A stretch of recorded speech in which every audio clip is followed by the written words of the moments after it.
It being a little past 6 p.m., we'll go ahead and call the Winnebago County Board of Supervisors to order for November 17th, 2020.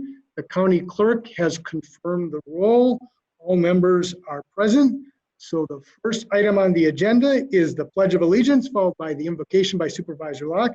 If you could please all stand and join me.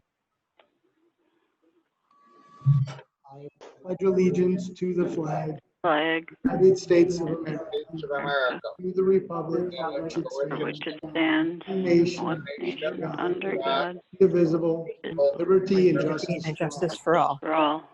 Now the invocation by Supervisor Locke. Can you hear me? Yes, we can hear you well. Okay. We are meeting today to conduct matters of importance, guide our hearts and our minds in the spirit of fairness, right thought, and speech, so that we may reach a successful conclusion. And happy Thanksgiving to everyone. Amen. Amen. Amen. Thank you, Supervisor Locke. Next item on the agenda is a motion to adopt this evening's agenda. For that, I will call on Supervisor Albrecht. I move to adopt this evening's agenda. Second. There's a motion and a second to adopt this evening's agenda. All those in favor say aye. Aye. Any opposed, say nay. Carries unanimously. Moving on down to the next item on the agenda, and that's a time during each meeting in which we give an opportunity for the public to speak on any item on the agenda or any item under county jurisdiction.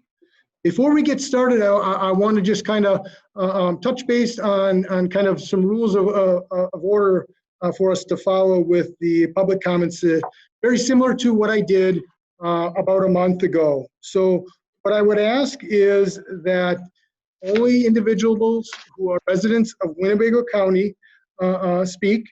And when you are interested in speaking, go ahead and raise your Zoom hand. Then I will see this blue hand on my right, and I'll call on you in succession. I would ask that everyone keep their comments, please, to 2 minutes or less, so that we can give as much opportunity for as many individuals to speak as possible this evening. I'd ask that we don't have individuals repeat. In other words, if you spoke once, then to give the opportunity for others to speak this evening. And finally, similar to last time, I would ask that we will keep the public comments to a maximum of 2 hours this evening. I will let individuals know as if we get to that point, as we get closer, so everyone is on the same page as to how many other individuals we'd have the opportunity to speak this evening. And the only other final reminder is what I did at the last meeting as well, because it had come up in a number of public comments, to make sure that everyone was clear that the proposed amended ordinance that's later on the agenda, where most public comments will be in regards, has specific wording that says any general health order under this ordinance shall not include a general workplace shutdown. That issue has come up a number of times. I want to make sure everyone is clear. I did that reminder as well at the last meeting.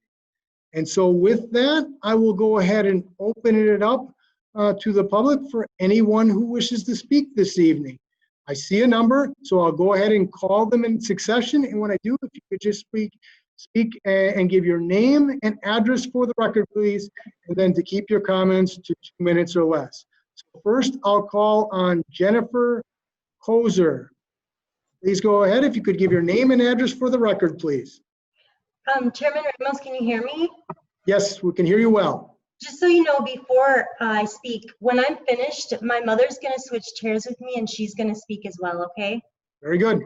Okay, Jennifer Koser, 5872 Harbor South Drive in Winnebago. First, I would like to ask the board to please do a roll call vote when you vote on 1108, because the citizens have, they really have the right to know how each board member votes on this issue. Also, please vote down Resolution 106, which would establish the compensation for the county executive. I think it's inappropriate for the county executive to receive large raises for the next 4 years when so many people are suffering economically right now. With that said, back to 1108. I have been fighting the board against passing 1108 for the last 5 months. And this has taken hours of research, countless emails and phone calls. I have even taken abuse from my own district representative, Tom Snyder, on multiple occasions, including having him call me an anarchist, which, by the way, is not true. So after all of that, this is the final thing I have to say to this board about 1108. In the last 2 weeks, you have received a letter from an attorney who is hired by the Oshkosh Chamber of Commerce. And that letter states the multiple ways in which 1108 violates the state statutes. You have also, from me, received an email with 2 videos, and those videos show the multiple ways that 1108 violates federal law. And yet, at your last October meeting, your own corporate counsel stated publicly that 1108 does not violate any state or federal law. Are you 100% certain that this is accurate? If you are, then go ahead, pass 1108, start passing orders and start enforcing them. Because if anything about this is unlawful, that is when you will actually be violating the law and when you will be held accountable. So my question to you is, to each board member, are you willing to accept the consequences of your actions regarding 1108? If I were in your shoes, I'd be scared to death to pass 1108, and frankly, you should be too. That's all I have to say. I will slide over and let my mother speak now. Thank you. Thank you.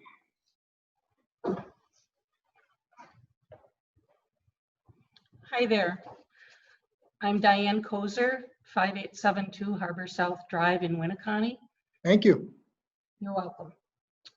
Respect and trust are earned. In recent months, many of you have lost the respect and trust of the people who elected you.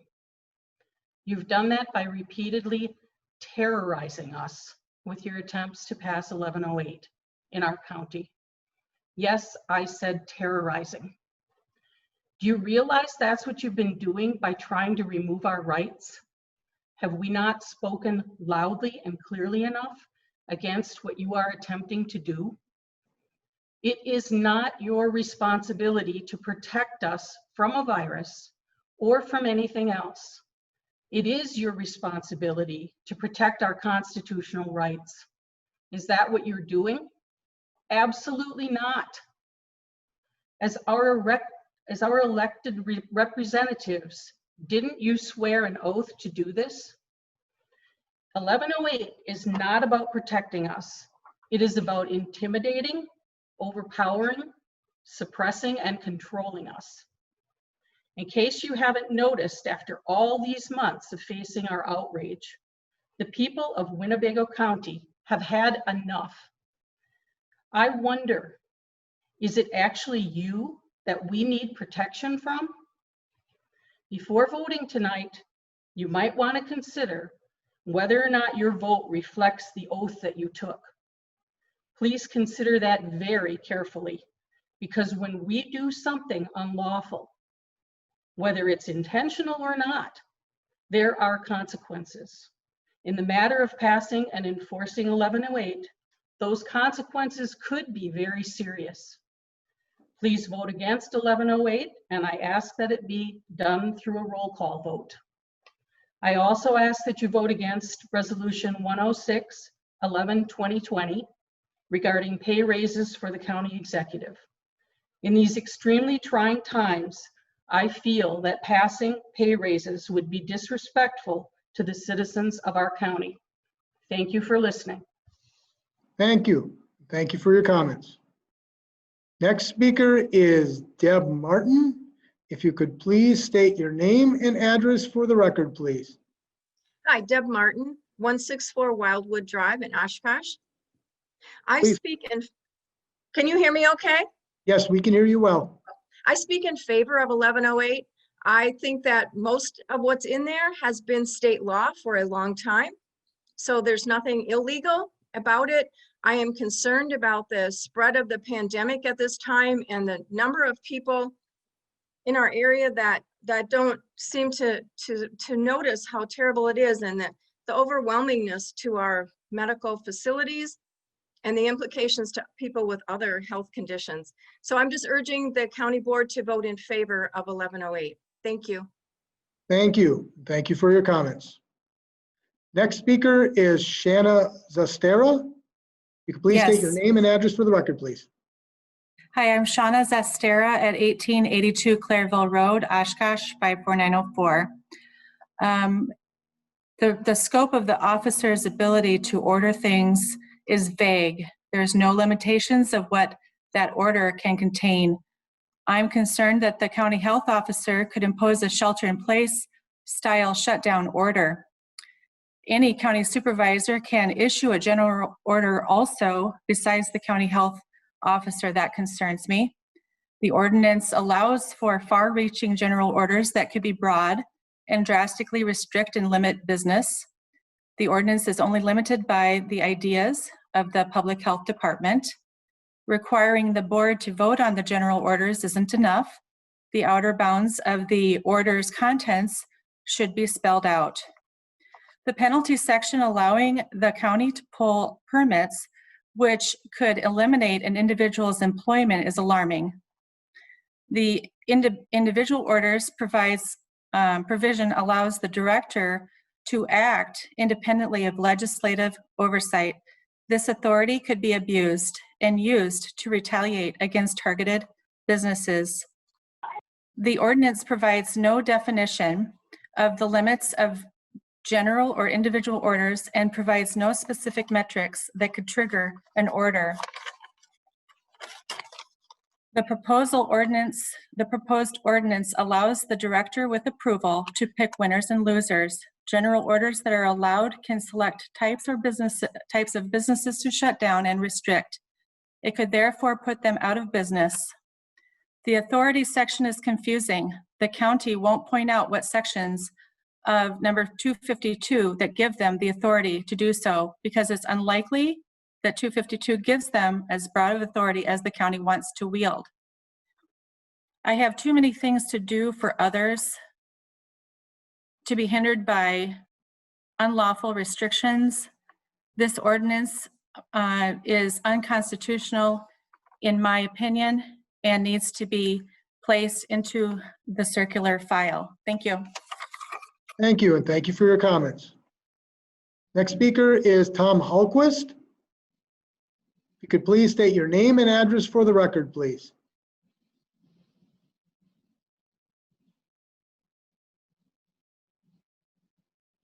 Tom Hulquist, if you could please state your name and address for the record, please. Okay. Can you hear me? Yes, we can hear you. Good. Hi, my name is Tom Hulquist. I reside on Hazel Street in Oshkosh, Wisconsin. I'd like to speak in support of an amendment to give enforcement powers to the county health officer.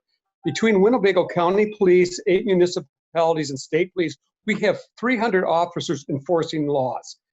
18 folks may die from accidents and homicide, yet when 5 times as many die from a deadly pathogen, there is no enforcement of simple public health measures. Our Constitution balances rights and responsibilities. For 40 years, I had a responsibility to protect my staff and my patients from pathogens. Now that we have a deadly airborne pathogen, every business and every person must embrace the same responsibilities. There are no rights, liberties, and freedoms not to do so. My son lives in Berkeley, California. With strict mask requirements, they have 6 deaths per 100,000. Winnebago County has 53 deaths per 100,000 from COVID. Rural areas should be safer than crowded cities. Recently, 25 veterans at King died in 21 days. This board should not make a decision based on statements by folks who read anti-vaccine, anti-science websites quoting disinformation posted by Russian trolls. The Russians are out to destroy trust in institutions, including local health departments. Unfortunately, in Winnebago County, the Russians have won, as we now see a fully preventable rural COVID-19 wave killing residents. So, conservative politicians, along with the chamber, are reinforcing the Russian attacks on U.S. institutions. Previous speakers in the previous meetings suggested we follow Sweden. Sweden just placed an 8-person limit on gatherings and now allows lockdowns. The message I'm hearing from the chamber and Mike Schra is we do not want to cooperate with public health measures. No better hat for Walmart. Amazon, FedEx, and UPS are hiring hundreds of thousands of workers because folks like myself no longer feel safe in your business because of If you could please unenforced work to mask conclude your mandates. remarks, sir. Okay, in conclusion, if the next outbreak is E. coli, listeria, hepatitis, H7N9 flu, or food poisoning, you want enforcement. A 50-year-old who contracted COVID-19 at Sturgis said Sturgis was not worth spending 11 days in the hospital wondering if each breath is your last. Thank you. Thank you. Thank you for your comments. Next speaker is Michelle Kuhl. If you could please state your name and address for the record, please.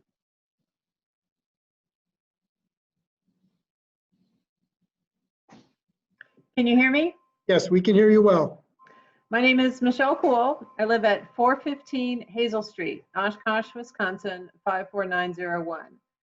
I am in support of 1108 for a number of reasons. There is no constitutional barrier to this. Several constitutional scholars have weighed on this issue throughout the nation. Anti-mask people have brought this to court and have been struck down. So the interpretation of the Constitution is clear. There is no barrier to doing this. In fact, the Constitution includes in its preamble a mandate to promote the general welfare. And surely preventing the spread of this deadly disease is part of promoting the general welfare. Our hospitals are getting close to capacity, filling up, and may soon be overwhelmed. We will not reach herd immunity anytime soon. Herd immunity requires 60% of the people having it, and currently only 15 to 20% of our people have it. Additionally, on a personal note, I would like to say that in addition to the science saying that masks are effective, my personal story is that in August, I sat at hospice with my father as he slowly died of coronavirus. I wore a mask and personal protective equipment and was by his side for 8 hours every day for several weeks. I wiped his forehead. I helped with bathroom changes as he gradually passed away. And I did not contract the virus because I wore a mask and personal protective equipment. So following the science and with my own personal experience, I've seen that masks work, and I urge you to help stop the spread of this deadly virus. Thank you. Thank you. Thank you for your comments. Next speaker is the individual at iPad, Catherine Stark. So Catherine Starks, if you could please state your name and address for the record, please.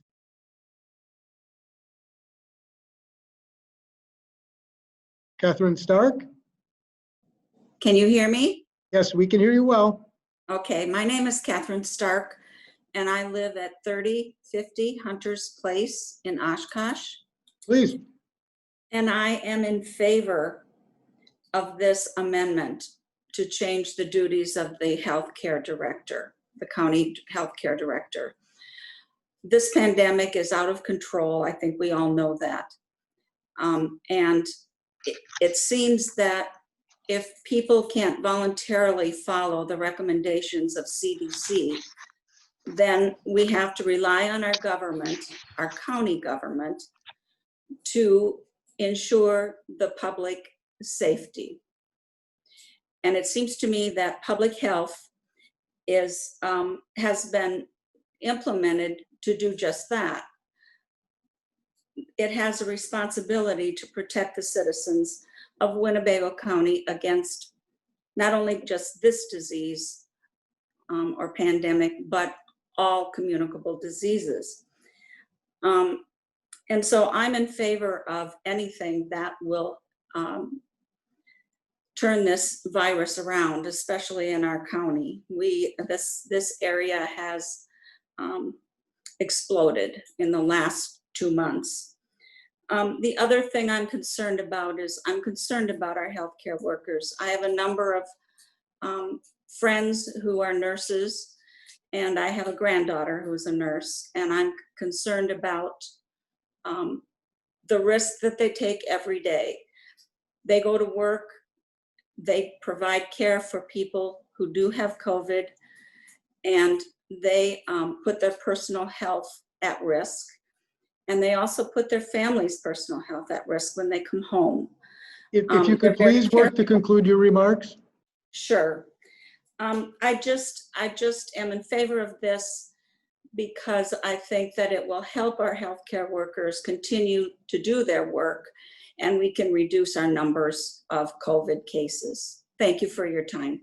Thank you. Thank you for your comments. Next speaker is the individual where it says AM guest. If you could please state your name and address for the record. Andrea Marsh, 633 South Park Avenue, Neenah. Thank you. I would like to speak against 1108, reiterating what the first three speakers spoke about, concerns about the legality. I have serious concerns if you pass it, if it ends up going to court, well, who's going to pay for the Winnebago County side of that? It's going to be the citizens of Winnebago County.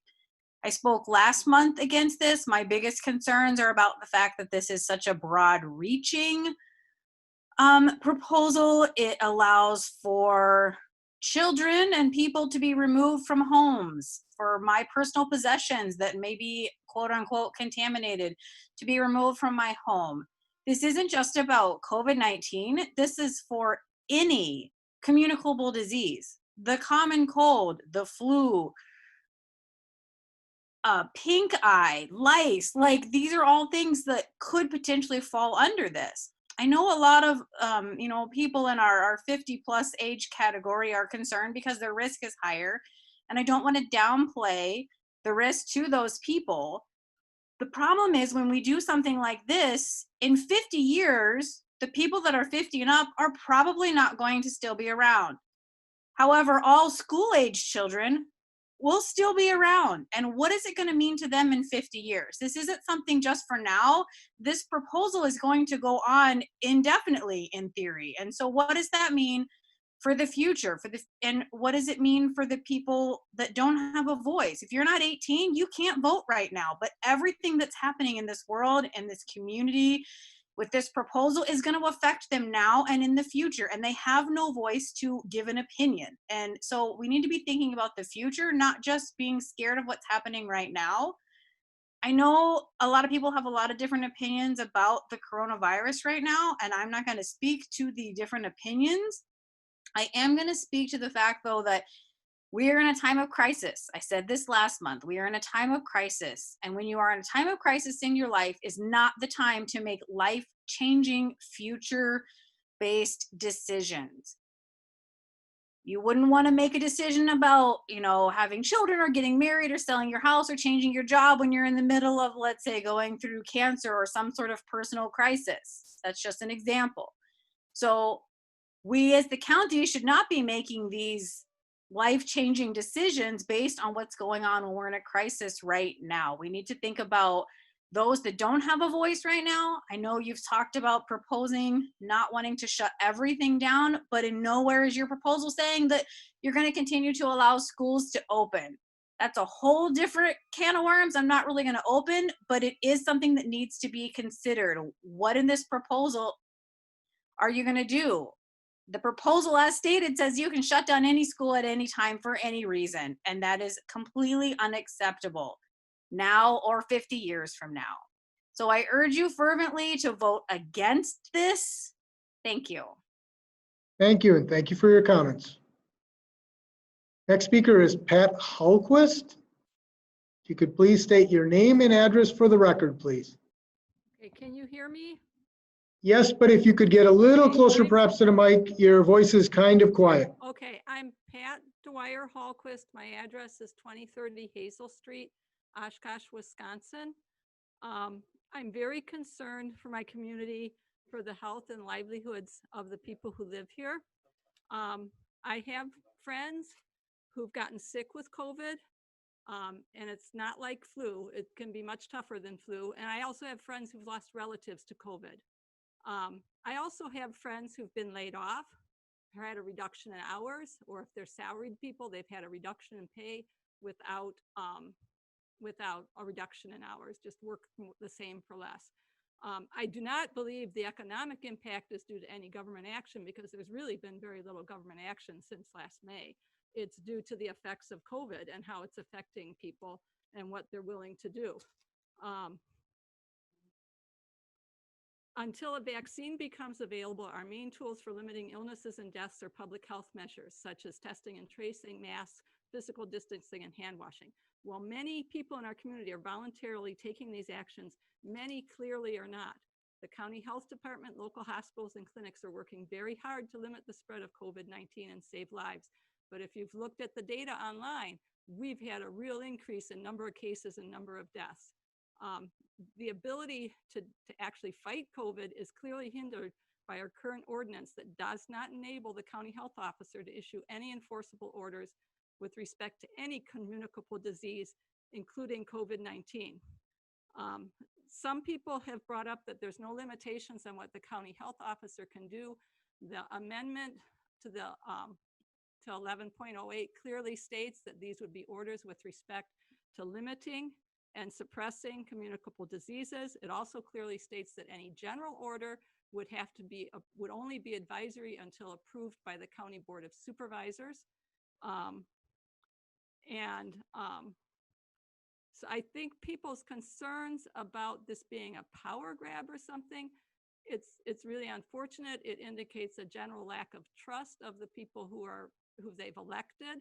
And I think really something needs to be done. We need to give the county health department some ability to fight this illness and get both our livelihoods and our health of our community back. So I'm urging the supervisors to vote for this amendment to section 11.08.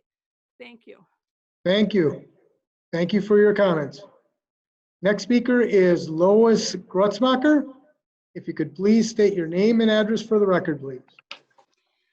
Lois Grutzmacher, 3576 Leonard Point Lane in Oshkosh. Please go ahead.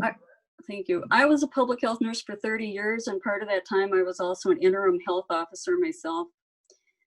Enforcement powers are only used when all other avenues have failed.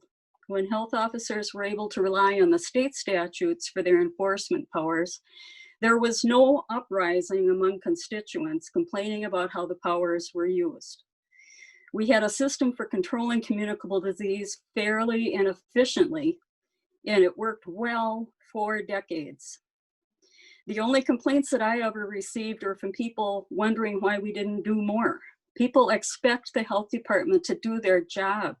So I'm asking you to please not make it any harder for that to happen.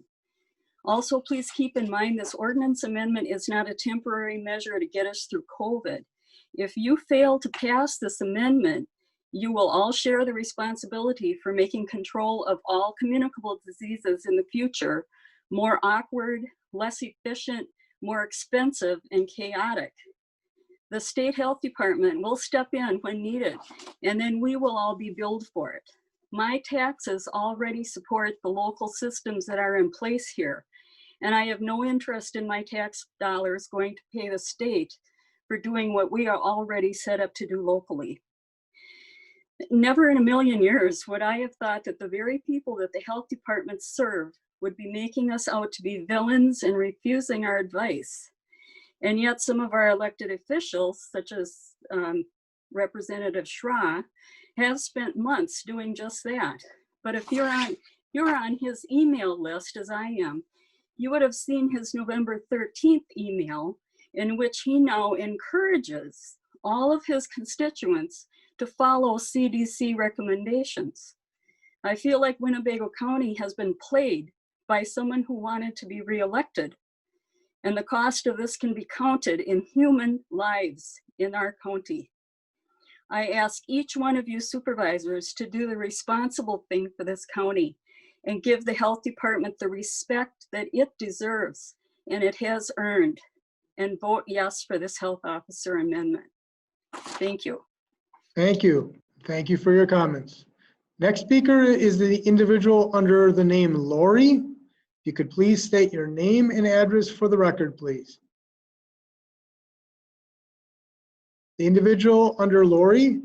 Yes, hi. Yes, please go ahead. Yes, my name is Loretta Chemus. That's KJEMHUS at 1461 Deerwood Drive in Neenah, Wisconsin. Thank you. Yes, no matter what happens with this ordinance, I do trust our health department. I know that we have a great director and staff, and I know that they truly want to protect our community. But I still believe that this ordinance 11.08 is too open-ended. In line 28, it does say that you would use prudent, using all available tools to reasonably address communicable disease. So who gets to decide what's reasonable? And that's a very general term, and the definition can vary among individuals or even on the board. In line number 38, you say that citations issued by law enforcement officers would be put into effect. And I have a question about that. Have local law enforcement been contacted, and are they on board regarding this potential order and enforcing it? All general orders have a maximum duration of 60 days, you say, unless authorized by the county board. That's an awfully long time. And basically, to me, that's saying that it can be as long as you decide, as long as it's authorized. And that also is not reasonable to me. Also, under monetary penalties, I believe that they're too harsh, especially during this time of economic upheaval. People and businesses are just trying to stay open and financially survive. And look at all the businesses that have temporarily or permanently closed. This is not good for our economy. So I'm pleading with you, please don't shut down our country and businesses because of this ordinance, because basically it's my understanding that according to the language, you really can. I also believe that it does violate our individual rights. I wanted to mention one more thing. I do understand banning large gatherings, and I can even understand the banning of church worship gatherings in a way, although I believe it's unconstitutional. But if you are going to put a ban on churches assembling together, then you must ban protest rallies and gatherings also.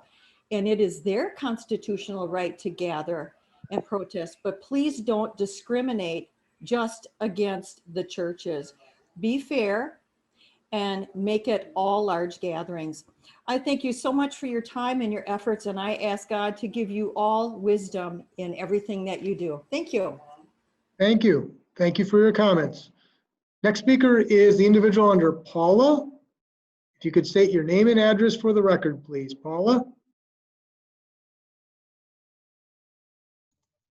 Can you hear me? Yes, we can hear you well. Hi, I'm Paula Gregerson, and I also have Gabriel, Brandon, and Dalton. So don't cut me off at 2 minutes. They're all speaking on this behalf.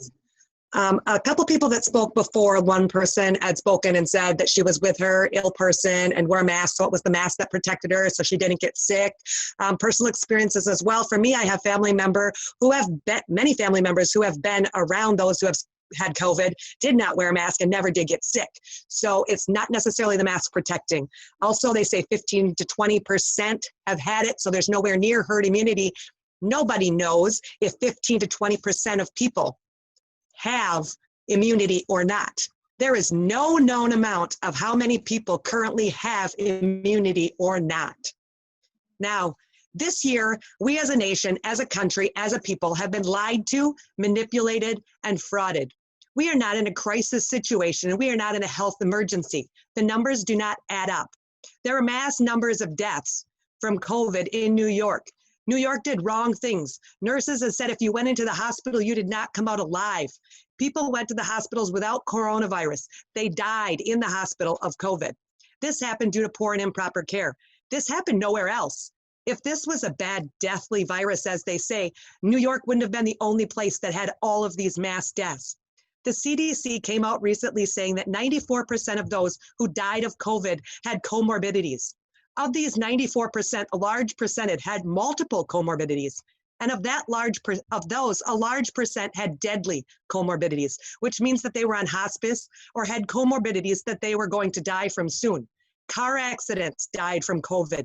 Sick people who tested negative died from COVID. Sick people who were not tested but knew someone who tested positive died from COVID. We have been continually lied to and have been told contradicting information from the supposed experts all year.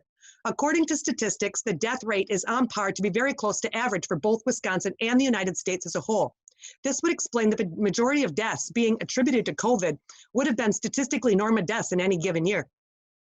An incredible famous person recently tested 4 times same day for the coronaviruses. 2 of those tests came back positive and 2 negative. That is a 50% false positive rate. Imagine 50% of the supposed coronavirus cases not even being truly positive. That would equate to potentially 50% of those who died of COVID being false positive. If you could please work to conclude your remarks. That were not tested but still told to have COVID. I have 4 here that we're speaking for, and this would explain the average death rate as well. If we don't learn from history, we are destined to repeat it. More people died from bacterial pneumonia in 1918 than died from the Spanish flu. That is a fact. Fauci knows this. In a study in 2008, he co-authored. It explains that influenza virus destroyed cells that line the bronchial tubes and the lungs, which created a pathway for bacteria that normally inhibit the nose and the mouth to invade the lungs and cause bacterial pneumonia. Fauci makes it clear in his description that bacterial pneumonia was preceded by virus and destruction to the lungs. He says, the weight of evidence we examined from both historical and modern analysis of the 1918 influenza pandemic favors a scenario in which viral damage followed by bacterial pneumonia led to the vast majority of deaths. In the 1918 Spanish flu, if you see pictures, you will see everybody wore a mask. A mask will trap the bacteria that causes you to continually be breathing that bacteria into your lungs. This will cause If a you could mass number please of work people to conclude your remarks. damaged lungs. I still have a little time here. People are speaking. I'm sorry. I'm speaking. I've given you 4 minutes now. If you could please work to conclude your remarks. Throughout this year, we have had our freedoms taken from us. We have lost our right to work. We've lost our right to education. We have lost our right to the freedom of speech by being censored and shut down in the media and the internet. We've lost our freedom to visit family and loved ones. We have lost our freedom of religion to worship in our churches. We have lost our freedom to health care. And now you want to take away our decency and our humanity, our freedom to be our own personal property. This is not the time to be voting for this amendment. We have seen how easily our rights and our freedoms can be taken away from us for no reason except a virus being pushed for an agenda, twisted and lied to. This local ordinance will make it that much easier for us to be persecuted. I am begging you, pleading with you, and calling on anything decent and right, humane in you to stand up for all of us. Hundreds of people have come and spoken against this. Nowhere near that have spoken for this. Vote no to maintain our rights and our freedoms that we have left. Also, I would like to verify, I spoke with the clerk, Sue Ertmer, and she had said that we can email her to get a list. And I want to verify if that is properly the best way to get a list of what everybody votes for tonight, that she will get a list if we email her to get a list of how everybody voted. It's hard to tell when you do roll call who's voting for or no. Last month, it was echoing all over and I could not tell who was voting. So please verify that we can get a list from Sue Ertmer if we email her. Yes, we can do that. Thank you. Thank you, and thank you for your comments. Next speaker is Pat Piper. Please go ahead if you could state your name and address for the record, please. Pat Piper, 2054 Shawnee Lane.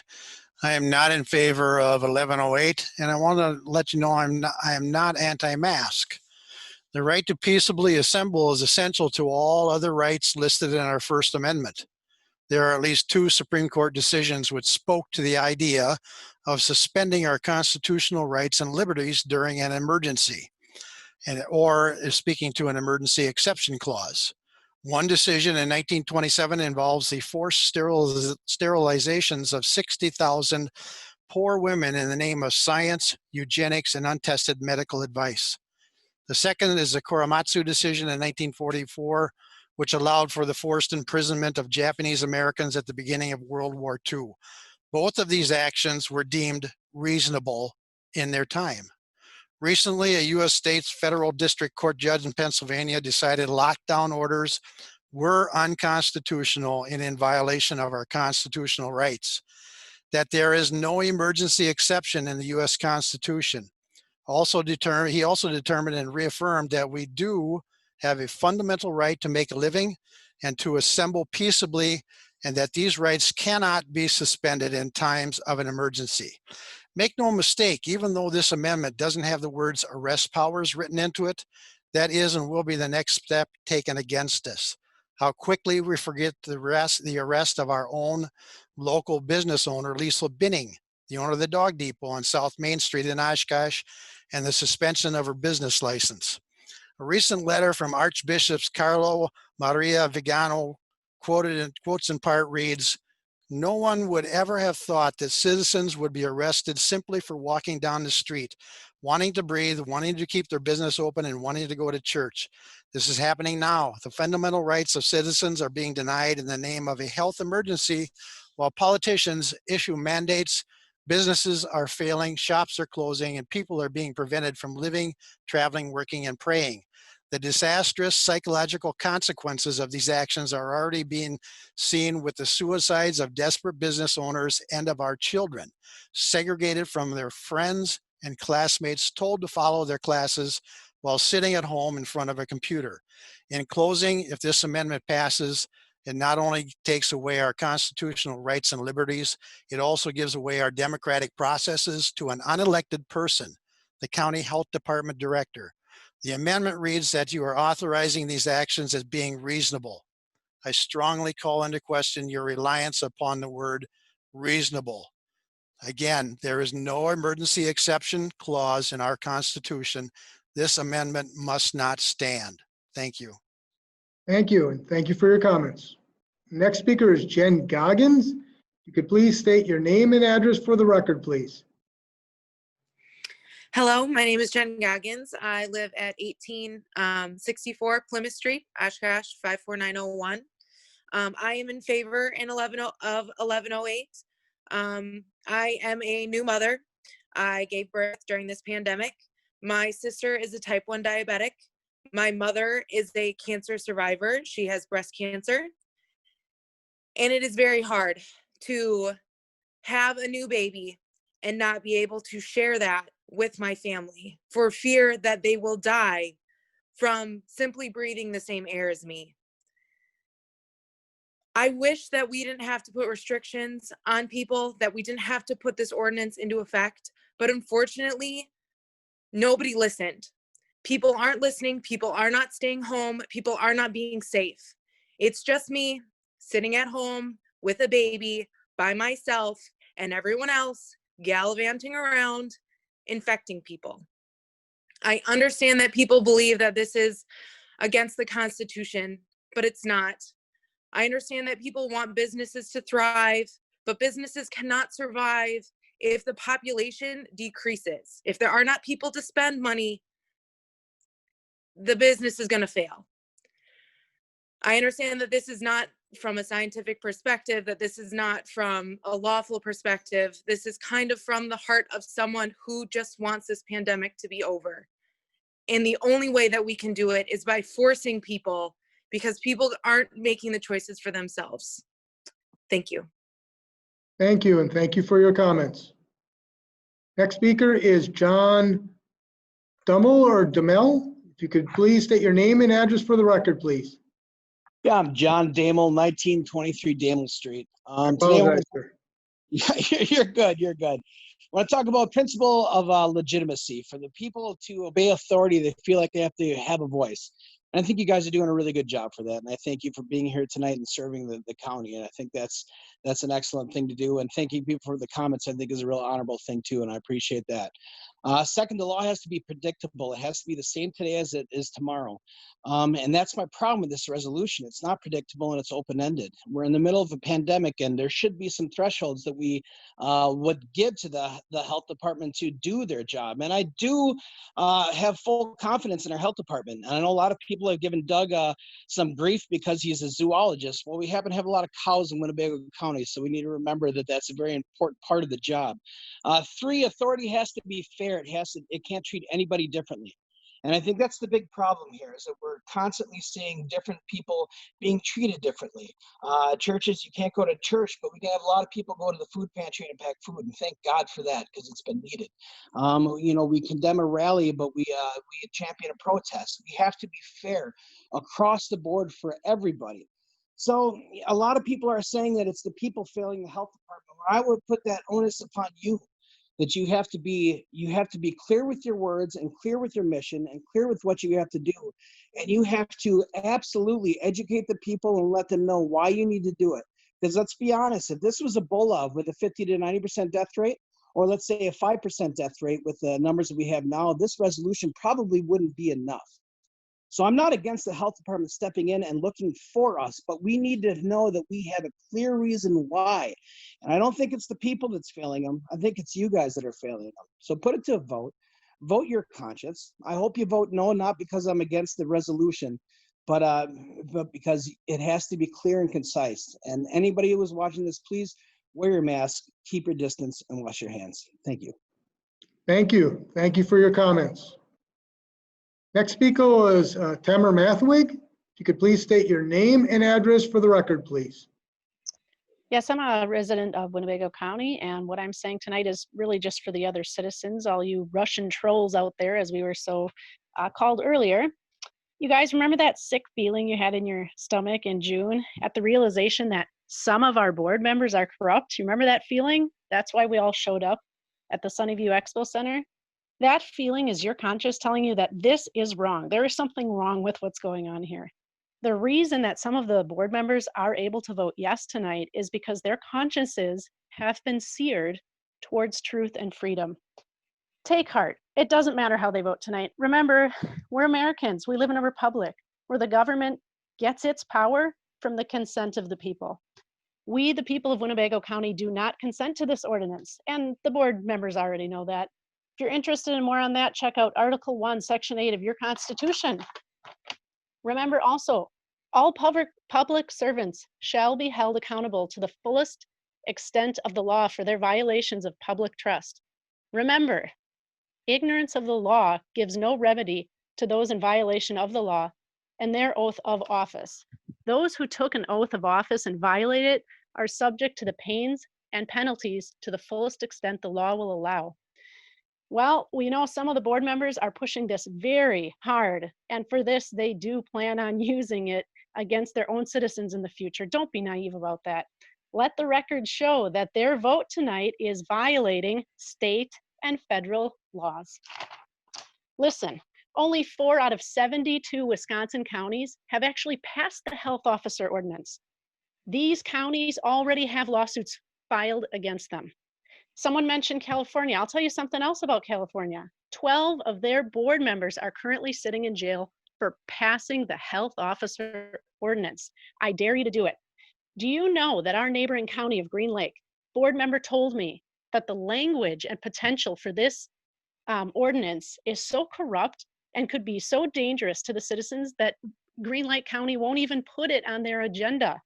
So take heart, folks.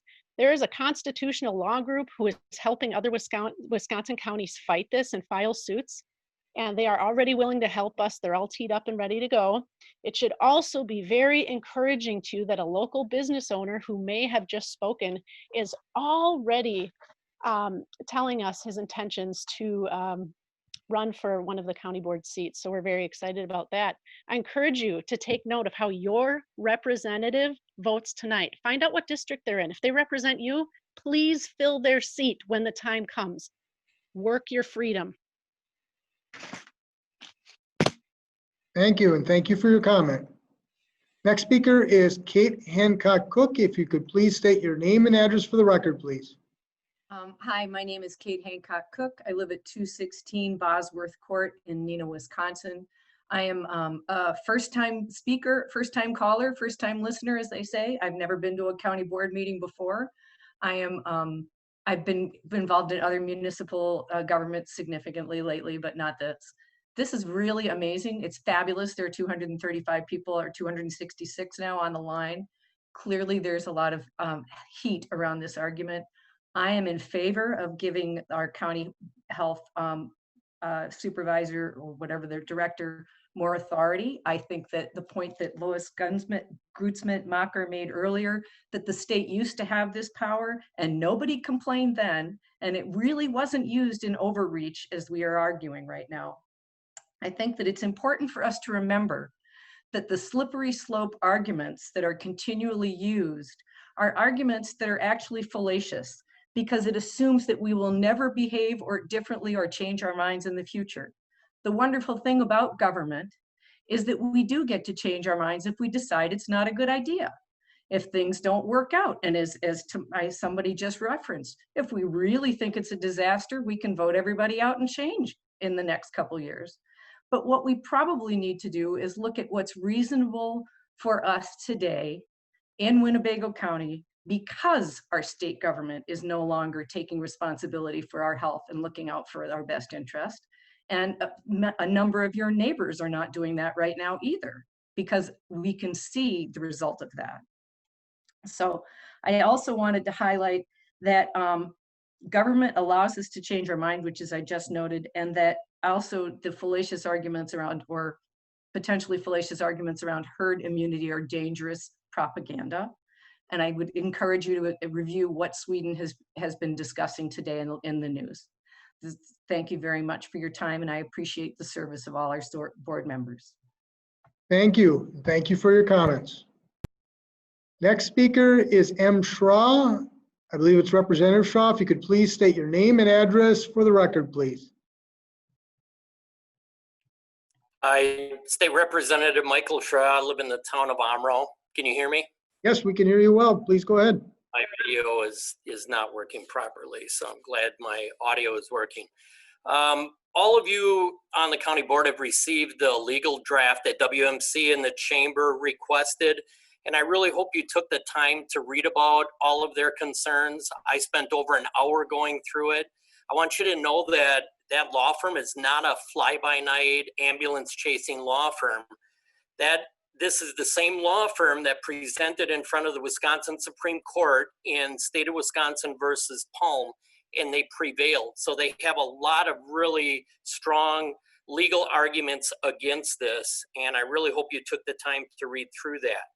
I also spent a couple hours with our attorneys from the Legislative Council and the State Assembly, and I can tell you I came away with even deeper concerns regarding the constitutional implications, especially Fourth Amendment and even due process issues with this draft.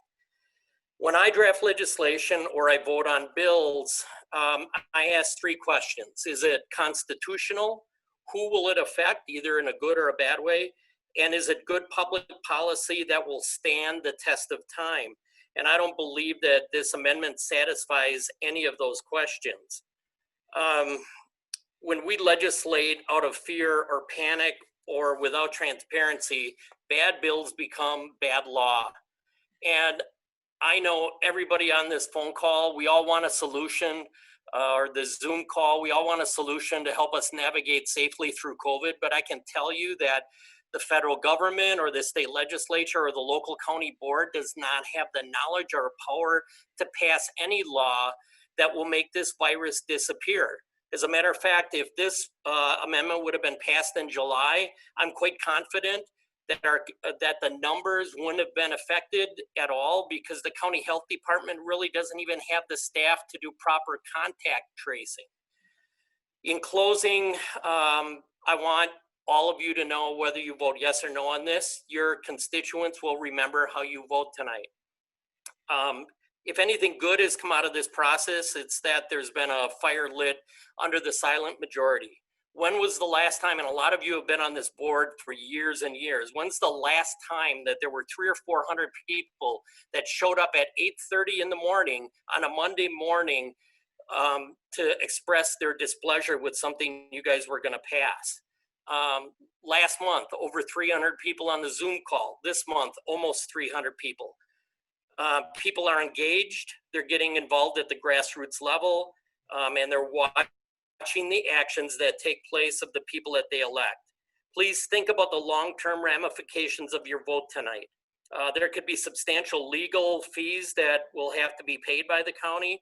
As a previous person stated, there's only 4 counties out of 72 that have passed this language, and over a dozen that have voted it down, and a lot of them aren't even going to take it up because of the radical language that's in. And matter of fact, Racine County right now has probably a Court of Appeals date coming. They have a temporary or a preliminary injunction against the language that they passed. So please vote no on this amendment. Thank you for allowing me to say a few words tonight. Thank you. Thank you for your comments. Next speaker is the individual Todd Catham. You could please state your name and address for the record, please. I am Nancy Capham on my husband's device. Thank you. Very good. I am at 805 Vine Avenue, Oshkosh. And I had COVID in late March, early April. I didn't know at the time, but my whole family got it in October.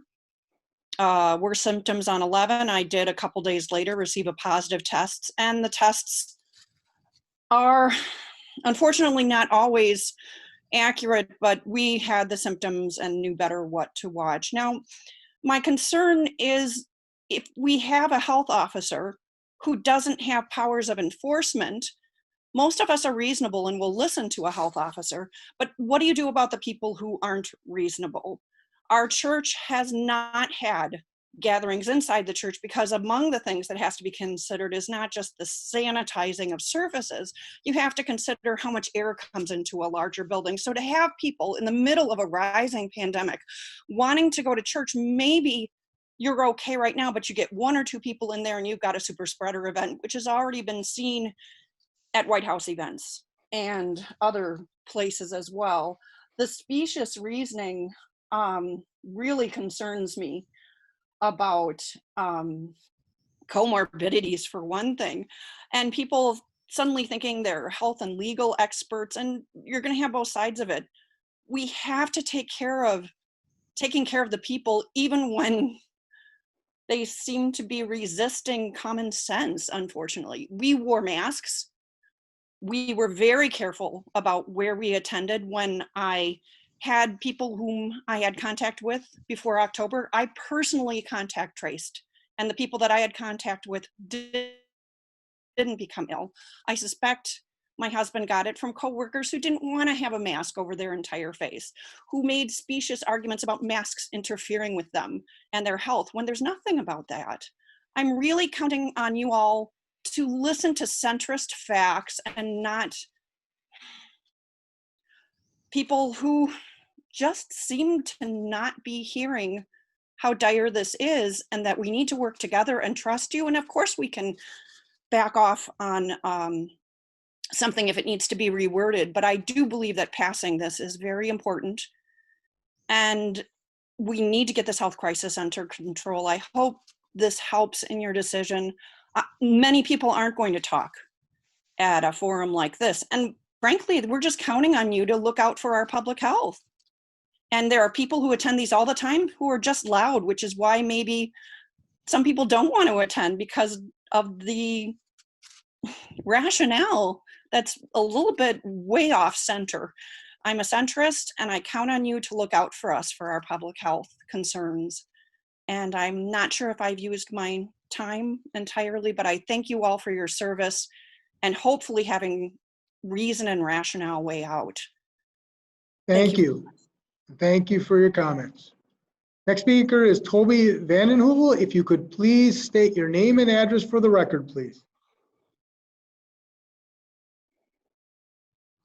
Please go ahead. Okay, can you hear me? Yes, we can hear you well. Yeah, Toby Vandenheuvel, 4610 Island View Drive, Oshkosh. Please go ahead. Yeah, for the life of me, I just can't comprehend how we got to this point. Not COVID, but more from our society standpoint. I'm just listening and I'm seeing how polarized and how angry and trustless my fellow citizens are. I don't know. We live in the same world, but we see it so differently. It just pains me. So, anyways, this past hour and the next hour, I just hope it brings out the best in us. Working together to understand kind of how everyone's thinking. And I also hope after we're done, the community sharing our opinions with you, the board, I hope you came prepared. I mean, I hope that it's not just about this ordinance, but discussing all options. I mean, as a politician, as a constitutional republic, it is your responsibility to listen to us, to assess the situation, but ultimately have to make hard, uncomfortable, and maybe unpopular decisions. But I'd like to think that you're going to make those on the benefit of us all. So for the record, I am in favor of this ordinance. It's a genuine attempt at a county level to fight a huge problem to benefit and protect the lives of all of us. I plead with you to pass it. But if you can't, or if you get to the situation where it doesn't pass, don't stop there. Discuss this, agree it, decide, is there a problem? Is there a problem in Winnebago County? What is it?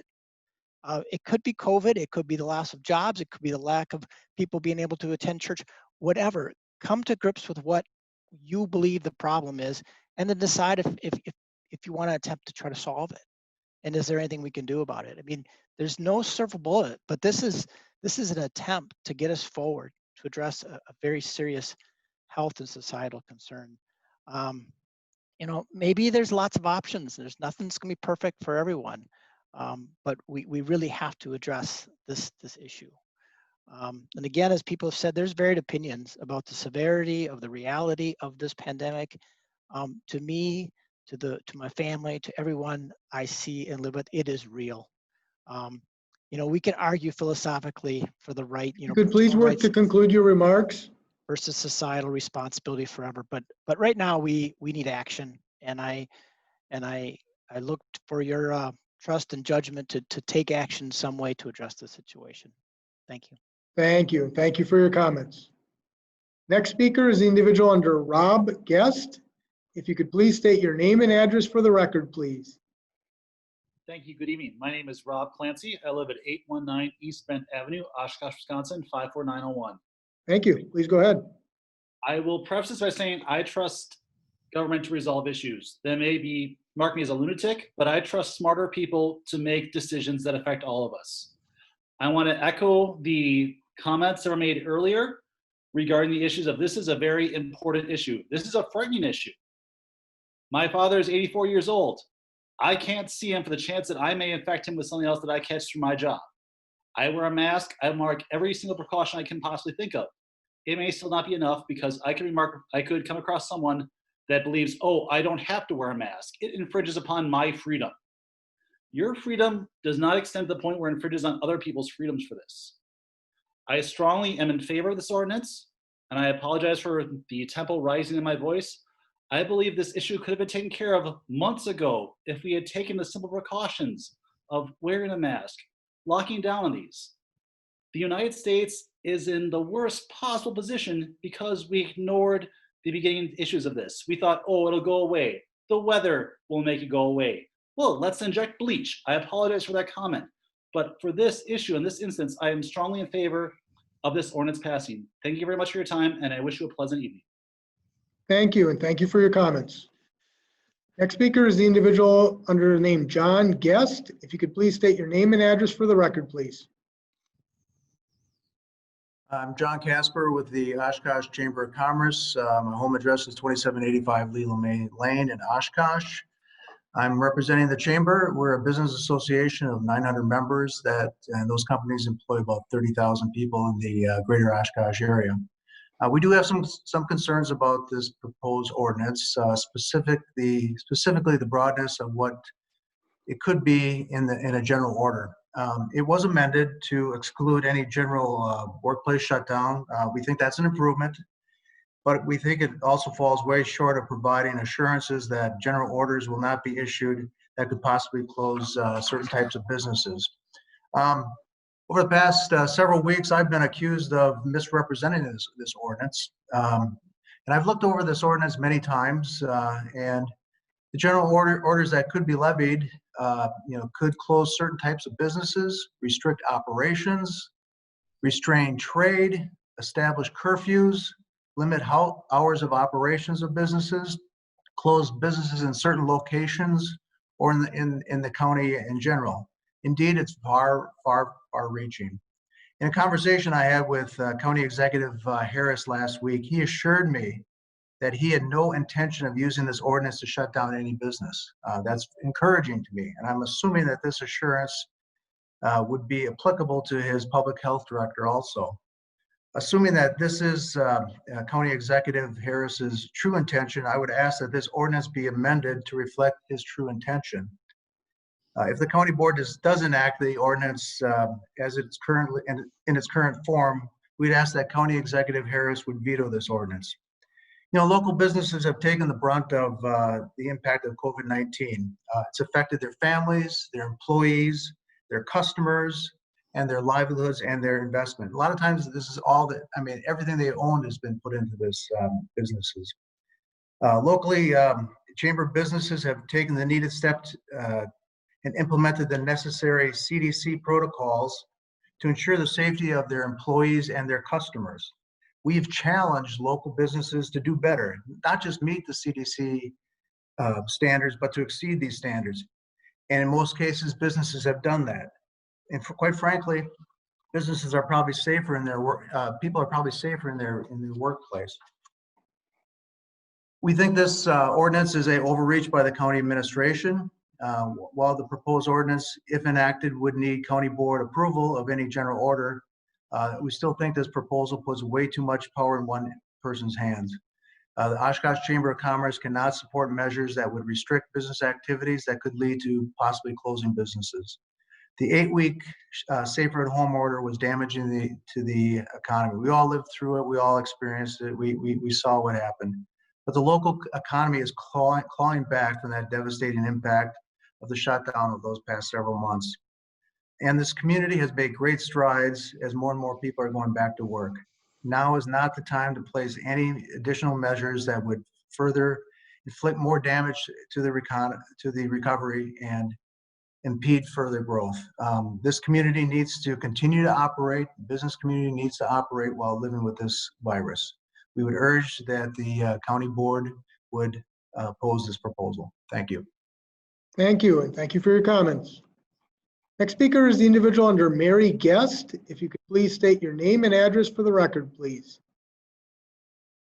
My name is Mary King. I live at 575 River Way. It is difficult to hear you. If you could please maybe approach your mic a little more closely so we can hear you well. Okay, can you hear me better now? We can hear you better. If you can be even closer, it might help though. Okay. Better? Worse? It is better. Okay. I will speak louder then. Let me know if you can't hear me. I'm a first-time attendee, and I also am very enheartened that everyone, all the people who are here to express their opinions. And I had prepared something that I wanted to say, but I'm going to start out by addressing a number of things that other people have said. It was brought up, why don't we trust? And I can tell you why we don't trust. I have heard stories from people on this call, and I've heard sad stories from people on this call that they can't go out, that their friends and family have gotten sick, and their response has been, it is that because you will not wear a mask, it's your fault, and you are not making the choices I want you to make. Therefore, I want to force you to do it. And I was typing, I'm sitting in my office. I was typing as people were saying it. And they said, I want to force you. And that explains why this ordinance is bad.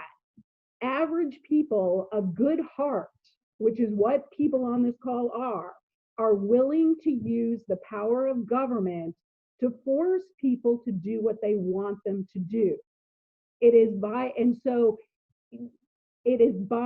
its very definition tyranny. And now we are looking at an ordinance that will give an unelected bureaucrat the ability to force people to do things they are unwilling to do, which again is what is called tyranny.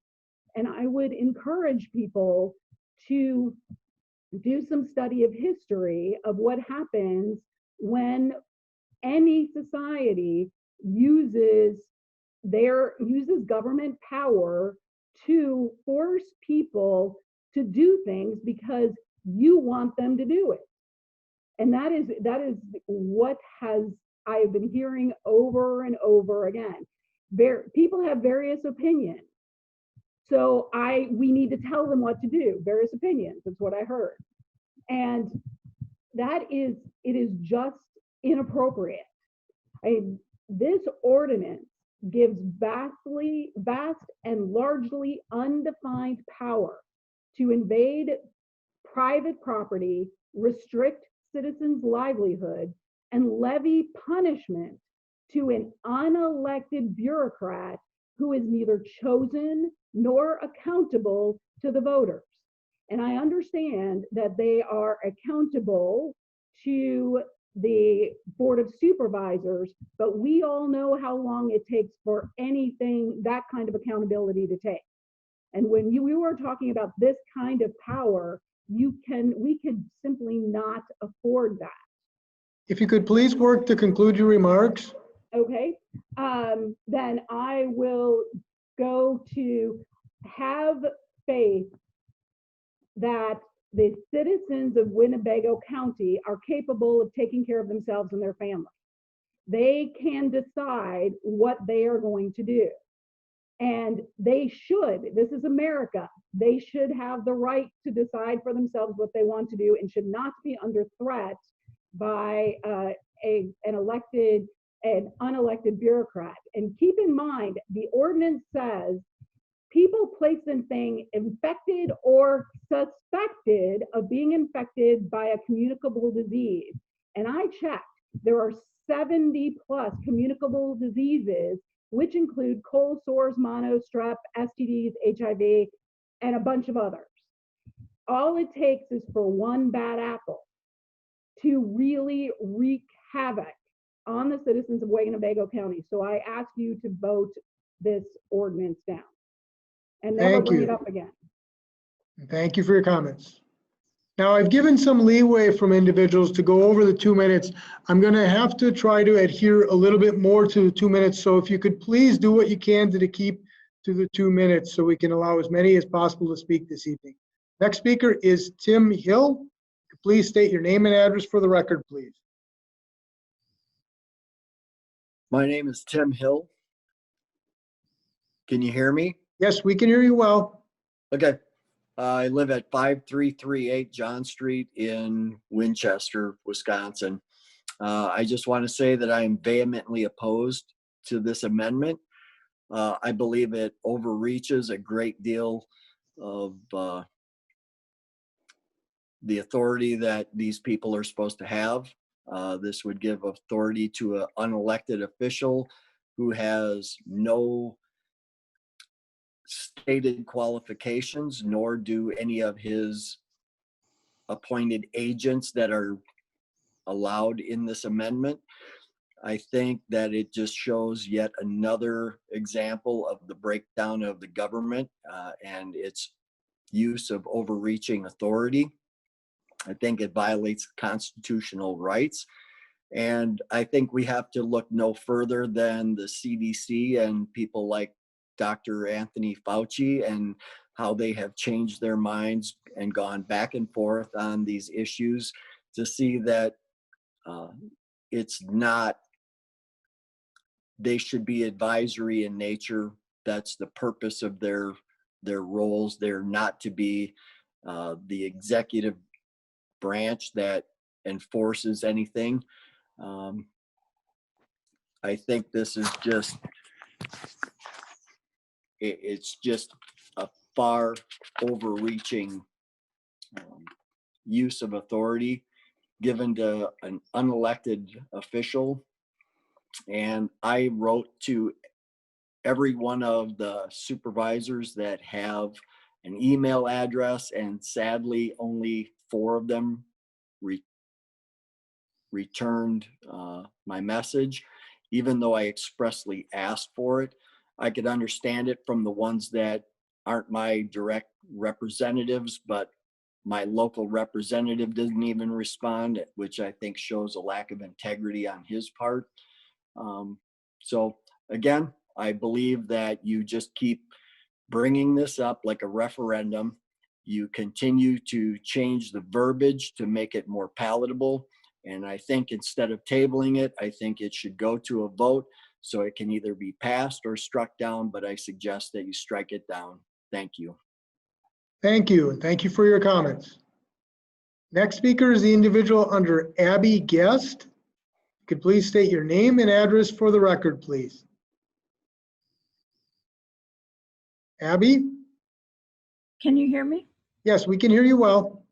Good, thank you. My name is Abby Frucht. I live at 350 Legion Place in Oshkosh. I would like to speak very briefly in favor of the ordinance. My feeling is that the absence of a consistent and unified approach to the virus would only continue to hurt our community and hurt our local businesses.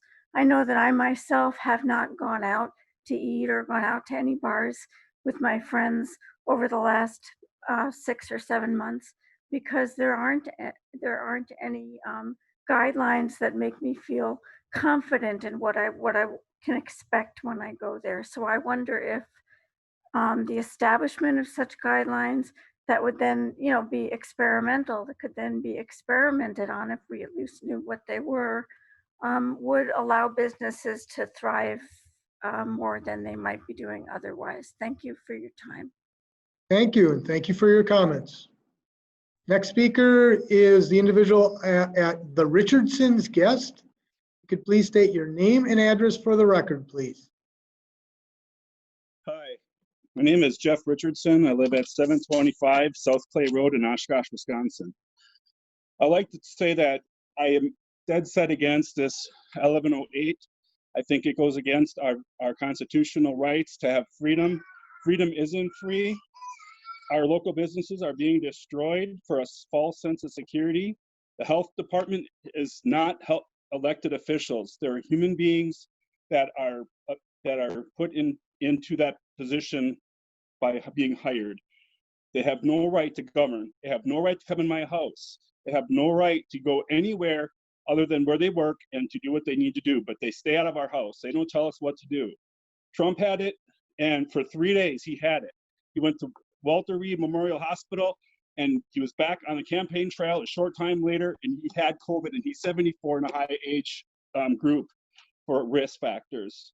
If a person's afraid to go out, ride in your car with your mask on. If that's what makes you feel safe, do it. But don't infringe on my rights, on my freedom to be able to go do what I want to do with my family, to see my family, and to go to places that I want to go to as a free American citizen in a constitutional republic. Look at the Golden Corral. They closed because these orders are causing them to not be able to take care of their customers in regards to making enough money to stay open. They had to close their doors. How many other of these places are closing? This is ridiculous, and no health official should be put into a position to give orders to the citizens. My wife is here and she also wants to say something. Thank you. Hi, my name is Virginia Richardson. I'm at 725 Clay Road, Oshkosh. I don't believe 1108 is in our best interest as citizens. There's a lot of vague and ambiguous terms that are used to describe what the regulations are going to be and what people are doing or not allowed to do. And I don't think that's in our best interest as citizens, because it's not clear cut what's happening, what is happening, what's allowed, what's not allowed. And anytime anything is not clear, then there's something's going on that shouldn't be going on. If people cannot be straight and blunt and say this is what is going to happen, this is why it's going to happen, then it shouldn't be happening.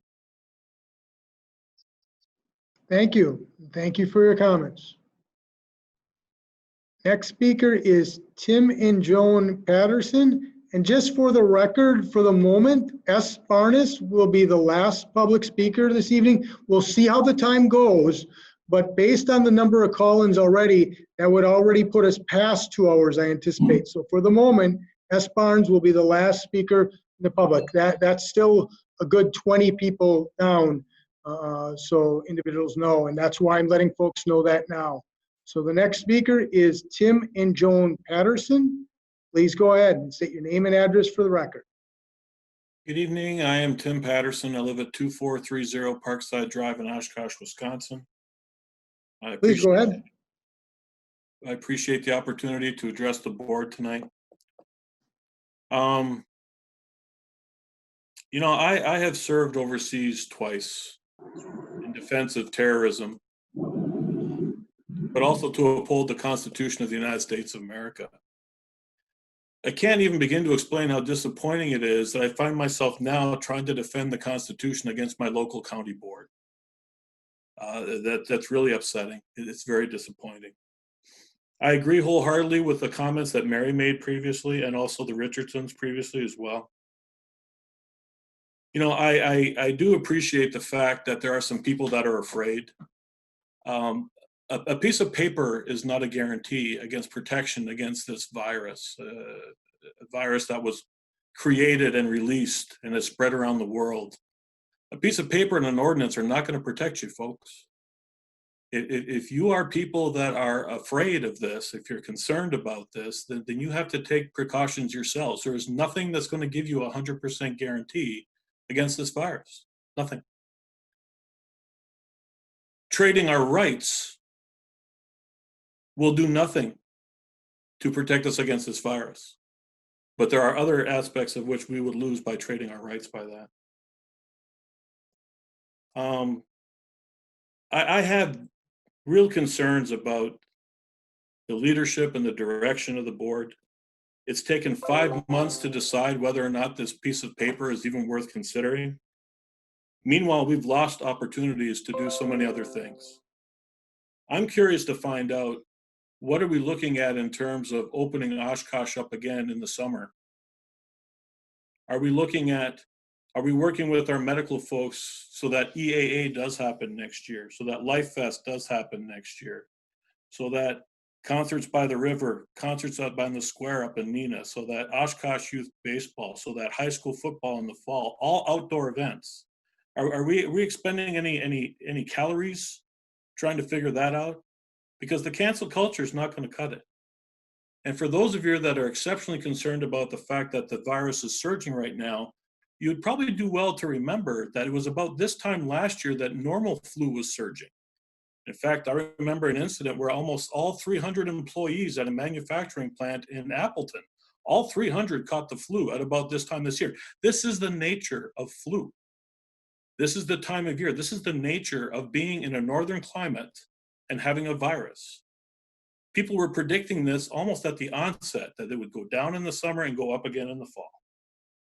So I challenge the board to really be looking at other things. And finally, I'm sorry, my last point is, what I find truly ironic is a lot of people will go ahead and they'll look at something, but they don't look at what we call on the service anyway, a second and third order effect. Those of you that are more likely to be subject to the difficult end of this legislation, or whatever we're calling it, this ordinance, are the elderly shut-in and those that are financially poor, which are in turn, those are the ones that we're supposed to be working with. Those are the ones that we're supposed to be protecting. And yet they're the ones that are the most likely to be subject to the punitive part of this ordinance, which is just really infinitely disappointing to me. I can't even speak to this, how disappointing this is. This ordinance needs a complete rewrite. I mentioned that a while ago. This needs a complete rewrite. This needs to be more along the terms of working with people, not finding new and exciting ways to condemn them and incarcerate them and lock them up and take away their livelihoods and their lives from them. Strike down this ordinance, take another view, take another look at it, and be more forward thinking about what happens when we get out of this. I appreciate your time. Thank you. Thank you. Thank you for your comments. Next speaker is Gary Prost. If you could please state your name and address for the record, please. Gary Prost. Hi, my name is Gary Prost. I live at 1148 Cambria Court in town of Algoma. And I'm in favor of the ordinance. And I'm going to tell you why I'm in favor of it. And some people are not going to like this. So far, our country, our state, and all the other local offices around have not taken the responsibility to protect the citizens. We need to take a step. So far, the federal government says, oh no, hands off, nothing we're going to do about this, nothing we can do. State government for the past 7 months have said, oh no, there's nothing we can do. We're not going to be able to come and meet about this. We need to do something locally. I keep hearing about all the rights, all our rights, all our rights, and I understand that. But with rights comes responsibilities. So let's look at the responsibilities we have to protect everybody in our country, everybody in our local community. And those are the reasons that I'm in favor of this. I trust the local people, the local administrators, to do what's best for our local community.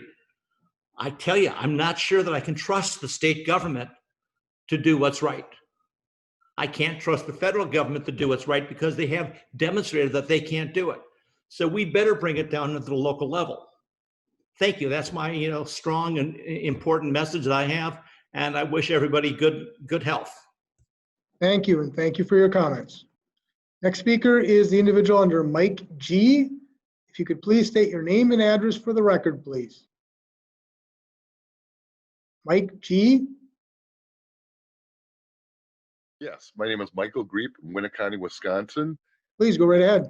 I just want to reference to the last meeting when board counsel, I believe it was Supervisor Lenz, asked if there's going to be a pushback. This seems to be what you're trying to pass in violation with the Supreme Court in Wisconsin brought down. One judge's opinion said that the power cannot be put in an unelected official. Another judge's opinion stated that this is a power grab. So what you're trying to do, I think, is just in violation of what the Supreme Court decided. I know there's legal funds set up in, say with the Wisconsin and Winnebago County Tavern League to fight this. If this is passed, there are several business owners I've spoken with that will bring this to court if they're fined or in any way their license revoked or taken away. They're going to go to court with this. I don't know if the Winnebago County Health Department could withstand the scrutiny that would be put under regarding their testing and results. In closing, I just want to say, yeah, this is worse than the flu, but several doctors have said that we have to learn to live with this. And I don't know if I have the confidence in the county health board to do what is needed to lower the coronavirus in our area. That's all I got to say, and I appreciate your time. Thank you. Thank you for your comments. Next speaker is Sherry Seaman. If you could please state your name and address for the record, please.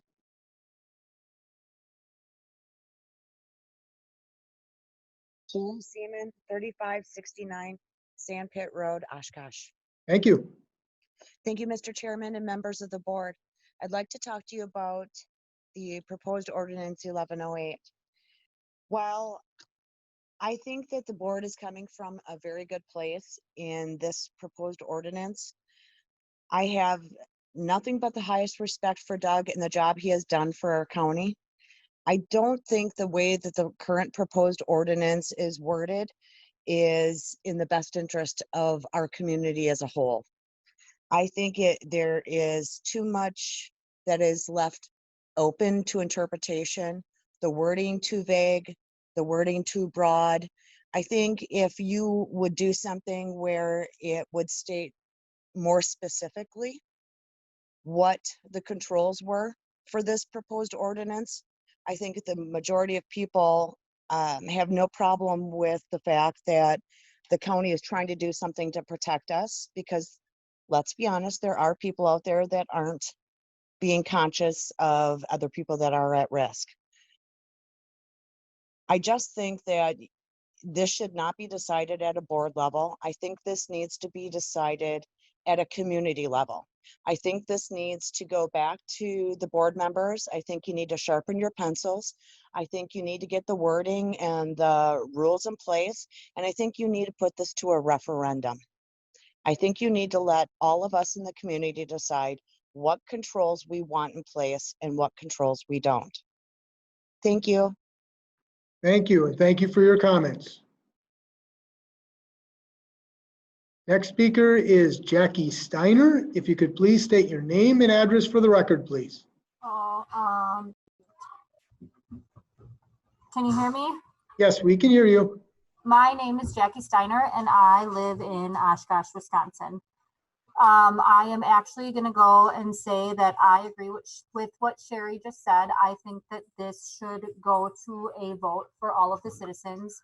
The government is not and should not be in charge of my personal health, be it the county board, the state level, the federal level. I am in charge of my own body and I should be able to decide what I should and should not be able to do. I should not have to keep calling and emailing to maintain my right of personal choice. I have been at every single meeting that we've had. I have emailed all of you. I have gotten very minimal responses from most of you, which is really disheartening. I think that this bill would set a serious precedent that we are not trusted to be in charge of our own lives. Business owners and churches have made numerous accommodations to stop and slow the spread. Now, even after all of their efforts, you're still willing to shut down their livelihoods. I don't know how many times I can show up and keep fighting for my own personal rights. If people are fearful, they can stay home. If you want to wear a mask, wear a mask. If you don't, that's your choice. I feel like America is leaving us so quickly because of fear, and I am just done. So I urge you to vote no. Thank you. Thank you, and thank you for your comments. Next speaker is Nicole Clarkson. If you could please state your name and address for the record, please. Nicole Clarkson. Hi, Nicole Clarkson, 2325 Doty Street in Oshkosh, Wisconsin. I just wanted to bring up a few numbers, and I appreciate the comments of everybody on the call this evening, and I appreciate taking the time to listen to the comments of everyone. I would just like to encourage the community to avoid fear-mongering across the population. I'll stick to the Wisconsin numbers at this point rather than going across the globe, though we could go to that level, but I'll stick to the Wisconsin numbers. The summary, if you look at today's update, actually has been going down over the past month in regards to the mortality rate of the disease. The mortality rate of other diseases also along these lines. And if we look into other things, even including car wrecks and those sorts of things and the mortality rate of those. The point of this is to say that this is a real thing. It does exist. The comments of the individuals previously on the call have indicated that this is something that's in society, and it is. I agree with the comments that it's our responsibility to take our actions and what we're comfortable with into our own hands.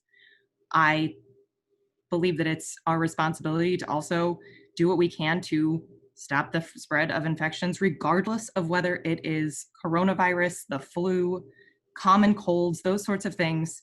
We encourage people to wash their hands, stay home if you're sick. These are common things. It's not a matter of whether or not it's COVID.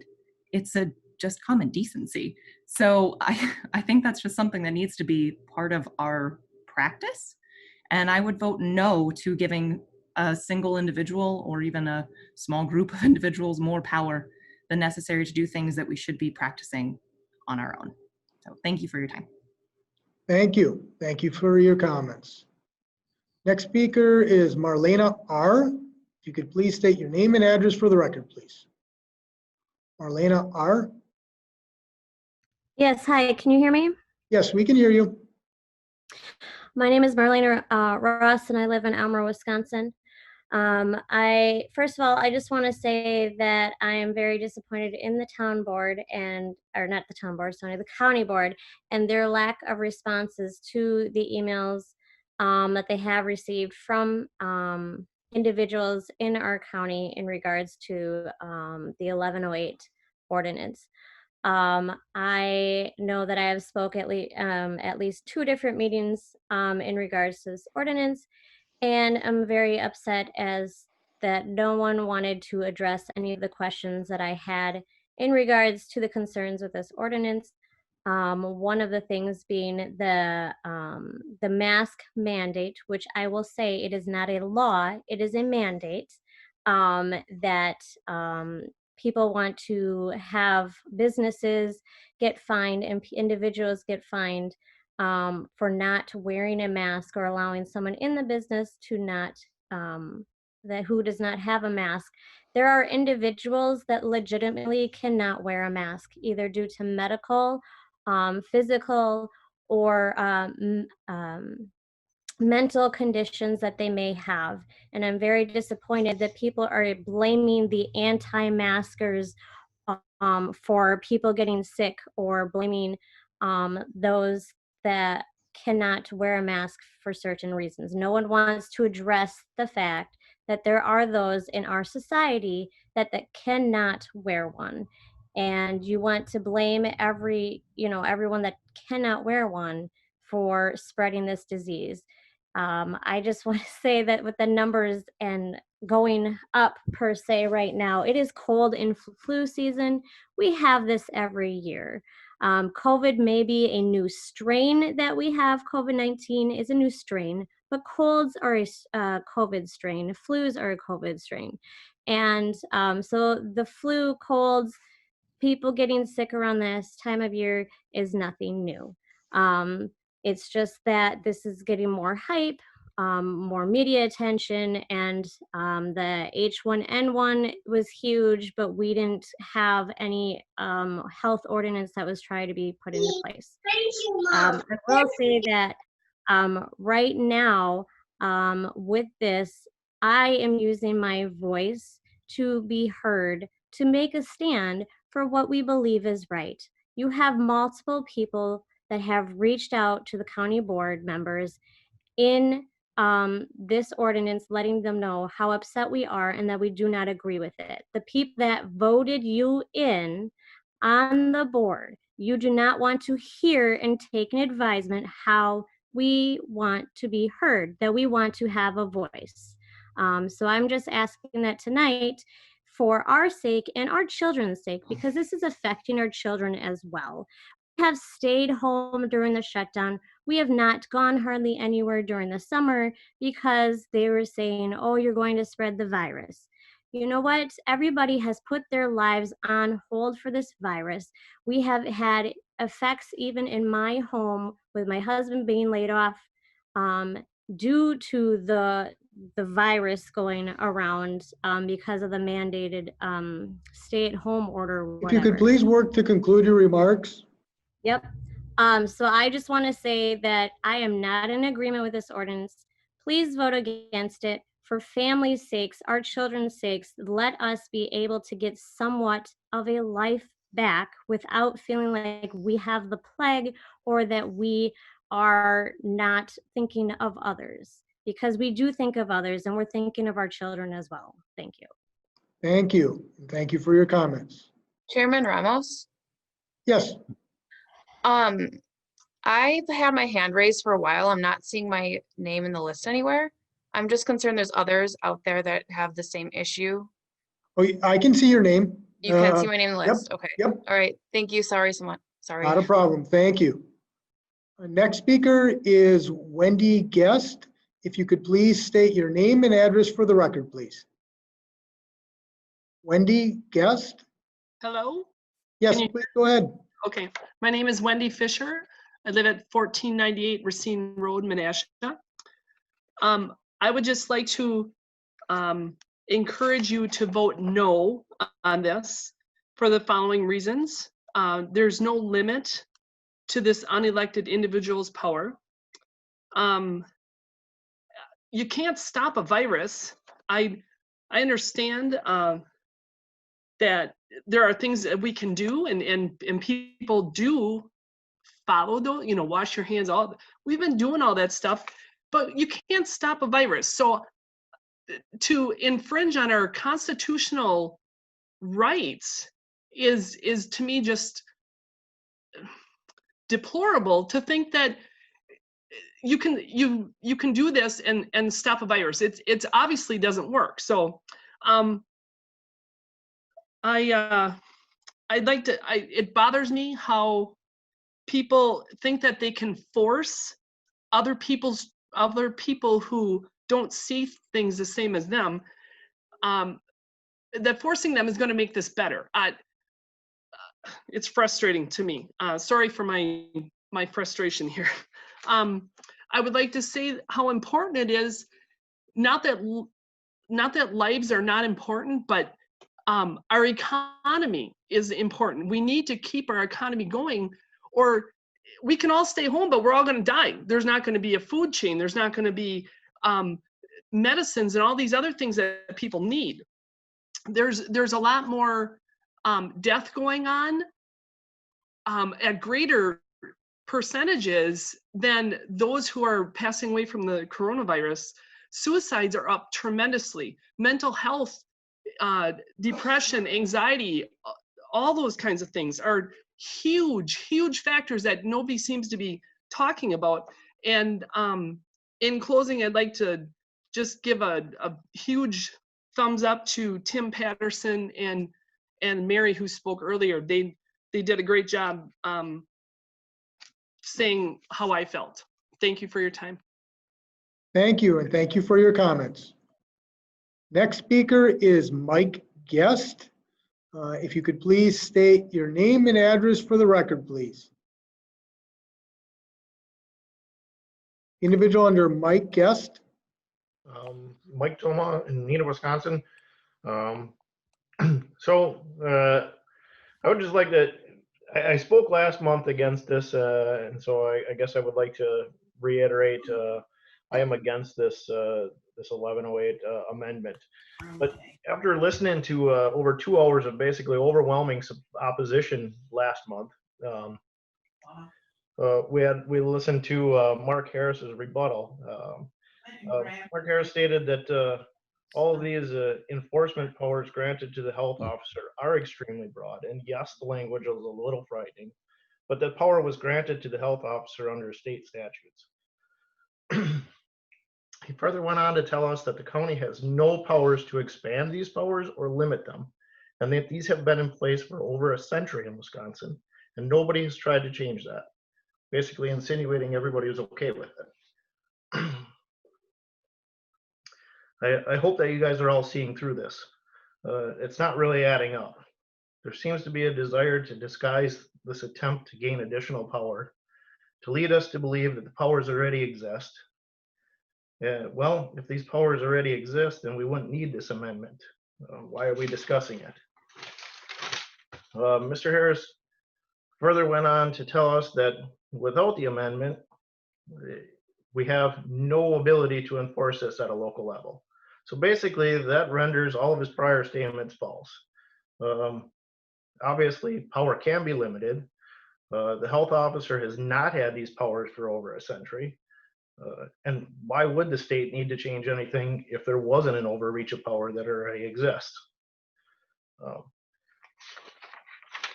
I'm sure none of us are excited to sit through this all over again, but here we are. And I have a funny feeling that if it's not passed tonight, we'll be back here in the future sitting through it again. I'm just going to close by saying I hope that you guys vote this amendment down, and anytime it comes up in the future, vote this down. Thanks. Thank you. And thank you for your comments. Next speaker is the individual at Beth Guest. If you could please state your name and address for the record, please.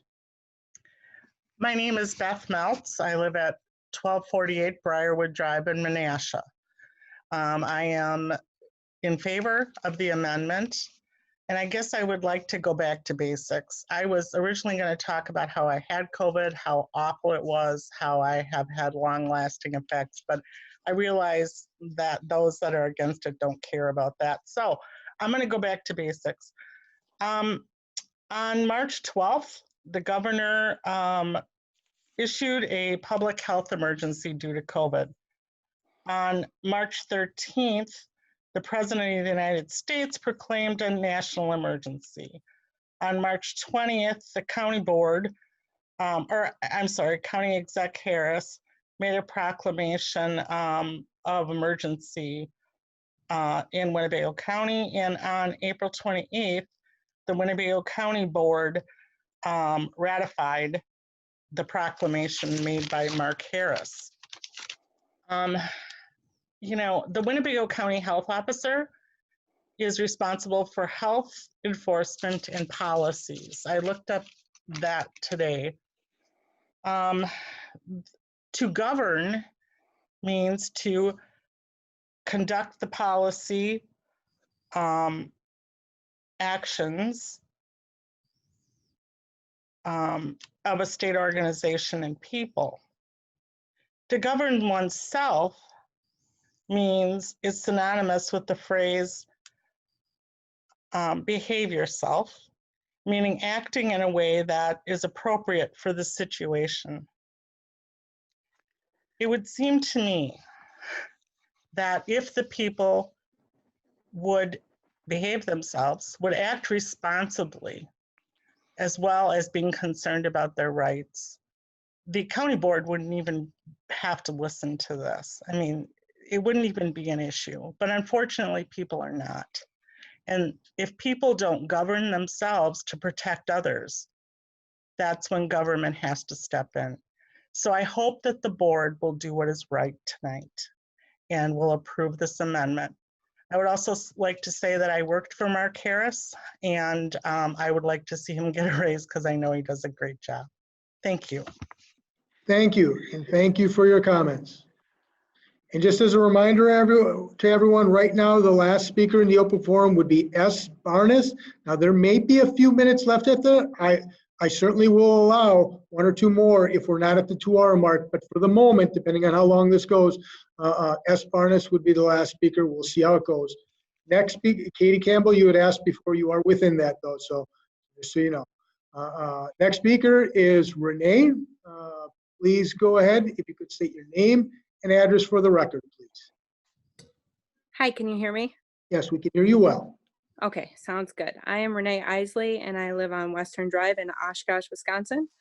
I would just like to reiterate what majority of the people have said tonight about just turning down 1108. This is much bigger than just a coronavirus at hand right now.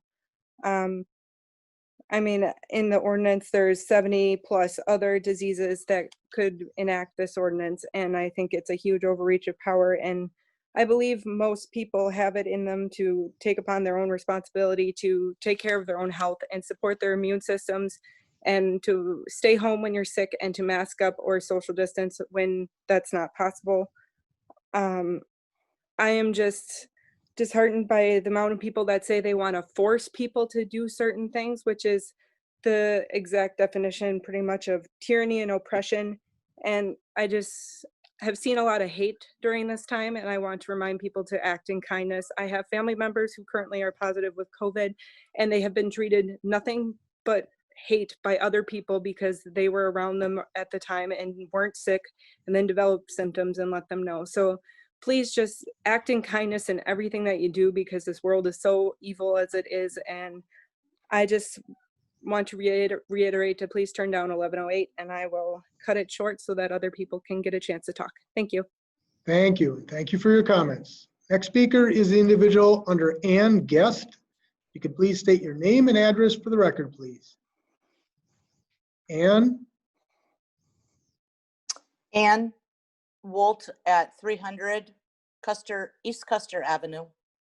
I would just like to say that please consider your vote tonight and voting no. You know, these people that, oh, I've had COVID, my family has COVID. They're talking on this Zoom meeting. They're fine. I'm not downplaying it. I'm just saying, do not be afraid of the COVID. People, you have to, if you want to stay home, why don't you just stay home? Why are you so afraid? And I also want to say, the people that know the truth and know the agenda and know what's going on, it was revealed to you by the Spirit of the living God. I am going to tell you that, God will take care of this issue either way. So I'm just asking you to vote no. And, you have to think about people in your own family. If you're going to be able to, their neighbor ain't going to like them and, whoa, they got to go to quarantine. Your own family, it will come back on your own heads. Thank you. Vote no. Thank you, and thank you for your comments. Next speaker is Philip Walker. You could please state your name and address for the record, please. Philip Walker. Hello, I'm Philip Walker of 1002 Grove Street, Oshkosh, Wisconsin. Please go ahead. COVID is a serious issue. However, we should vote no on 1108. This is not the best way for our county to help everyone. It is too extreme with how open-ended this ordinance is written and by giving too broad of authority. If you're interested in trying to pass something like this, then please rewrite it. I'm in District 18, so Bill Wingren and all supervisors, please vote no on this. Thank you. Thank you, and thank you for your comments. Next speaker is Chris Ullman. If you could please state your name and address for the record, please.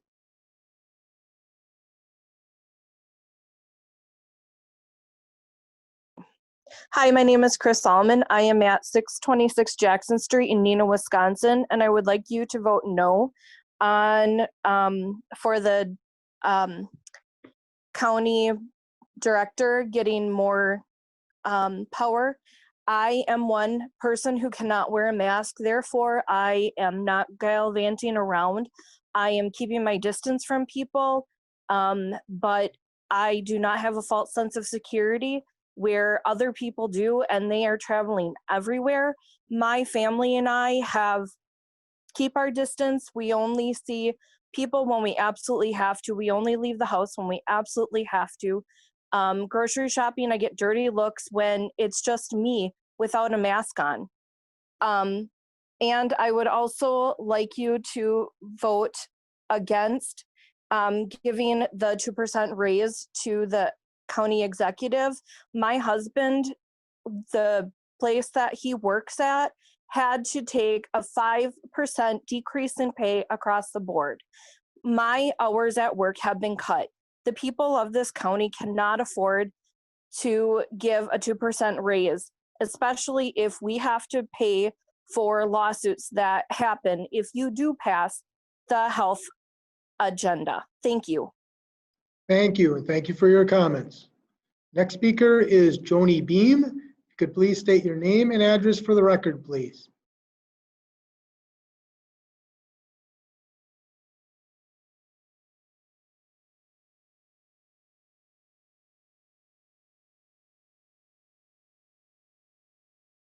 Joni Beam.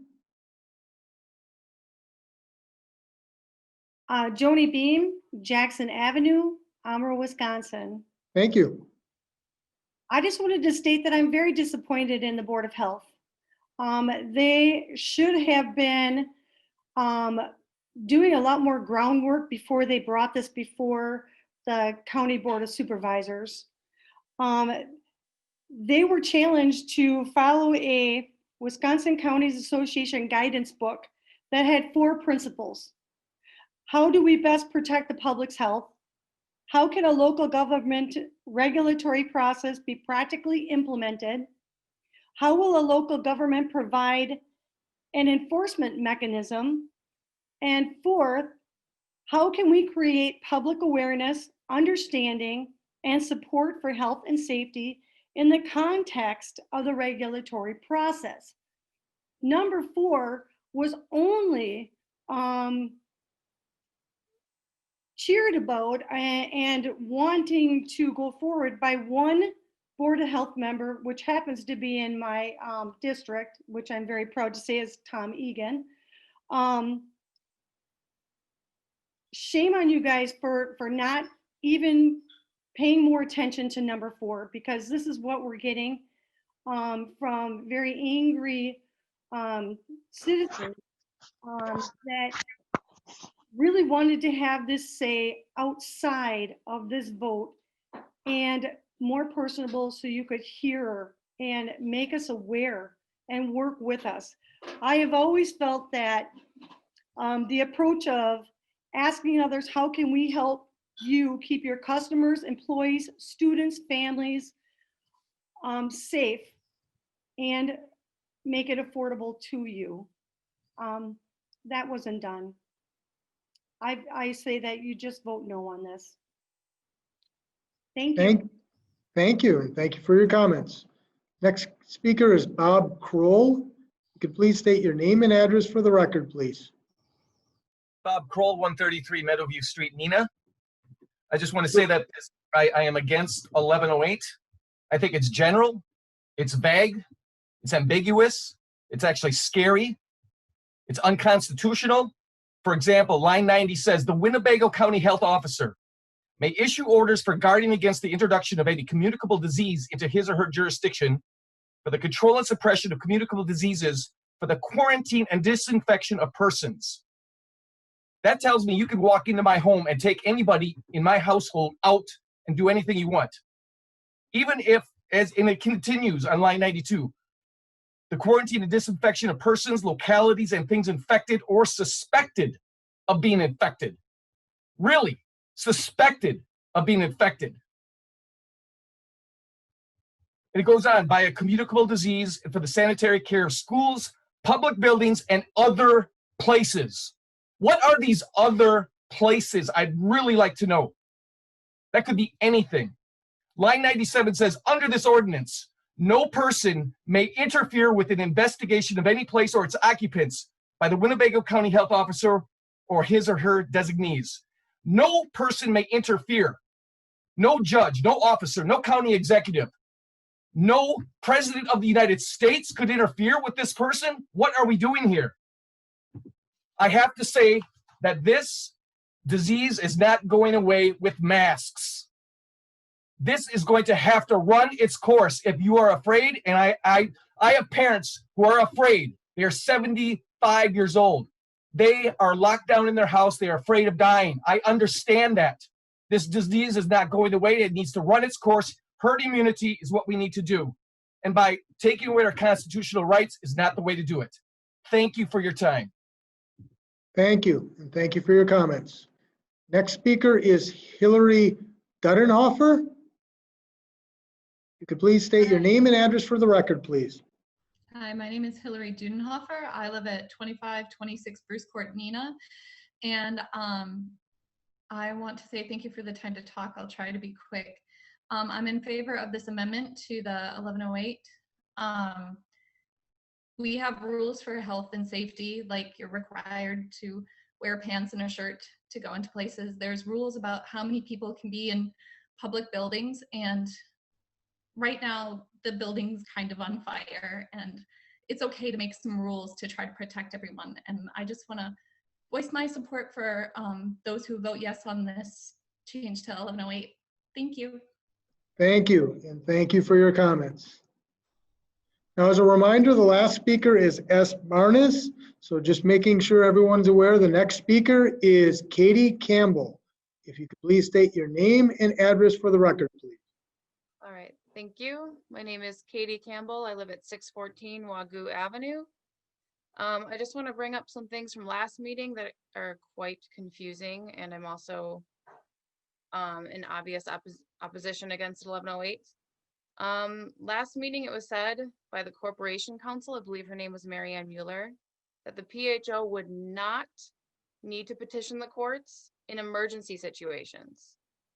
Do the enforcement powers and the ability of the PHO to enter private property without court orders come from the community caretaker exemption, similar to law enforcement, where law enforcement can enter into a home without a warrant if there appears to be immediate danger? If so, I see immense problems with that. Or does it come with pandemics and emergency declarations made by the governor? If so, I see problems with that too.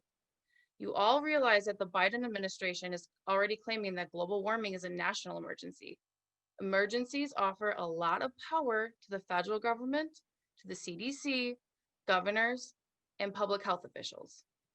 It is clear that some people are benefiting off of pandemics and emergencies, while many others are suffering.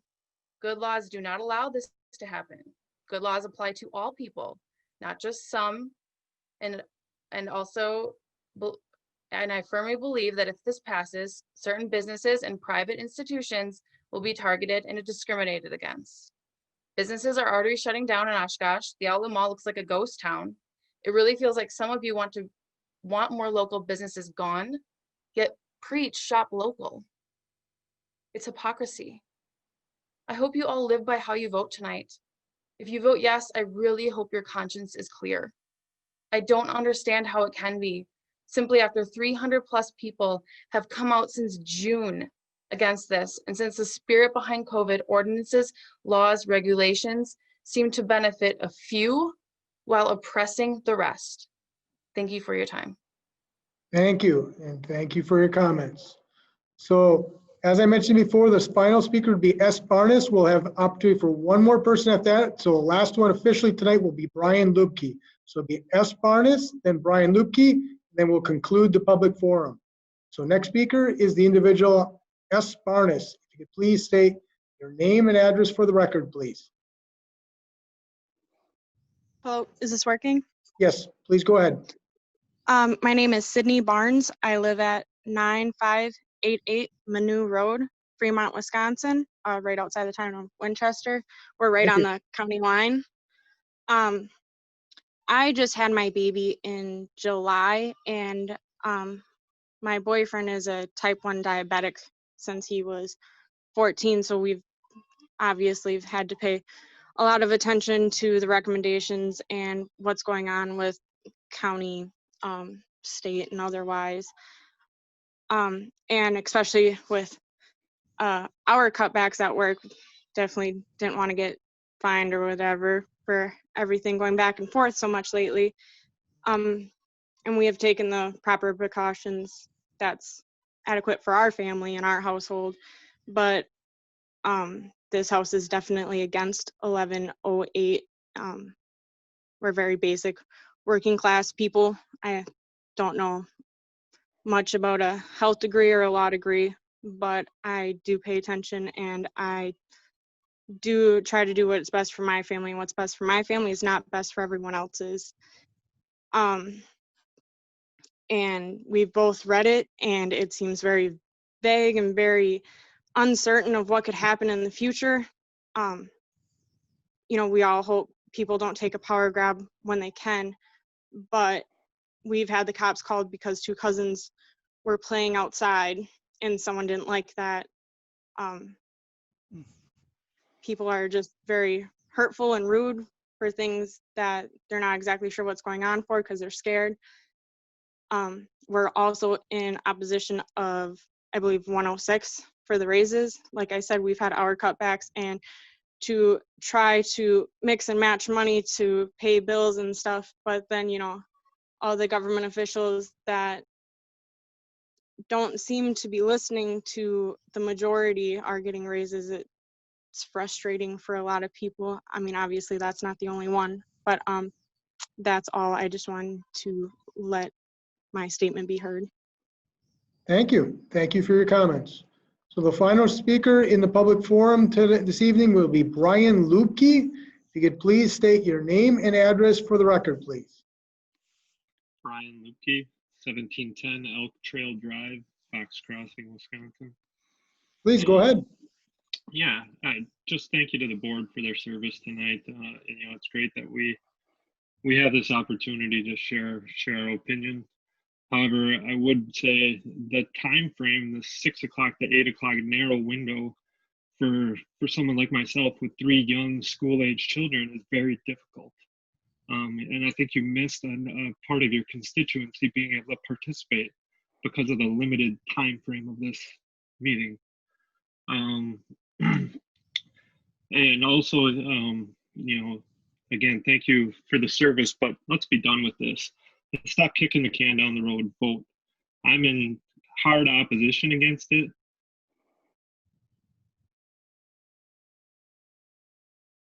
This time and bandwidth in our community spent on this issue. I echo those that smartly said this is the wrong time to make a rash decision. In the state of literal panic in our society, our government is framed on many layers of checks and balances, not on panic amendments that we're trying to. So this is a big picture argument, not a small picture argument that, oh no, we're in the middle of a spike. It's just not the time to make these types of decisions. For the religious amongst us, my forefathers took great risks to come to this area, especially for Protestant Christians getting away from persecution. The carve out for businesses is great. Where's the carve out for religious institutions? Either this was just lazy that carve out isn't put there, or you intend on stopping on our religious rights, which is despicable. For the short-sighted arguers that think government is going to fix this all, look at our neighbors to the south in Illinois. They have some of the harshest mandates, and their COVID rates are right in line with ours. Government's not going to fix this. 2 months ago is when we started our spike. That's when the mask mandate went into place. Masks might seem like a nice little safety blanket, but they don't fix it. I'm neutral on masks. I wear them out of polite society, but the math, look at the math. It doesn't work. And obviously, this is way more than about masks, but government's not going to fix this. Maybe Big Pharma will, but I doubt it. It's probably just going to be herd immunity, just like every other virus we've ever had. Thank you for my time. Thank you, and thank you for your comments. And with that, we are going to go ahead and conclude Chairman the Ramos? Yes? I would respectfully ask, I didn't know how to raise my hand. This is the first time me doing this. There's only like 7 or so of us left that want to speak. We're not going to be allowed to speak. I'm only seeing a few people left on the list that haven't gotten a chance to speak yet. I was just asking for the rest of us. There are actually 7 people on the list. Yes. So here's what I will do. If everyone will follow 1 minute, because now I am going past what I said I would do. If you will all keep to 1 minute, that would give each of you an opportunity to speak. I'm trying to stay with what I told people from the get-go with balancing, giving the public an opportunity. So I'd ask, I will open up the mic starting with Mike Seidel, finishing up with Benjamin Wood, but I'd ask you each to keep to 1 minute so we can keep as close as possible, because I also know there are other people who would have stopped buzzing in because I had told folks from the get-go. Thank you. Okay, so those are those 7 people ending with Benjamin Wood. I'd ask you each to please keep your comments to 1 minute. When there's 45 seconds, I will let you know. Next speaker is Michael Seidel. You please state your name and address for the record, please. Michael Seidel? Michael Seidel? We'll give him one more time afterward. We're going to end with Benjamin Woods. So the next is Ronald Pollock. You could please state your name and address for the record, please. Ronald Pollock, 808 West 10th Avenue in the city of Oshkosh. Please. Okay, I'm going to speak against 1108, and the reason is that we can see in our country that anytime you give one person ultimate authority, what you do is you facilitate improper and unlawful behavior. Also remember that this is going to have a long-lasting effect once COVID is behind us.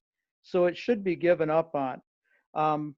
I refuse to live my life in a bubble when I can go out and live. I wear a mask, I social distance, I wash my hands, I do the things I need to do. We've been told that as long as we do these things, we're safe. To date, I've been safe. And all the people in my family have been too. So I think that the majority of us are doing the right things. And I don't think that we need to be forced into doing things or have someone heavy hand us into doing something that other people are totally paranoid about. And that's all I've got to say about this. Thank you, and thank you for your comments. As a reminder, we're going to keep it to 1 minute. I appreciate that you did that, sir. Next speaker is Katie. You could please state your name and address for the record, please. Katie? Katie, please go ahead. I live at 1296 Sharon Street in Oshkosh. Please go ahead. Can you hear me? Yes, we can hear you well.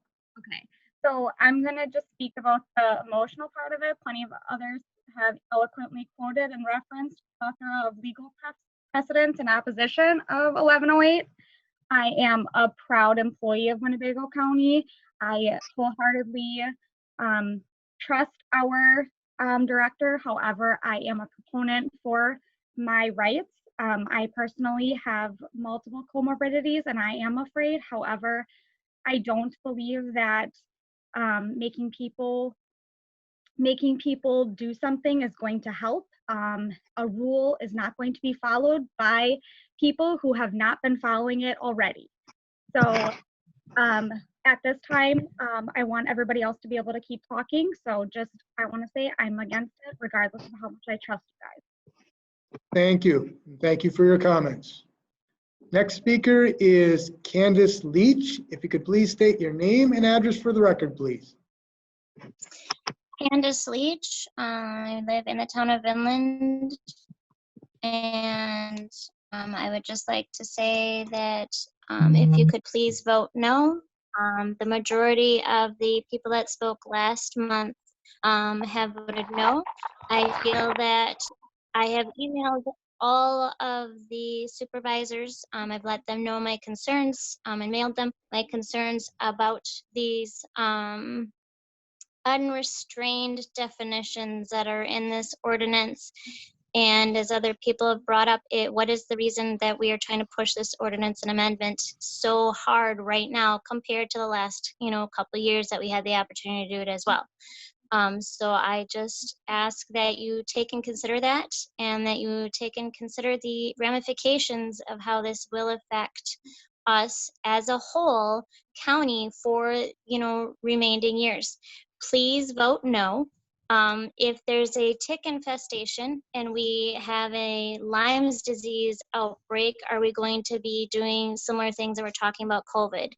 COVID is not something that's going to be going away. Do we really want to sacrifice our freedoms, force people to wear masks, be scared and stay indoors for something that could be here for 50 plus years, like the flu and the cold?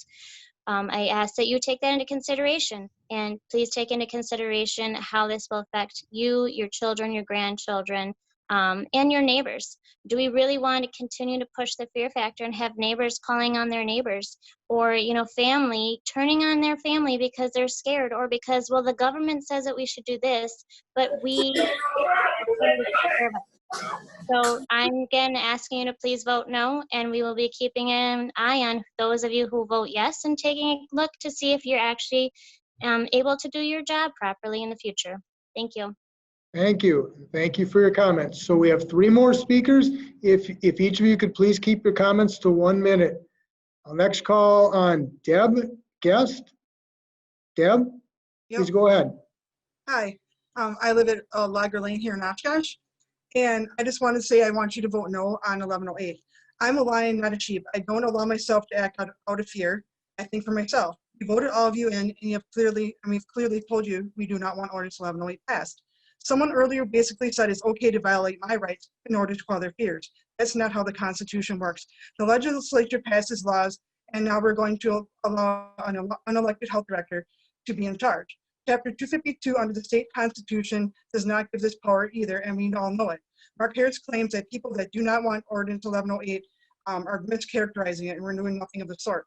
This is a power grab which could have us under a perpetual shutdown anytime there's a communicable disease that necessitates it. The rules are vague and unlimited, which is too tyrannical. People take prescription and drive cars, which are all at risk, and think nothing of it. But a virus that's 99.9% survivable by most people are supposed to live our lives, put our lives on hold.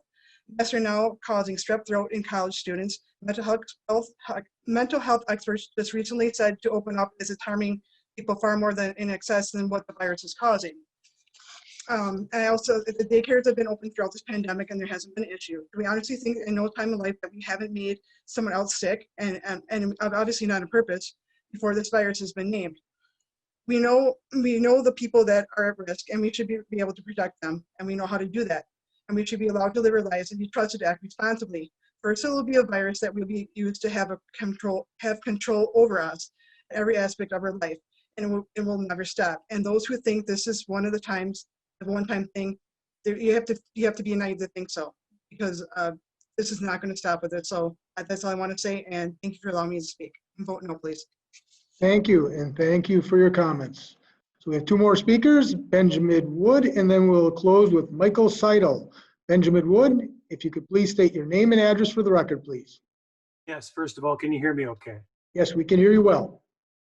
Okay. My name is Benjamin Wood. I live in Oshkosh at 73 Lake Street. First of all, I just want to say thank you to everyone on the board, the people who represent us. I know that it takes a lot to represent a lot of people, so I appreciate your service. I am here this evening to say I absolutely am against 1108. My father right now has COVID. My pastor right now has COVID. I have had multiple friends and coworkers that have had COVID. Statistically speaking, in Wisconsin, 99.2% of people who get COVID recover. There's a very, very small number of people already who are affected by this. Only 6% of our population has even had COVID. And it's just a very, very small amount of people, relatively speaking, since we've got almost 6 million people in Wisconsin that are being affected by this. We hear the drumbeat about how many cases we've got, But the thing is, the human immune system is a miracle. We are able to recover, even without a vaccine, and without, just doing these overwhelmingly large amounts of things to mitigate it. Our immune systems fight this. 99.2 or more than that % of people are recovering. So this is what I ask you. Are we basing this legislation on fear, political fear, personal fear? Are we afraid of dying? Are we afraid of the risk? Risk is a part of life. Death, unfortunately, is a part of life. I just lost my grandpa a couple years ago. It's very painful. And the people who have been suffering from COVID and from other things that have lost loved ones, my heart's with you, I get it. But that should not at all allow any of us to think that arbitrary decisions by unelected officials should rule the day, especially when we have a panic on our hands and people are scared. So I humbly ask you, the people who represent us, are you wanting to make decisions based on leaving a legacy of inspiring your people to hope? I want to have hope in my heart. And I think you all should have hope in your heart too, that we will beat this. But governmental control is not the way. Allow the human spirit and the human immune system to do its job. Vote no on 1108. Thank you. Thank you for your comments. So the final speaker in the open forum is Michael Seidel. Please go ahead, and if you could state your name and address for the record, please. Michael Seidel.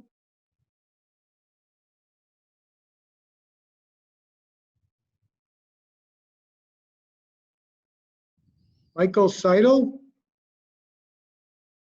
And maybe, Mr. Seidel, if you can try to unmute yourself on your end, maybe there's some sort of difficulty. Michael Seidel.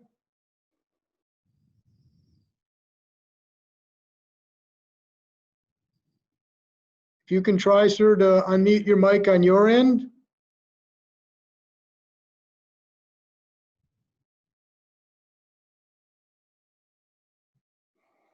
I'm sorry, sir. It doesn't look like your mic's able to be opened up.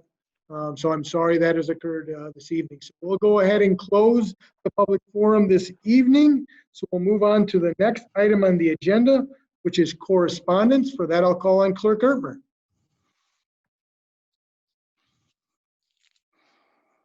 Clerk Ertmer?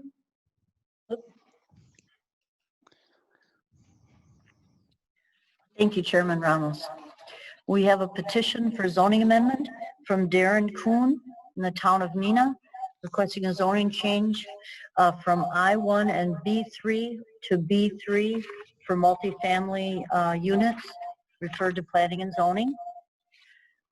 Petition for zoning amendment from Tom Vronick, town of Black Wolf, requesting zoning change from A2 to R1 for proper zoning for a residence, also referred to planning and zoning. And you have one resolution from Kewaunee County, resolution requesting that the state Senate convene an extraordinary session to address 13 water bills passed by the Wisconsin Assembly. It's referred to the Legislative Committee. Thank you. Thank you, Clerk Ertmer. We'll move on to the next item on the agenda, which is the approval of the October 20th, 2020 business meeting minutes and the October 26th, 27th, and 28th budget meeting proceedings. I'll ask for a motion from any supervisor. You can either. I move. Second. There's a motion and there is a second.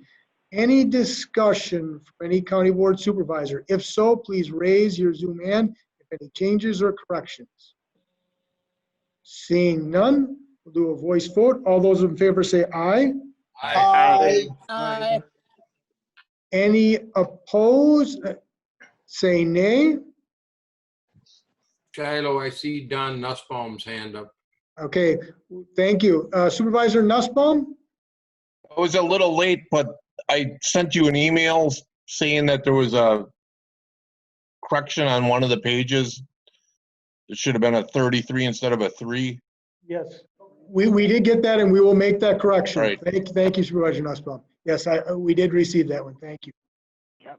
Okay, we're going to once again do the vote. I realize we started it, but all those in favor say aye. Aye. Aye. Any opposed say nay. Nay. With one no, that motion carries. So move on down to the next item, and that's County Executive's Report. For that, I'll call on Executive Harris. I think I'm unmuted now. Can you hear me? Yes, we can hear you well. I think tonight I'm just going to address Ordinance 096-102020, and that's the amendment of Section 1108. I realize how complicated this is and how confusing it is, but directing my comments primarily at the board, all of the powers of the health officer come directly out of state statute, and that state statute is even referenced in this ordinance. We are not giving any new powers to the health officer, nor are we taking any away. What we're dealing with is enforcement. Our code did not support local enforcement of those health officer powers given to him by the state. And in fact, I think there was a fellow earlier, Mike, he quoted me pretty accurately. Those powers have been around a long time. It's an awful lot of power to give to one unelected person, but the state did that, not us. And it's not in our power to change that. What we're dealing with is strictly enforcement. We listened to the public, and we created an enforcement mechanism that requires a vote by a majority of the board. And another question that people on the board might ask, what's the urgency now? Well, currently the governor's indoor mask ordinance is a challenge to that is being heard in the state Supreme Court. And even if it's not struck down by the court, it expires November 21st. So there'll be no mask ordinance in place. The leadership of the state legislature have all indicated that they will not use their authority They will rely on local health officers, but our health officer can't do anything which could be enforced without passage of this ordinance. What I hope will happen is that you'll have the courage to pass it tonight, and I'm hoping you'll do it without a lot of amendment, because quite frankly, I think we could break down in procedure again if we start making amendments to this on the floor. After it's passed, I would hope that the health officer, if he's inclined to, will do some sort of order regarding masking, and that'll go to the full board for them to decide if they want that to be enforceable or not. But I don't think we ever have to apologize for trying to protect the lives of senior citizens, veterans, or the public in general. And lives are in fact at risk. When we talked about this at our board meeting just a month ago, there were 43 people that had died of COVID in the health service area of our county. It's the whole county except for Menasha and Appleton. As of this morning, 77 people had died of COVID in that area. The growth isn't linear, it's geometric. And we're still months away from a broad distribution of a vaccine. Putting this off another month will put these people through more anxiety, put me through more anxiety as well. But would be ignoring the fact that a lot of people are going to die between now and the next board meeting, some of which didn't have to die. And I'm hoping the board will show the courage to do the responsible thing tonight. Thank you. Thank you, Executive Harris. I see one question from a county board supervisor. I'm going to, two actually. I'm going to first call on Supervisor Gabbert, followed by Supervisor Vice Chairperson Egan. Please go ahead, Supervisor Gabbert. Can you hear me okay? Yes, we can hear you well. Okay, just a clarification, Mark, since you brought this up, but I think that I have the clarification, but I want to hear it from you.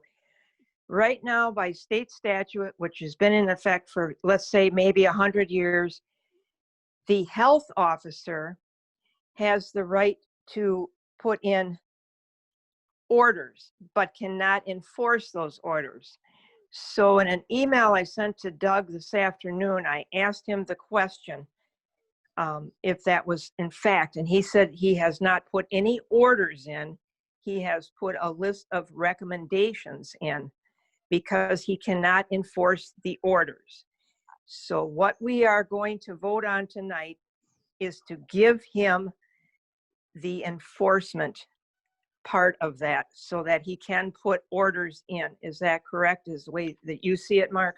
Yeah, I would word it a little different than that. He has the power to do orders now. He can do any orders he wants, but he's not going to do an order knowing that it's not enforceable, because then people would comply with it, like that follow the rules, and other people would not comply, and there'd be nothing we could do about it.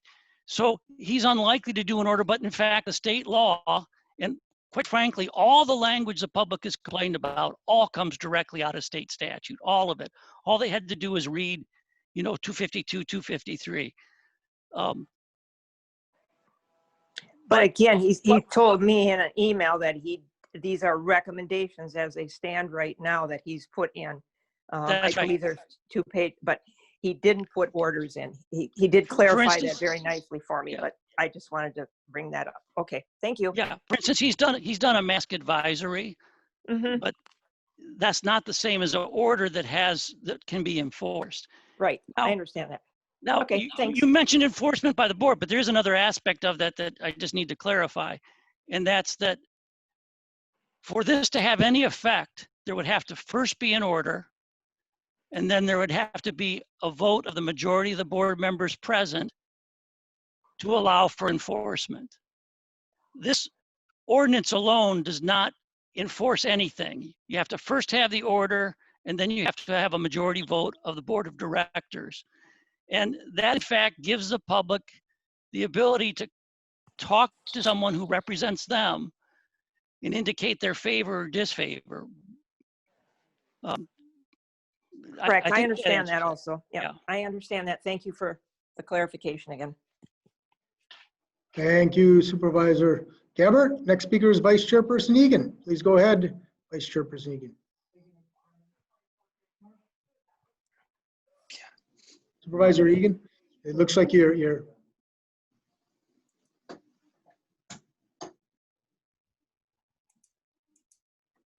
There. your Is mic that is better? open. Yes. Thank you. Mark, do I understand correct that if this is passed tonight, this only gives any authority to the county health officer? Am I correct?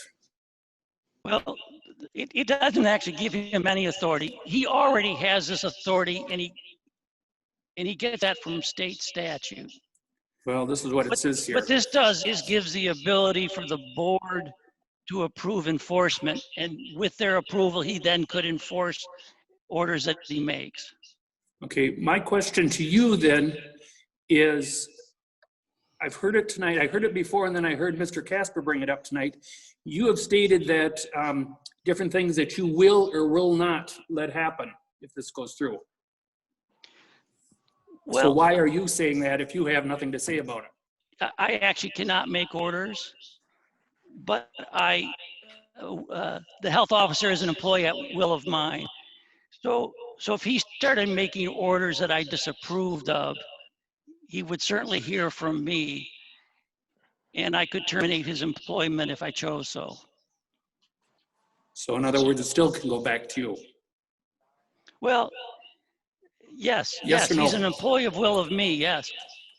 Thank you. Okay, thank you, Vice Chairperson Egan. Next speaker is Supervisor Binder. Please go ahead, Supervisor Binder. I got a question for you, Mark, that Representative Mark Schra said he didn't believe it was legal, that we couldn't really do that, and that they would take that up in court. You have a degree in law. What is your opinion on that? I mean, I don't want to vote for something and be voting against something that legally we can't do. I mean, our corporate counsel said we can do it. I've got numerous emails from constituents that say we can't do it. We got a state representative that says we can't do it. What is the legal? Can we do it, or are we basically overseeing our powers? I believe we're following the counties association's recommendations, and that we can in fact put limitations on enforcement. And this is actually putting limitations on enforcement, but there wouldn't be any enforcement without this. We can do it. Could we be sued? Yes. There's parties that don't want government to be able to do anything to interfere with their interests. They can sue us, but I think they're highly unlikely to win. And who would we have represent us? Corporate counsel, or would we have to hire professional legal staff that dealt more in that matter? I think corporate counsel could represent us and represent us well. But it's also possible if other counties attempt to be able to enforce their health orders. Quite frankly, most counties are fearful of trying to do this. There's too much public backlash. They haven't shown the courage to move forward because Wisconsin Manufacturers and Commerce has launched attacks on every county board that's attempted to adopt the powers that would have let them enforce this.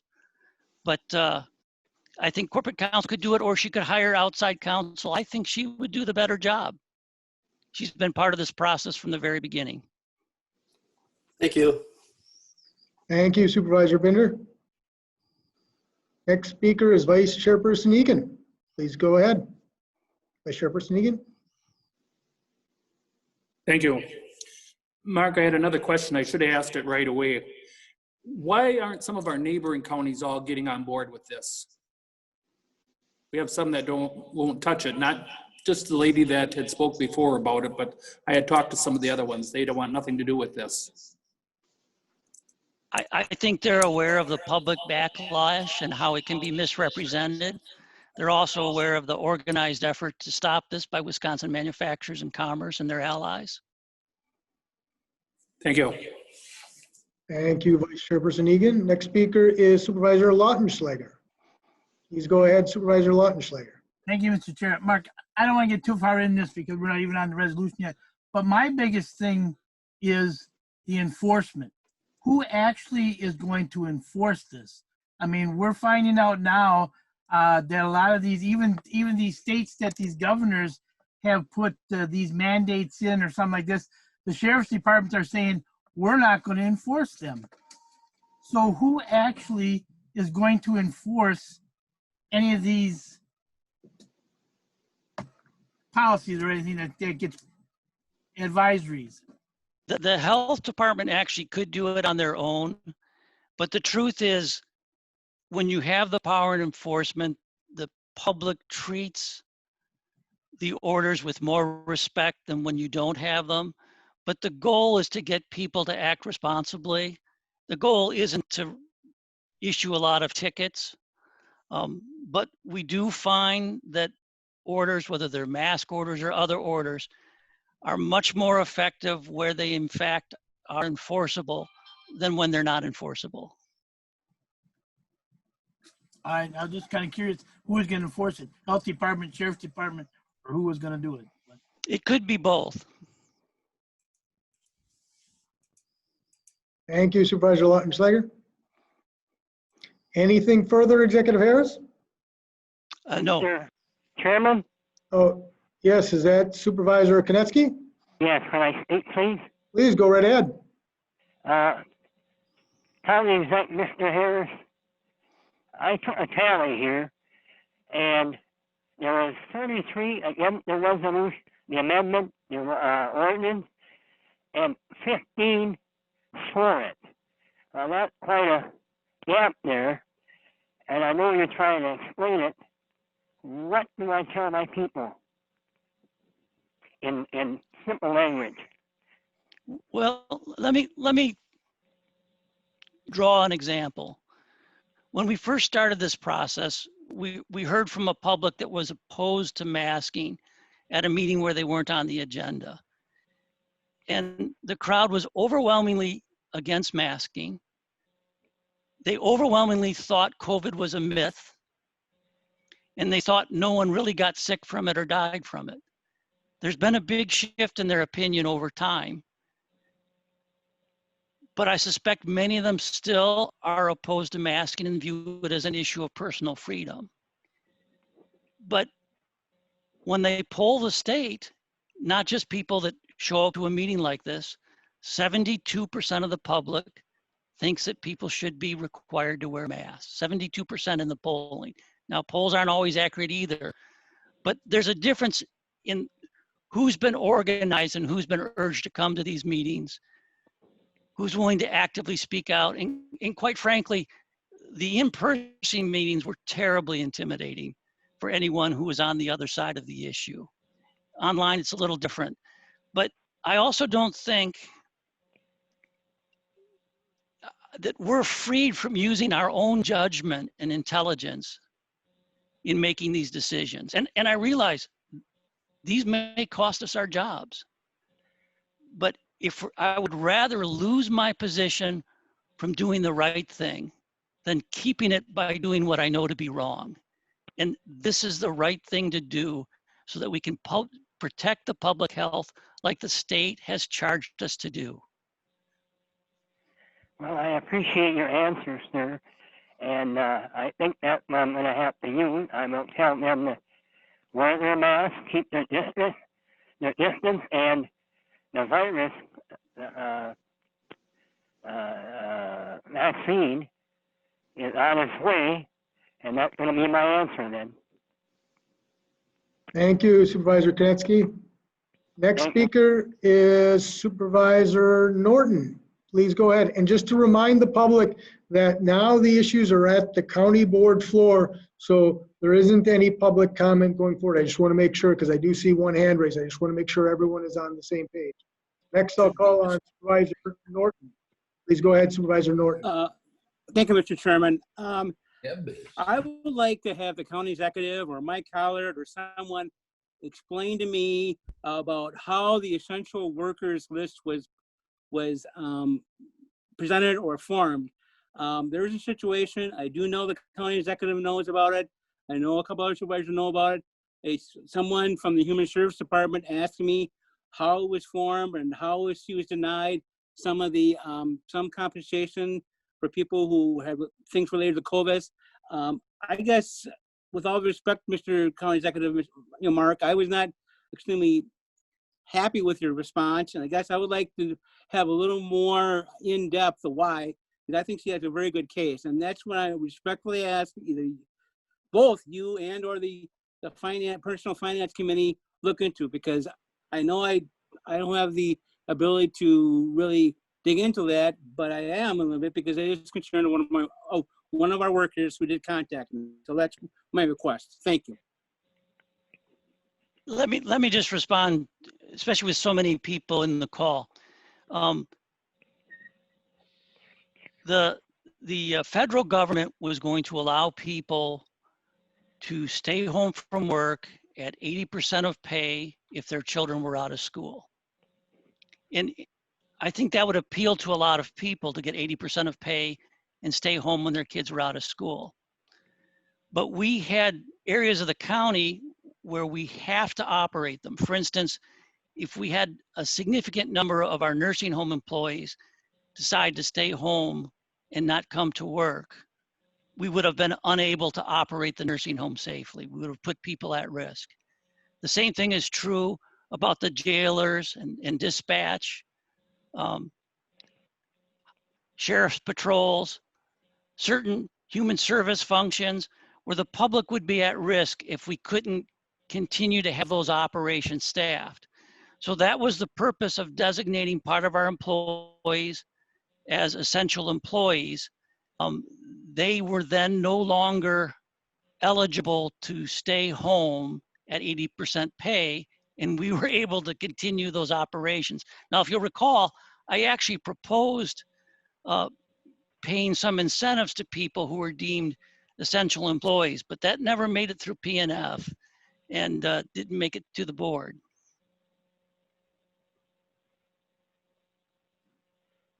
Thank you, Supervisor Norton.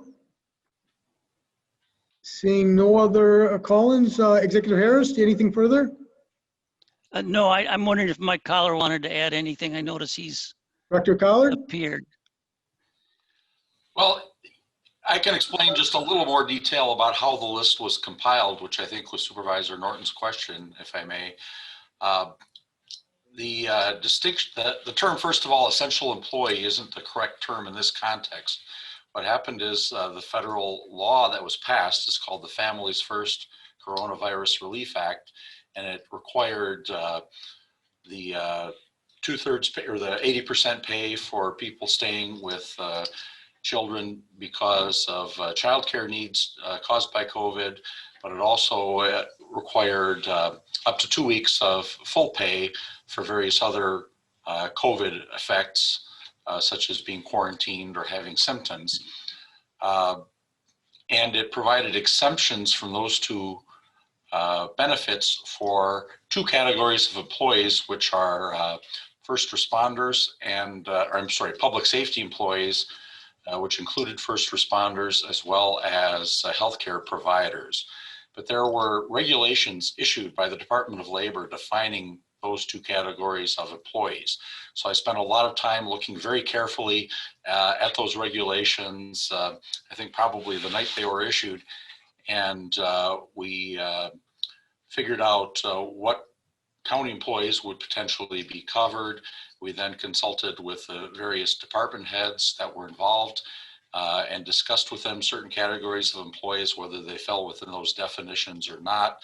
And we eventually came up with a list that was issued by the county executive as a determination which categories of employees were covered. But it was done while closely looking at the regulations issued by the federal government in those two categories of employees. The county board then, of course, did elect to provide its own benefit of the up to 2 weeks pay for people who are off due to their own illness or coronavirus quarantine and some other situations.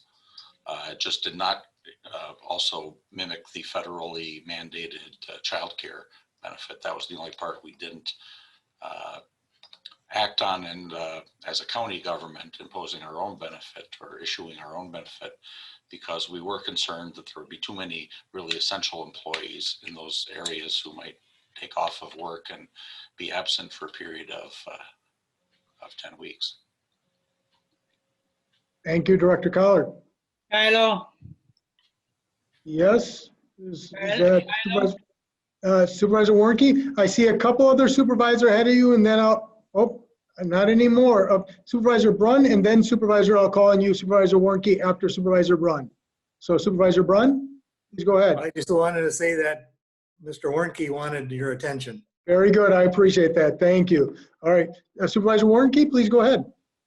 Well, I like to hear Mark Harris give the details in layman's language as to where and why would people be given a ticket or shut down or whatever they do.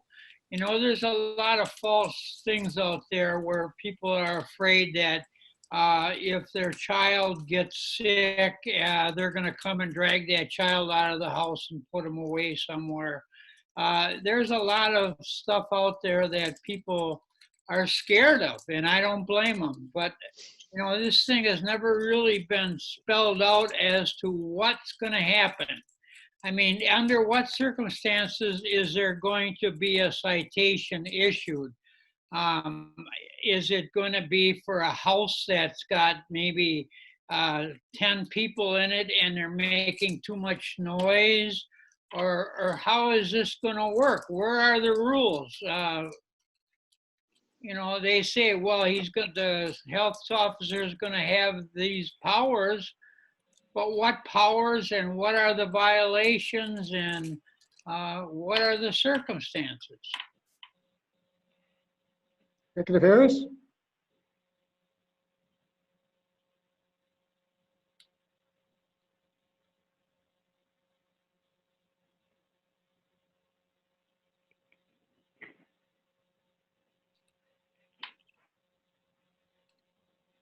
Executive Harris? I think he's having a little trouble with his audio, perhaps. But Supervisor Warnke, what I would tell you is, I'd liken this potentially to if there's currently, let's say, a foodborne outbreak at a local business. The Public Health Department already would potentially work with that sort of business and work with them to try to improve the situation and continue to work with them and advise them as to how to improve that and make it safe for the public. Rarely occurs, as you all know, but if there was a situation where despite the efforts of counseling and working with that business, that the Public Health Department felt that that business then wasn't doing what they deemed was needed for the best health of the community, then they would have the opportunity to decide if they would exercise the right of a citation. Now, what about residential people who say they're having a party and there's 50 people at this party? Is there something that the health officer has that he can break this up, or how is there a limit on it, or what's going on with that?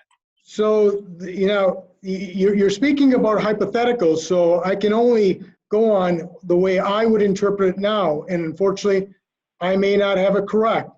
But if, for example, there was an advisory general health order that said that countywide you could not have public gatherings of 50 or more public gatherings, okay, hypothetically. Then if there was a situation where there was a public gathering that was more than that, if we had actually passed, he had advised that general order, and we as a board had actually approved that general order, only then would he have enforcement powers in that situation, as I understand it. You can ask Corporation Counsel if her interpretation is different. I'm not an attorney, but that's how I would understand it. So this is twofold. That's why I was going to give an answer when it came up to the county board chairman's report. There was the question in terms of whether or not we can do this or not. And if you all recall, there was a guidance statement that was formulated by the WCA, Wisconsin Counties Association. There was a work group that was formed that worked over 6 weeks that included representation from a Chamber of Commerce, from a number of attorneys who had familiarity with these sorts of types of state statutes and laws. It also included representatives from the League of Municipalities and representatives from the Wisconsin Counties Association. There was also a representative from the Wisconsin Restaurant Association. I don't know the specific individuals that were involved, but those were the types of individuals that were involved. They developed that guidance statement that was referenced. In there, when it refers to general orders, there are 2 particular things that they say that actually do in some ways relate to the Palm ruling to a certain degree. They said that if in a community you were to consider this type of ordinance or this type of general order, what they said is, first, you should have an ordinance that allows you to do that general order.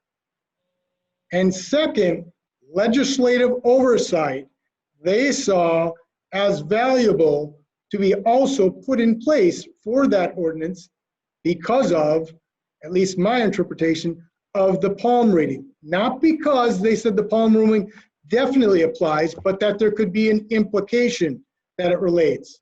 However, if you recall, with the Palm ruling, there was not legislative oversight.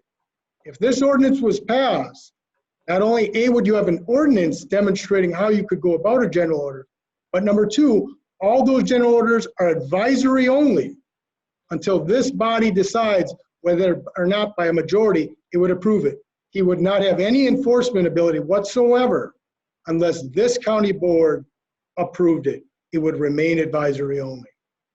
Does it cover other diseases? In other words, if there's a measles outbreak and I've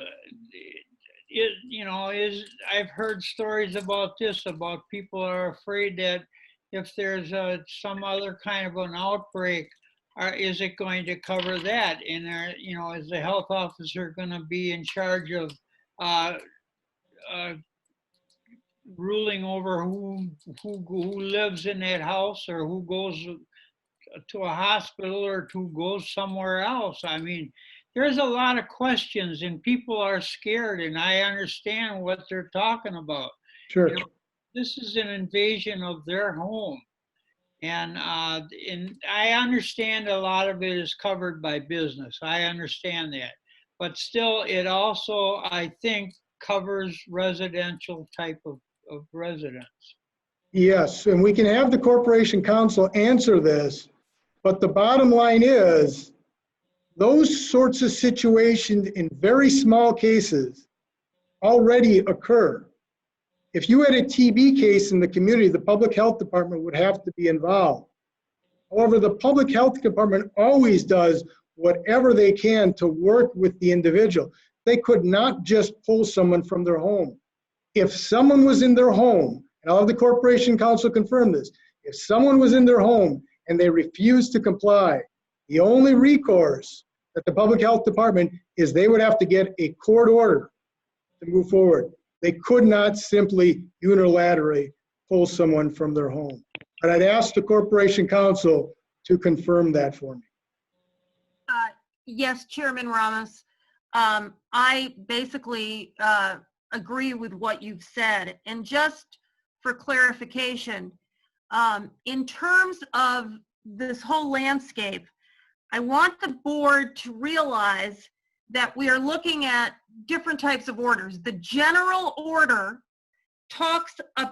does not have, and again, general orders apply to the public at large.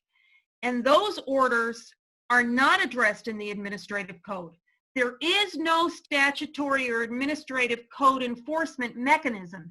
That is why when the Wisconsin Counties Association gathered all of these people together, they indicated if there was going to be a general order, you would need to have recognition via a local ordinance. as is basically referenced under 252. And it also indicated, obviously, that if there was going to be an ordinance, they strongly suggested legislative oversight so that there would be due process and oversight built in. I would also add, it is clear that if there was going to be a penalty, the local government we were not talking about any criminal penalties, any imprisonment, anything like that, because under state law, municipalities or local governments cannot do that. But again, you have to look at the orders. So there are general orders, and then there are individual orders, okay? Orders directed toward an individual or a specific group of people. Those individual orders, when it comes to enforcing, the administrative code provides specific legal remedies for that. And these individual orders involve isolation, quarantine, outbreak. And again, there are enforcement abilities via the statute and administrative code. However, when we're looking at 1108, 1108 specifically relates to the county health officer. And I believe it's advisable that you have a receptacle that will basically put everything outlined in one document. The ability of the county health officer to issue general orders with the proviso that obviously your board reviews them, and then reference to the individual orders as well. And again, the individual orders have oversight via the judiciary, because basically what would happen is the health officer, as Chairman Ramos indicated, will do everything he can to get voluntary, voluntary follow through. However, if that is not the case, then the health officer would have the ability to do things as is referenced in the statute. Suggest if the person is just ignoring it, okay, you should go through some education, or you should undergo some tests. You should maybe have to perhaps participate in education programs. If the person refuses to do that, if they fail to comply, that is when there would be a petition to court for injunctive relief saying, please have this person comply. So again, the oversight via individual is judiciary. The oversight versus general would be the county board. Thank you. Thank you, Corporation Counsel, and thank you, Supervisor Warnke. That will conclude the county executive's report, so we'll move on down to the county board chairman's report. I was actually going to make a couple of those comments that just came up there for clarification.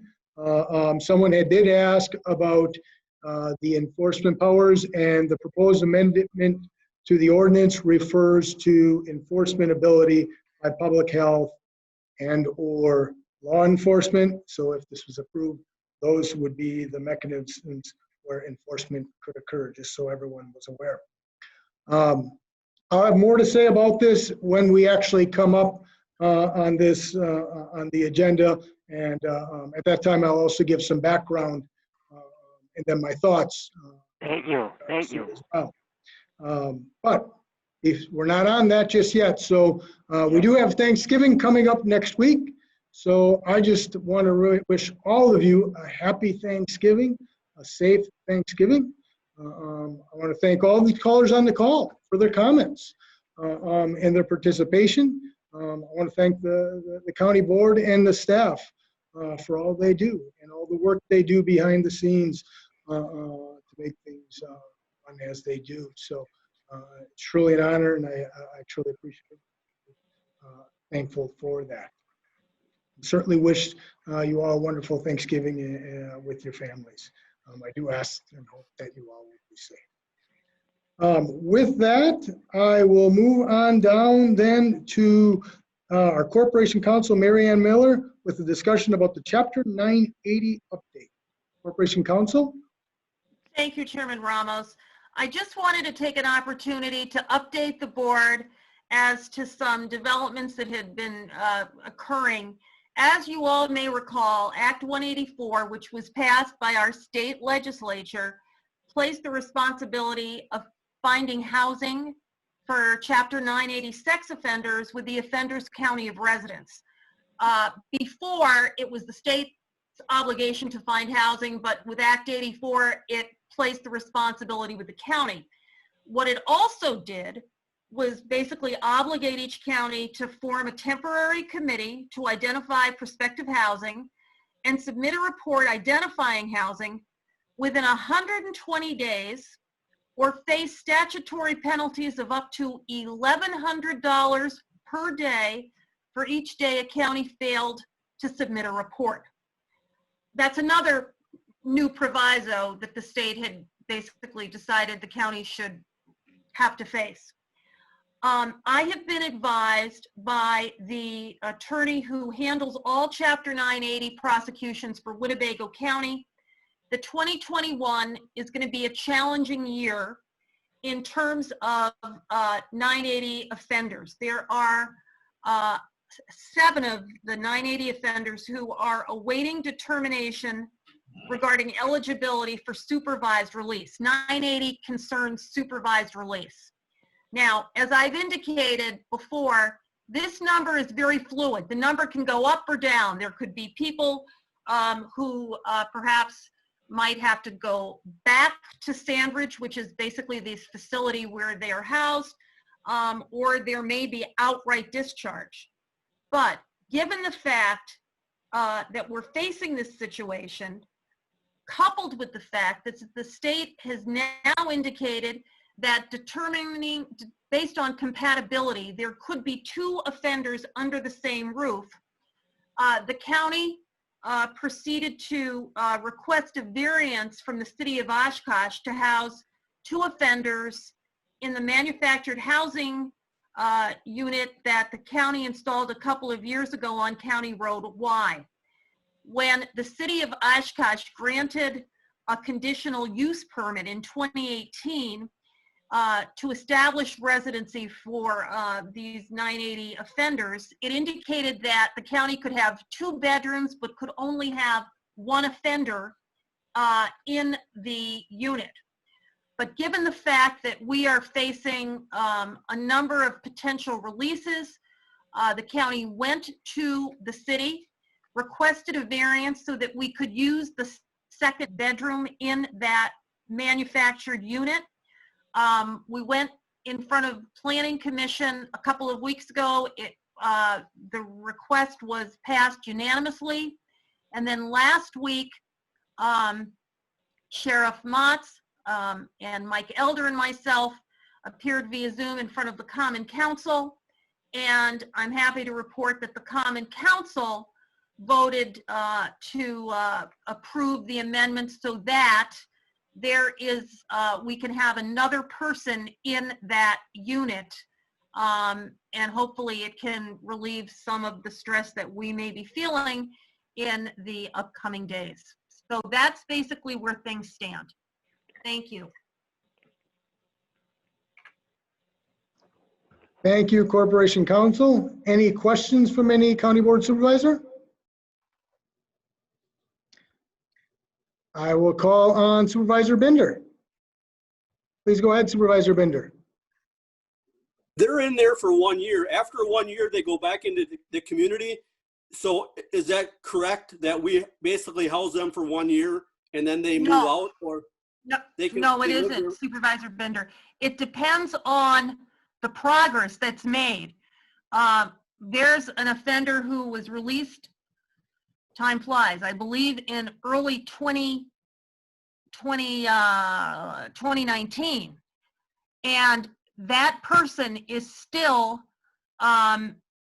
under supervised release. What does happen, Supervisor Binder, and this is what you might be thinking, is they come up for review every year. They do come up for review every year. And so there's no guarantee they will leave in a year. They could be there for more than that. So the state continues to pay the $1,100 then until they move out, is that correct? Oh, no. Oh, you mean well, since the county owns the unit, then we can charge the state. Correct. To house, yes. But the $1,100 a day penalty is paid by the county. Correct, but isn't that what they pay for rent? Isn't that what the state gives us for rent? Yes. So the $1,100. Well, you know, I'm thinking it might be $2,000, but I might be mistaken. I thought it was $2,000 a month.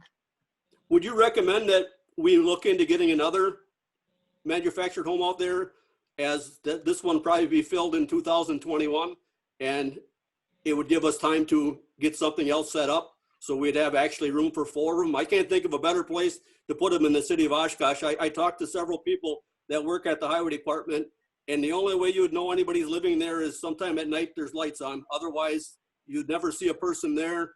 They wouldn't have known anyone was living there if they wouldn't have seen lights on.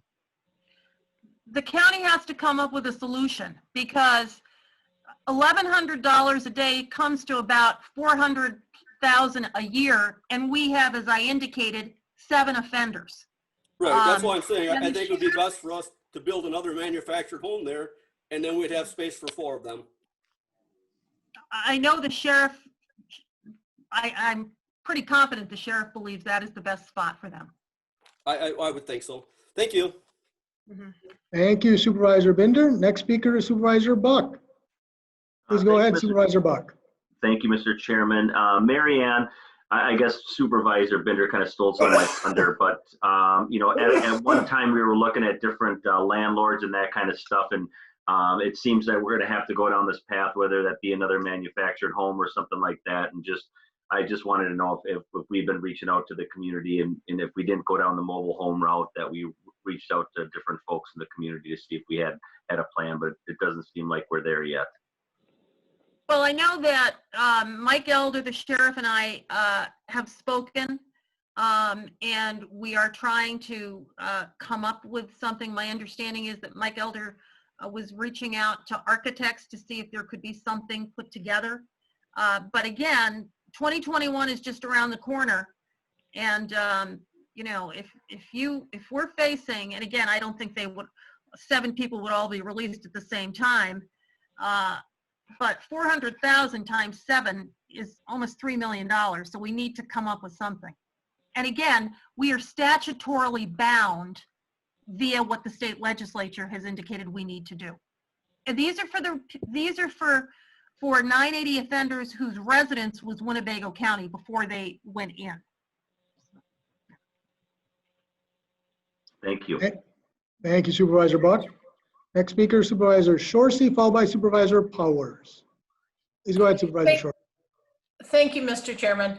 Just a clarification from the Judiciary Committee. Obviously, this has been an issue that we're very aware of and have been making decisions. And we have asked Marianne and others who would make those decisions to come up with a longer-term plan, because it is apparent that there's some decentralizing going on at, you know, motivated by the state and their positions. So we do expect that this is going to be an issue for us to address. So I can assure you that we are aware of it and moving in that direction. Thank you, Supervisor Shorsey. Next speaker is Supervisor Powers. Please go ahead, Supervisor Powers. Thank you, Mr. Chairman. What I recall, I'm on the Human Services Board. What I recall when this came up originally, they looked at all those landlords who did have property and were turned down by all of them. And again, the amount of property, or the number of pieces of property were limited because these could not be near schools, parks, churches. There may have been a couple other things. And I also seem to recall that fine that would be levied against the county would be paid to the offender. And maybe Supervisors Lautenschlager, Norton, or Finch remember better than I do from those talks on human services. But I think that money would end up with the offender. We just couldn't imagine having to pay offenders that kind of money because we couldn't find a place for them to live. That's it. Thank you. Thank you, Supervisor Powers. Seeing no other call-ins, we'll conclude that portion of the agenda. So next item is zoning reports and ordinances. However, we have none this evening. So the next items on the agenda are resolutions and ordinances. For the first one, I will relinquish the chair to Vice Chairperson Egan so that I can make the motion on that first item. I'll relinquish the chair to Vice Chairperson Egan.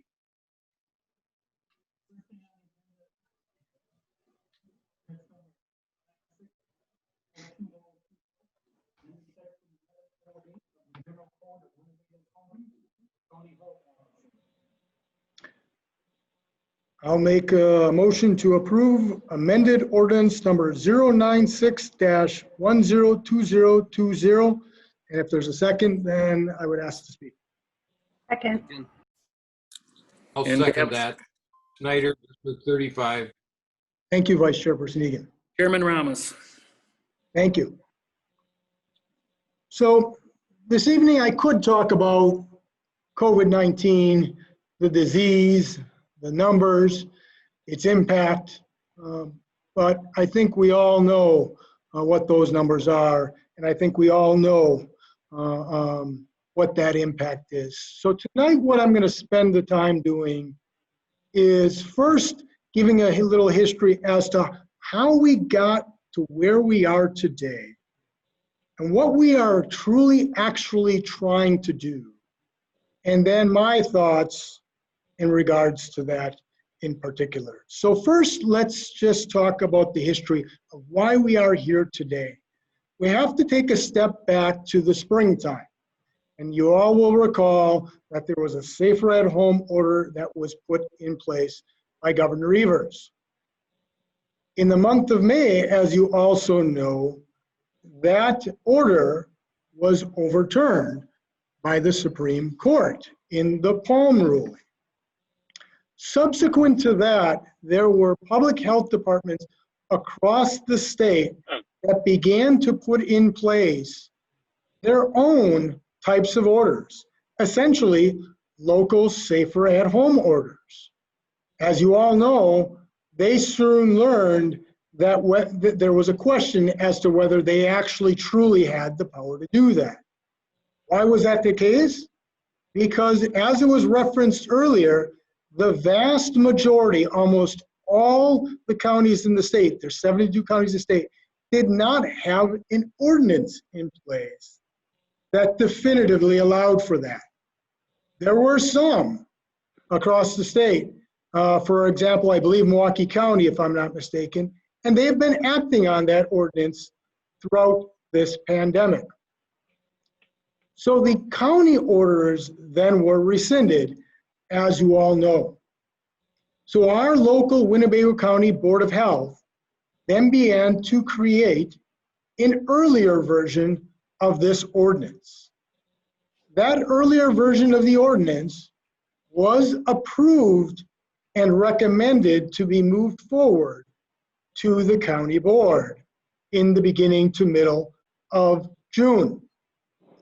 Now I, as the Board of Health Chairman and the County Board Chairman, heard from a number of individuals. And frankly, I'll admit, I had some reservations when we were discussing it at the Board of Health about that earlier version. So I, at that time, early in June, actually removed that ordinance from the agenda for the County Board. So it was to be on the County Board agenda, but I myself, in the capacity of County Board Chairperson and Chairman of the Board of Health, decided to remove that.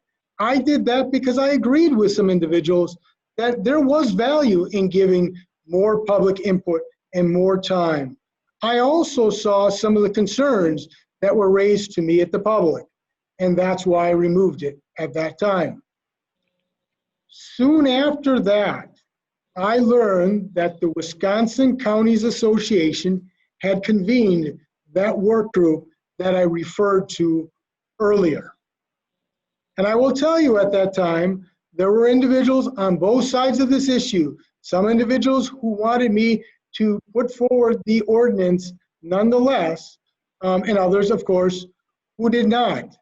I let individuals know on both sides my feeling that if you had a work group from the Wisconsin Counties Association who put that work group together to provide some sort of guidance for all Wisconsin counties, that in my view, it made sense to allow that work group to do its work and then come forward with that guidance statement afterward. And then we could consider, based on that guidance, what potential ordinance could look like for Winnebago County. That guidance statement came out in mid to late August. I made this county board and the public aware that that guidance statement was coming out shortly. Sometime in September, I provided a link to that guidance statement, and as well at the county board meetings, I made references to that guidance statement and described it more generally and encouraged folks to look at that guidance statement. I also advised the county board and the public, at least at one, I believe 2 meetings in September, that based on that guidance, this county board and public may see a different ordinance version come forward at some point in the near future. That's what you all saw in October. That ordinance, I will tell you, was based on several things. Number one, it was based on the first ordinance that we were considering. However, it was modified significantly, and I was the one who crafted a fair amount of that language with then significant help, legally of course, by the Corporation Council. I utilized a number of sources to do that. Number one, I used the guidance statement, absolutely. That's why I referenced the guidance statement in some of these answers, because the guidance statement actually talks about individual orders and it talks about general orders. What that guidance statement will tell you is that there are state statutes already that clearly define what a public health officer could do in terms of an individual order. It also, in the administrative code, talks about what sort of enforcement options there could be. But of course, we don't necessarily have an ordinance that combines all those things because they're in different pieces of the state statute and some in administrative code.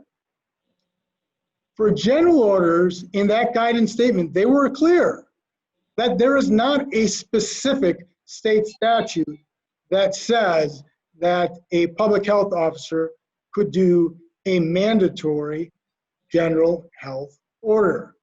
They can do an advisory one.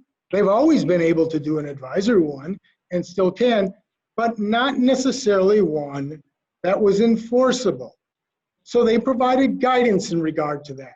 And that's when I referred to the Palm ruling earlier.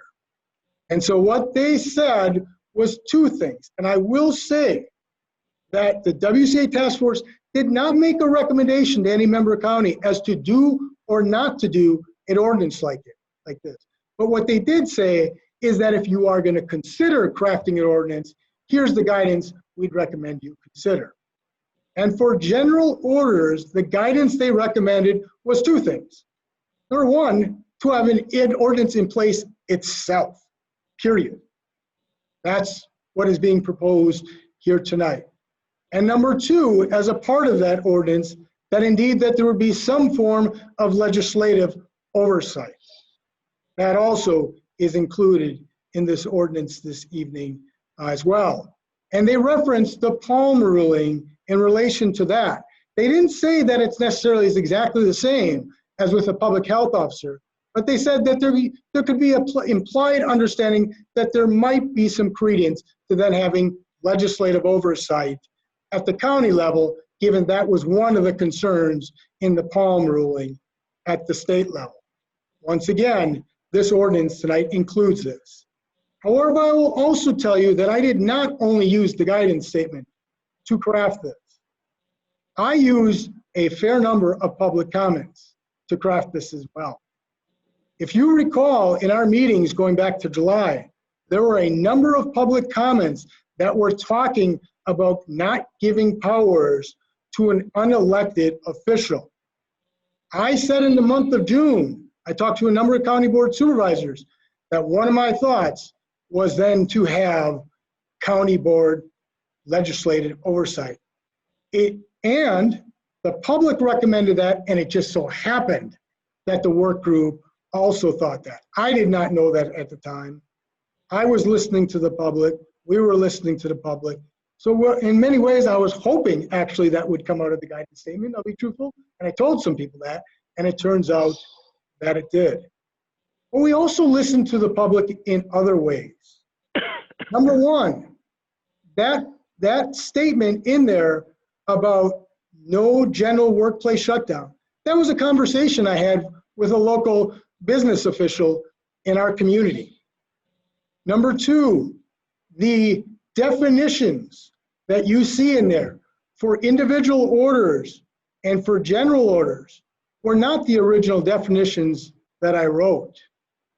Frankly, there weren't any specific definitions that were given in the guidance.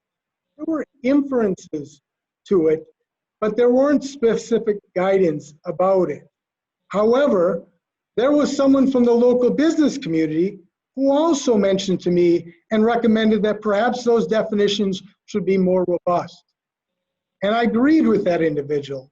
And that's why you see that also in that ordinance here today. So there very much was public input and frankly, public effect on the ordinance that you are considering this evening. Now that I've given you a little bit of some of the background history on how we've gotten here today, I guess I want to give you a little bit of my thoughts generally of this whole situation. So first of all, I truly believe we owe it to our community to offer a framework for how we consider and decide these difficult questions. And we owe them to know what that is. That's transparency. That is what we are doing here tonight. So now let's be clear on what this ordinance actually does and does not do. So first of all, in regards to individual orders, it cites the state statutes that are already there for the power of the public health officer. What it adds is an enforcement mechanism. It makes it clear to the public what sort of an enforcement mechanism would be utilized if an individual order was actually put in place. I believe that's transparency. That's what we're doing here tonight. So now moving on to the general orders more specifically. It tells the public how we would consider a general order. And let me emphasize, consider a general order. That being the health officer would have the ability to do an advisory only general health order. Advisory only. It would remain advisory only unless a majority of the county board, the representative body of this community, only if they affirmed it within 14 days of that ordinance, that advisory ordinance put in place. If and only if the county board approves that. Otherwise, it would continue to remain advisory only. And so I want to emphasize, what we're voting on tonight is not a health order, period. It is a framework. It's a process as to how we would consider an order in the future. Now, when we consider an order like this, an issue like this, it's normal, it's natural to try to consider all the what ifs, or what about this, right? That's normal and natural. In many ways, frankly, that's helpful. However, we also run the risk of doing that so much that we wind up getting nothing done. And we have been at this now for 5 months. I truly believe too often the enemy of good is perfection. I truly believe that too often the enemy of progress is perfection. Frankly, the only way we're going to achieve progress with all this is together. You cannot effectively combat a pandemic as an individual. You can't do it. You have to do it together. And that's what we're trying to do here tonight. I truly believe that's transparency. In reality, if we cannot even agree to institute a framework, not an order, just a framework of how we might consider this type of order, then you have to ask yourselves, at least tonight, as a board, are we really willing to do anything at all? So I'm going to end with 2 stories. They're sports stories. I think we all like sports stories, right? The first one is kind of how I look at sometimes our role in government, and it relates to sports teams. And the way I look at it oftentimes in government, we are quite often playing a similar role to some of the roles on a sports team. And I mean this seriously. At times, we're a coach, leading the field, leading our team onto the field, the team of play.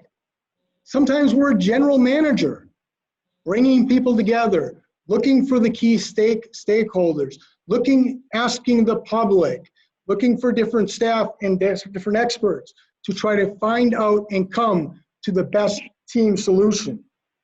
And sometimes we're a referee. We're looking at all sides. We're looking at both sides. We're looking at opposing sides. Frankly, we all know that there have been opposing sides to this. But in the end, like a referee, sometimes we have to make a call.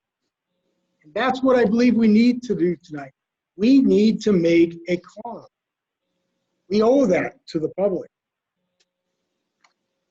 The second story happens to be a movie that I was scrolling on Netflix recently over the last month too. It's a movie some of you may know. It's called Moneyball. If you don't know it, Moneyball is a movie about a general manager named Billy Beam. Billy Beam was a general manager of the Oakland A's about 20 years ago. As that general manager, he was a general manager of a small market team that made it difficult with their budget to be able to compete against larger market teams like the New York Yankees, for example. So what he did, working with some other individuals, he developed a strategy, a statistical strategy, to identify undervalued players. Players who essentially were looked over by others, but were actually good players that he could get for a low price, since he had a low market budget.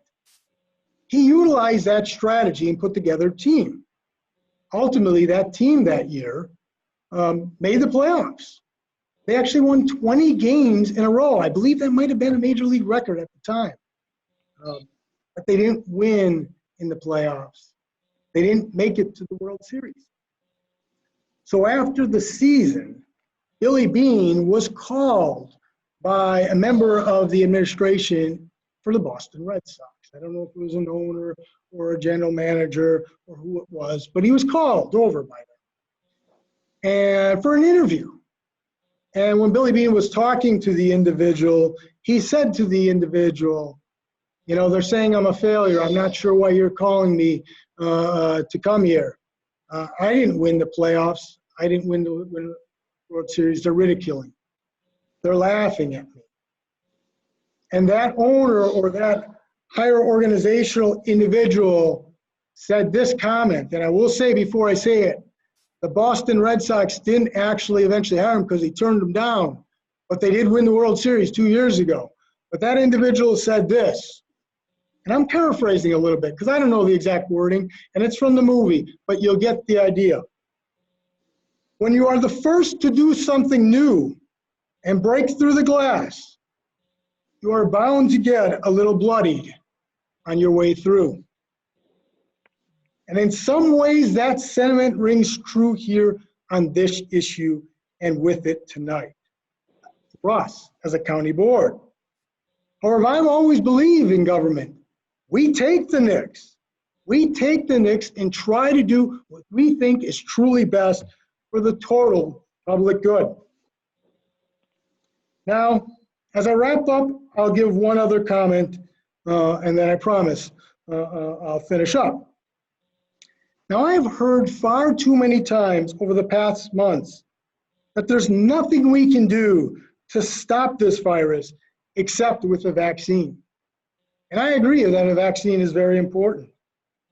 We cannot get out of this fully without a vaccine. I wouldn't disagree with that. The only other way was, as some individuals mentioned, in regards to herd immunity, which you'd have to get to approximately 70% or so based on the experts to get to that. And I just don't feel that's a good idea.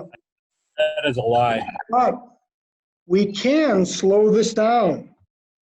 Much like a train that has run off its tracks, we can throw things in front of it. We can slow it down. And in the process, we can save lives. That's really what all of this is about. And so I urge all of you tonight, to take the nicks, to be the coach, be the general manager, to be the referee that we have to be on this, to make a call, up or down, although I urge you to make the call up, but make a call. Our communities need this. Our state needs this. Frankly, there's communities across our state who need this. So break the glass and approve this ordinance. I urge you all to do that tonight. And with that, I will relinquish to the next speaker.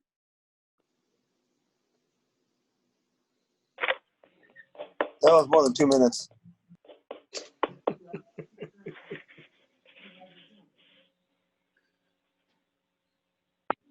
I hope the opposing side gets equal time. They won't.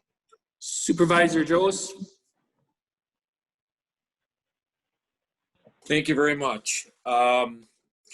I'd just like to state that I looked through the Wisconsin Counties Association guidance document, state statutes, and I did not find any clear statutory authority for the county board to approve, disapprove, or modify a general order of the public health officer.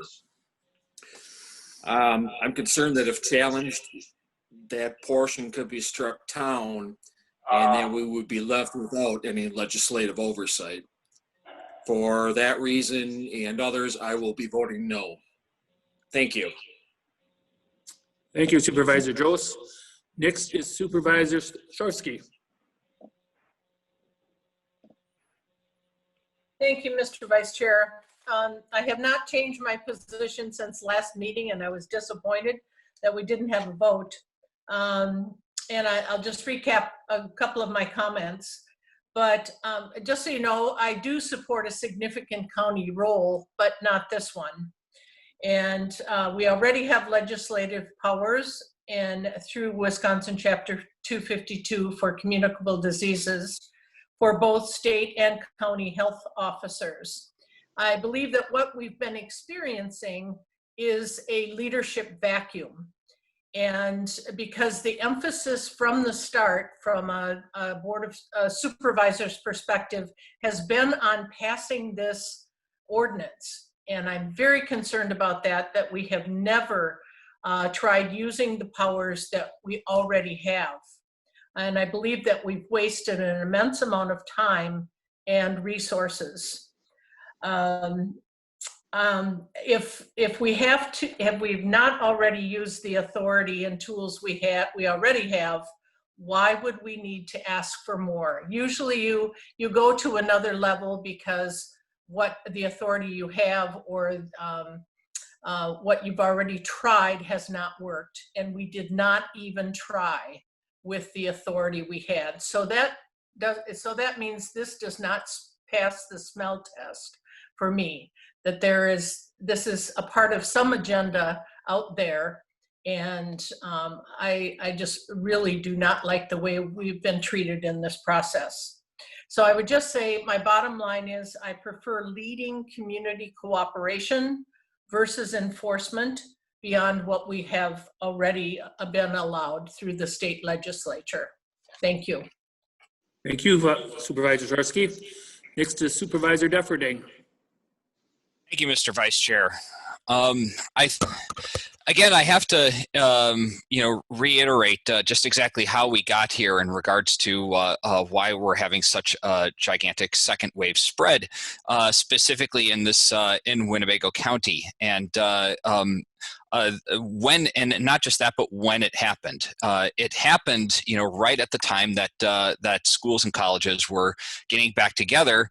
And University of Wisconsin Oshkosh, which is the second most populous UW college in the UW system, with students from all over the state coming into dormitories, and they did allow them to be open at that time, and they all crowded together, and it turned into just basically a super spreader there on campus.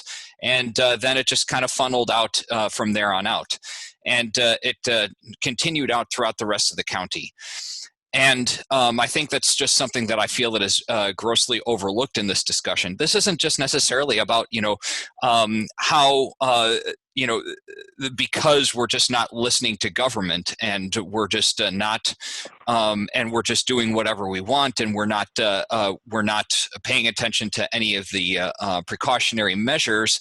I just don't feel that that is true. I think that we have to remember that the CDC originally did say that we should not have masks in the beginning, at the very beginning, because we needed to save them for people that were actually infected. And then they started changing their tune. And, so what we're seeing here is kind of like the scientific process in real time. And we're seeing how it affects with our government too. Furthermore, we have to realize we have to look at testing as well, because we are pretty much beholden to the testing that's done by the county. I mean, anyone that needs to get testing, unless they actually have symptoms, they pretty much have to go to the county site at the Sunnyview Expo Center, and they're only open during certain hours of the day. And we're looking at testing, waiting anywhere between 2 to, last time I was tested there, it took 4 hours. I had to wait 4 hours for it. And so I had to take a half day off of work in order to get tested, and then you have to wait 2 days. And all of this is, the reason why a lot of this is happening is because this is all because all the testing and the testing labs all have to get permission by the government, and they all, most of the time, they either have to be funded by the government. Of course, we increased funding by $1 billion, well into the outbreak to get more testing done. When there's plenty of other companies out there that could provide a lot more faster in-home testing that provides more rapid results. Granted, it is not 100% accurate, but then again, some of our testing that we have from the Sunnyview Expo Center is not 100% accurate either. And we have to admit to that as well. So it's not the fact that these fast, rapid in-home testing kits may be 100% accurate, but it does at least it's accurate enough that we can actually get much faster results. And not only that, we can actually use that to do contact tracing and have more effective contact tracing, so we can actually pinpoint where the problem is, and then we can actually quarantine people that are actually sick. And it allows us the ability to quarantine people that are actually sick, rather than just simply presuming that we are all sick and presuming that we all have the virus. And so we have to. We also have to remember too that the government made mistakes, and they actually exploited a lot of the rules when it came to masks. There has been.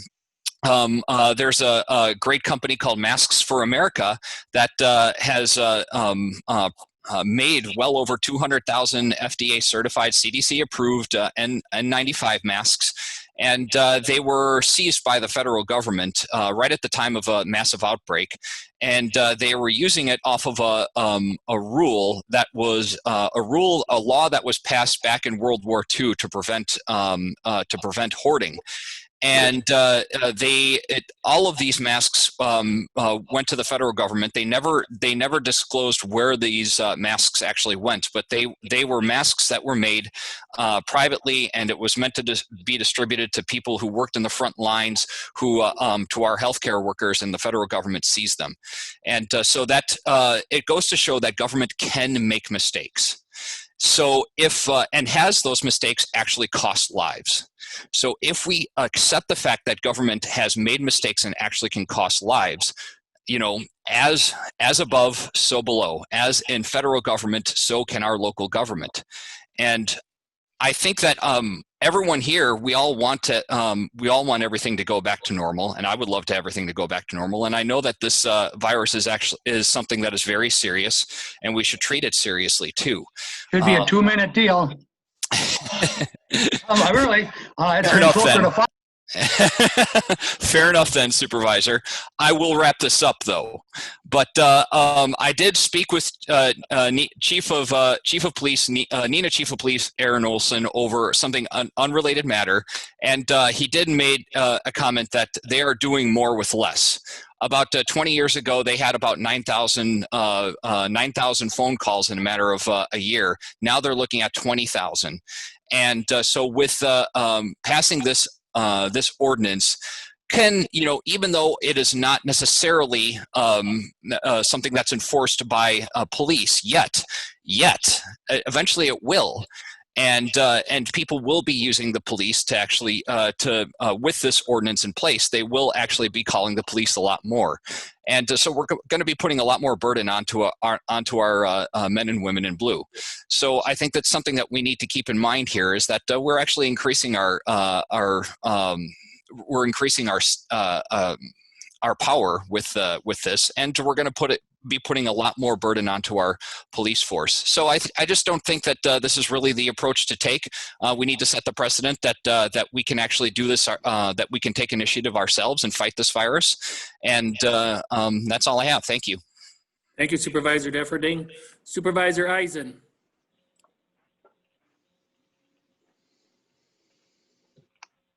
Thank you, Mr. Chairman. It seems to me that the health officer has enforced the duties of his office for the 15 years I have been on the county board without any added ordinance amendment. He has always had Wisconsin state statute powers under section 252.03 and penalties available under section 252.25. This inclines me to oppose the proposed amendment to County Code 11.08. Not only because the people oppose it, but because it is still possible to enforce the law without codification. Codification, according to Black's Law Dictionary, is the process of collecting and arranging the laws of a country or state into a code. That is to say, into a complete system of positive law, scientifically ordered and promulgated by legislative authority.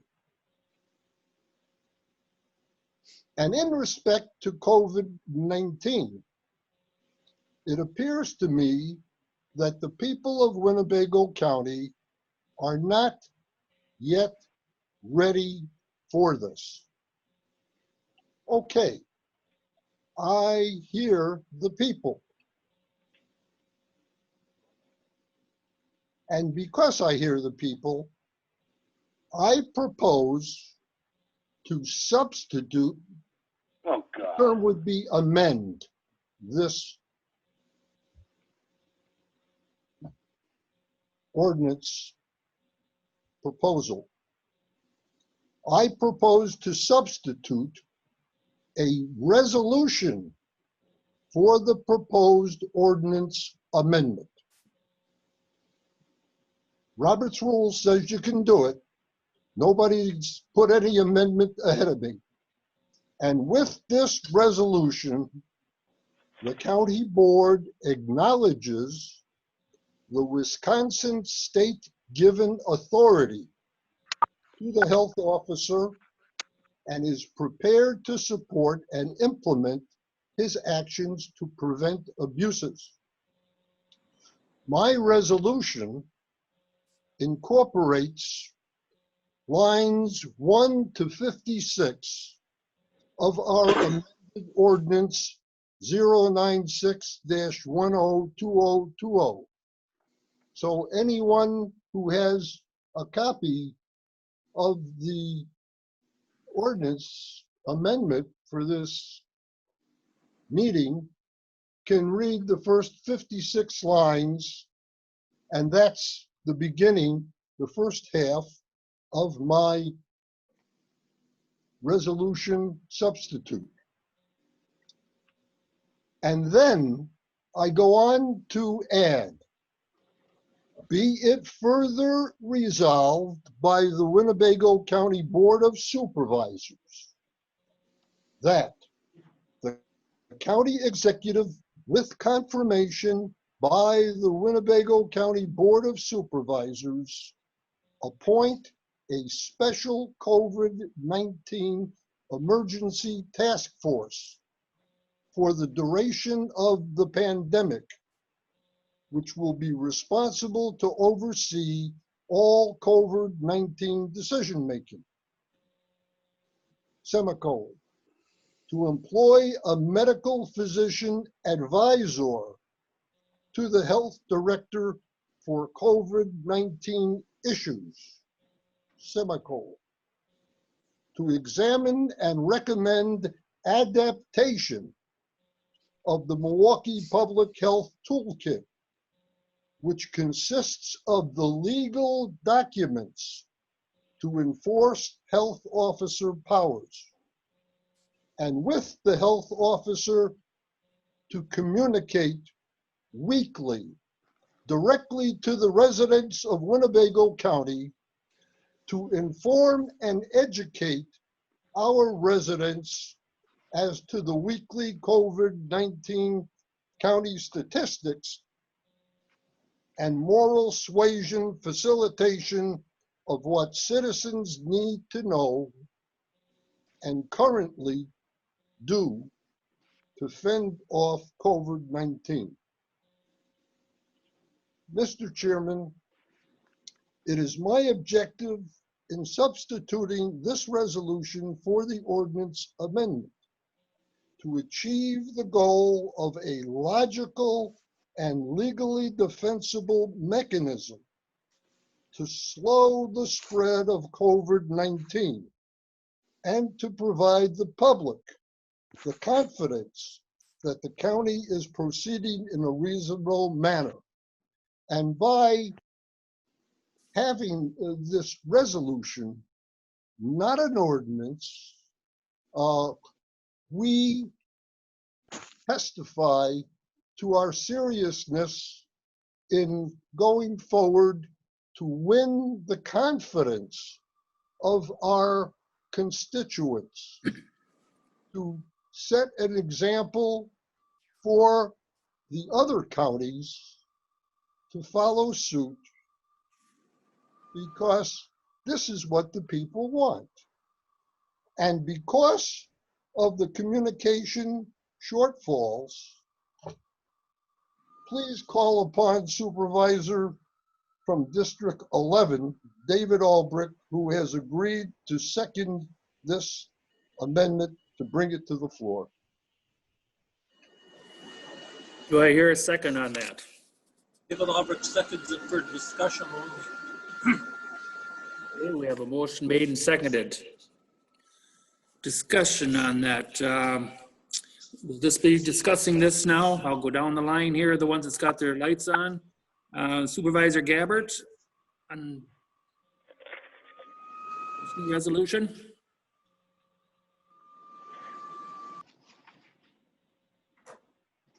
Supervisor Gabbert. Coming back at you, not on the resolution. Okay, Supervisor Wingren on the Thank you, resolution. Mr. Chairman. On the resolution now. Yes. Okay. I can't believe that this even got a second. We spent 4 meetings, 3 meetings, hours and hours and hours listening to people, answering emails, answering phone calls, wonderful communications with the public. And now at the last minute, after a brilliant summary by our chairman, Dr. Ramos, we have this kind of obstruction, this kind of foolishness. This is disgraceful. Let's vote this down and get on to the main idea here. Let's be responsible. Let's lead. Let's focus. Didn't your constituents say that you guys didn't respond to their emails? Thank you, Mr. Wingren. Supervisor Rasmussen on the resolution. No, not on the amendment, no. Supervisor Buck. Nothing on the amendment. Supervisor Borgart.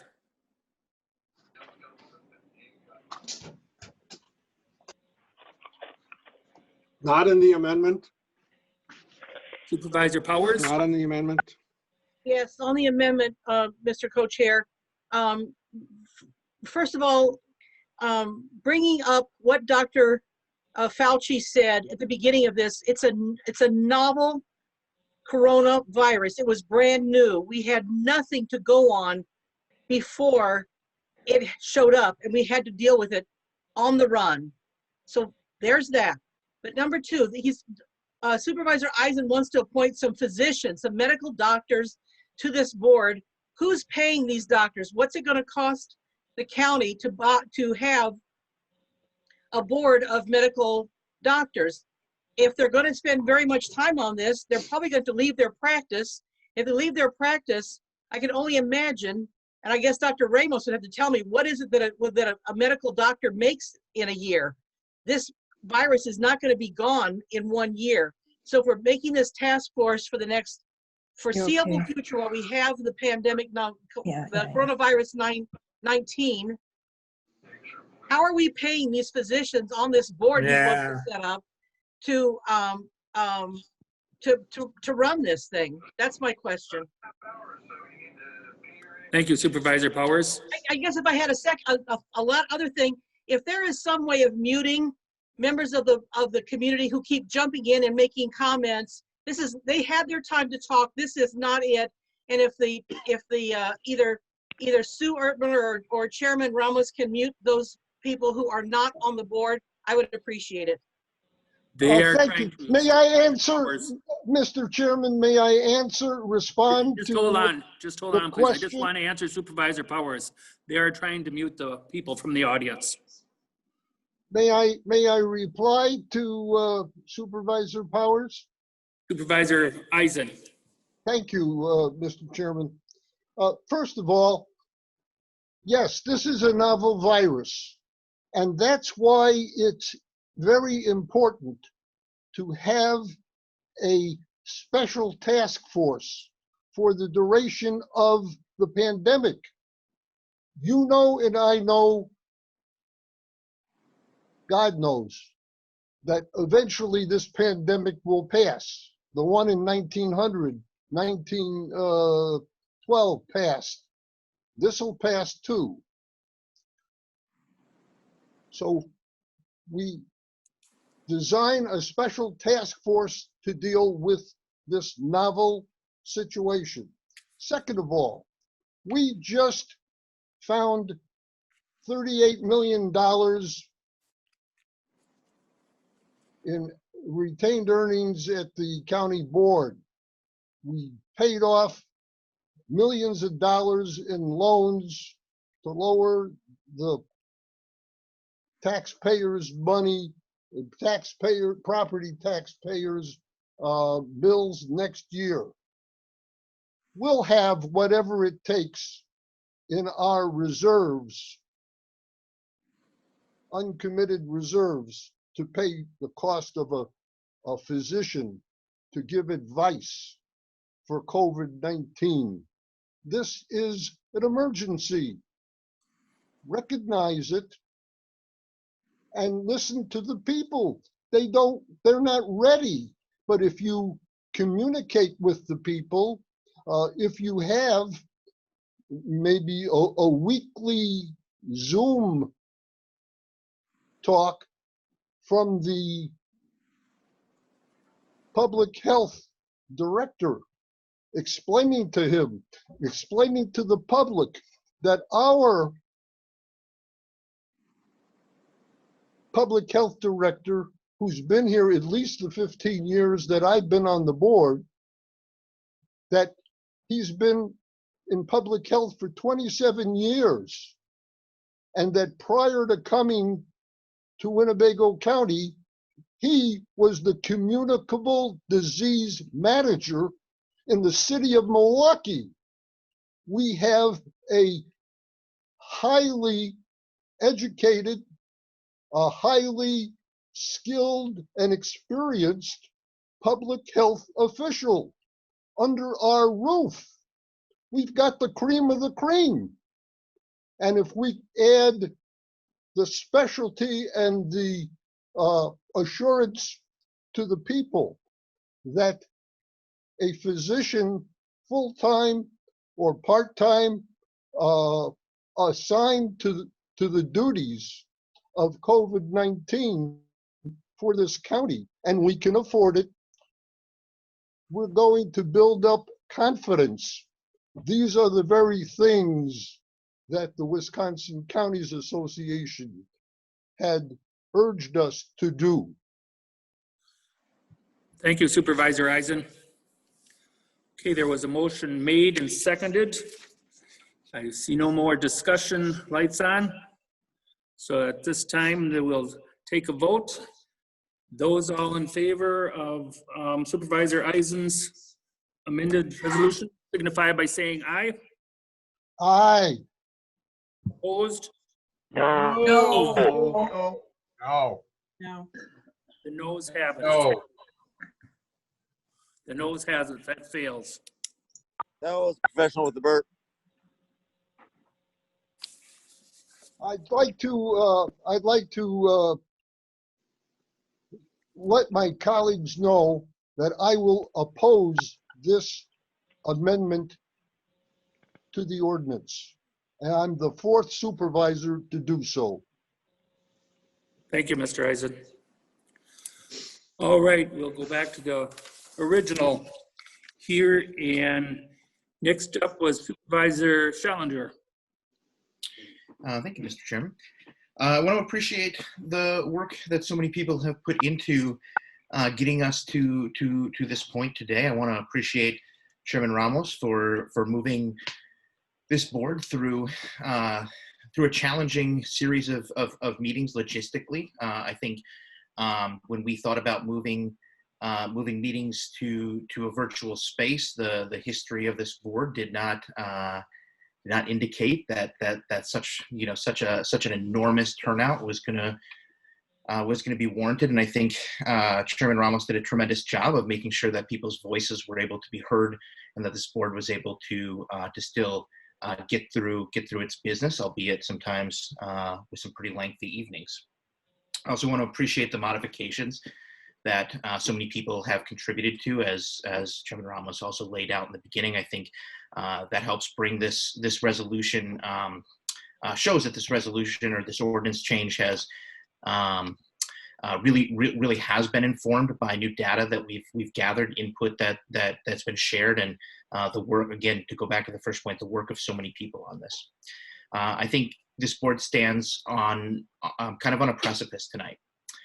The eyes of so many in our community are clearly on the decision we're going to make, but also I think the eyes of our colleagues on other boards in other parts of this state are also on us. And suspect that some of them are hoping that we move forward with this resolution, that we we take those cuts, take that blood, and that we forge a path forward. I think this is the type of resolution, the type of ordinance, the type of matter that a county board doesn't deal with very often. Whether this is an easy or difficult decision, I suspect that this is going to be the one of the few things that people remember as you walk your dog or whatever you do in your neighborhood, that people might call out in weeks, months, years down the road. I wanted to not share a sports story, but a short video game story. When I was a kid, I played Super Mario Brothers all the time. My brother and I would play over and over again every day after school, and so some time ago we moved on from that game. And a few years ago at Christmas, I got a little retro Nintendo game, and we brought this game out. We hadn't played it in probably 20 years, but we sure remembered where every hidden bonus thing was, and we could fly through those levels and beat that game without a problem. I wish that the problems in public health were like a simple video game that we could play over and over and over again, so that we knew exactly how to beat every problem that came up. And a lot of things in public health actually do seem that way, because we've as a species have spent hundreds of years, thousands of years thinking about how do we keep people living in communities safe. I support the framework that's laid out here today. I support providing more tools to be reactive to the health conditions that are before us. I hope that others join me, and that we are able to step out and blaze a trail that others are willing to follow. Thank you. Thank you, Supervisor Challenger. Next is Supervisor Borchardt.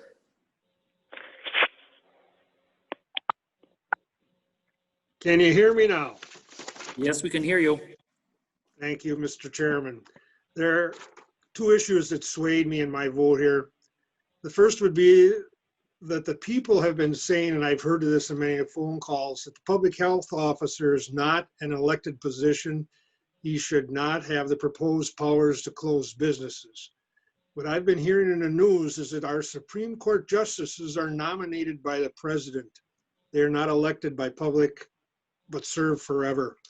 Our county public health officer is appointed by the county executive, that is an elected position, and then vetted by the state.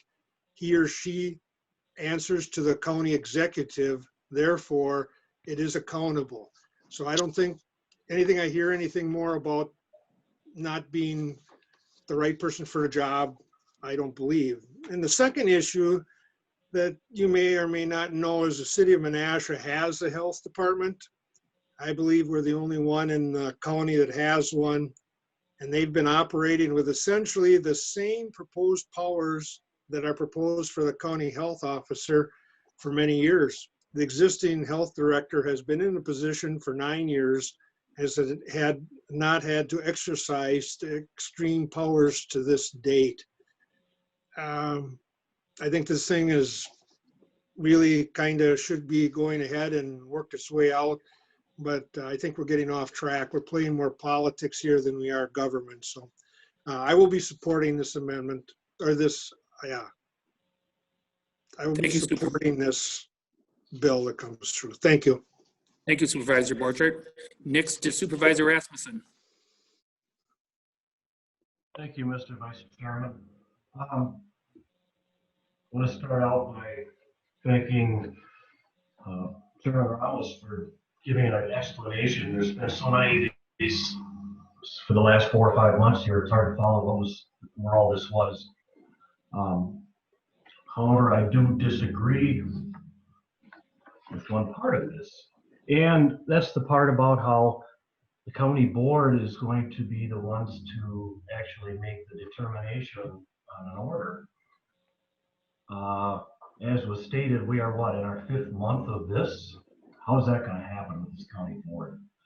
And the other part I have is, line 126, exceptions to written order. In cases where a violation poses an immediate human health threat as determined by the Winnebago County Health Officer or his or her designee. Who's that going to be? We don't know.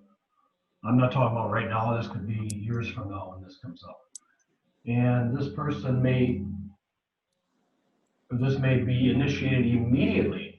So that tells me that at any time, the health officer could go on vacation or something, which is fine, and designate one of their people to say, it's up to you, and that person possibly could say, there's an immediate health threat, and it's not going to the county board. So I think there's a flaw there in this.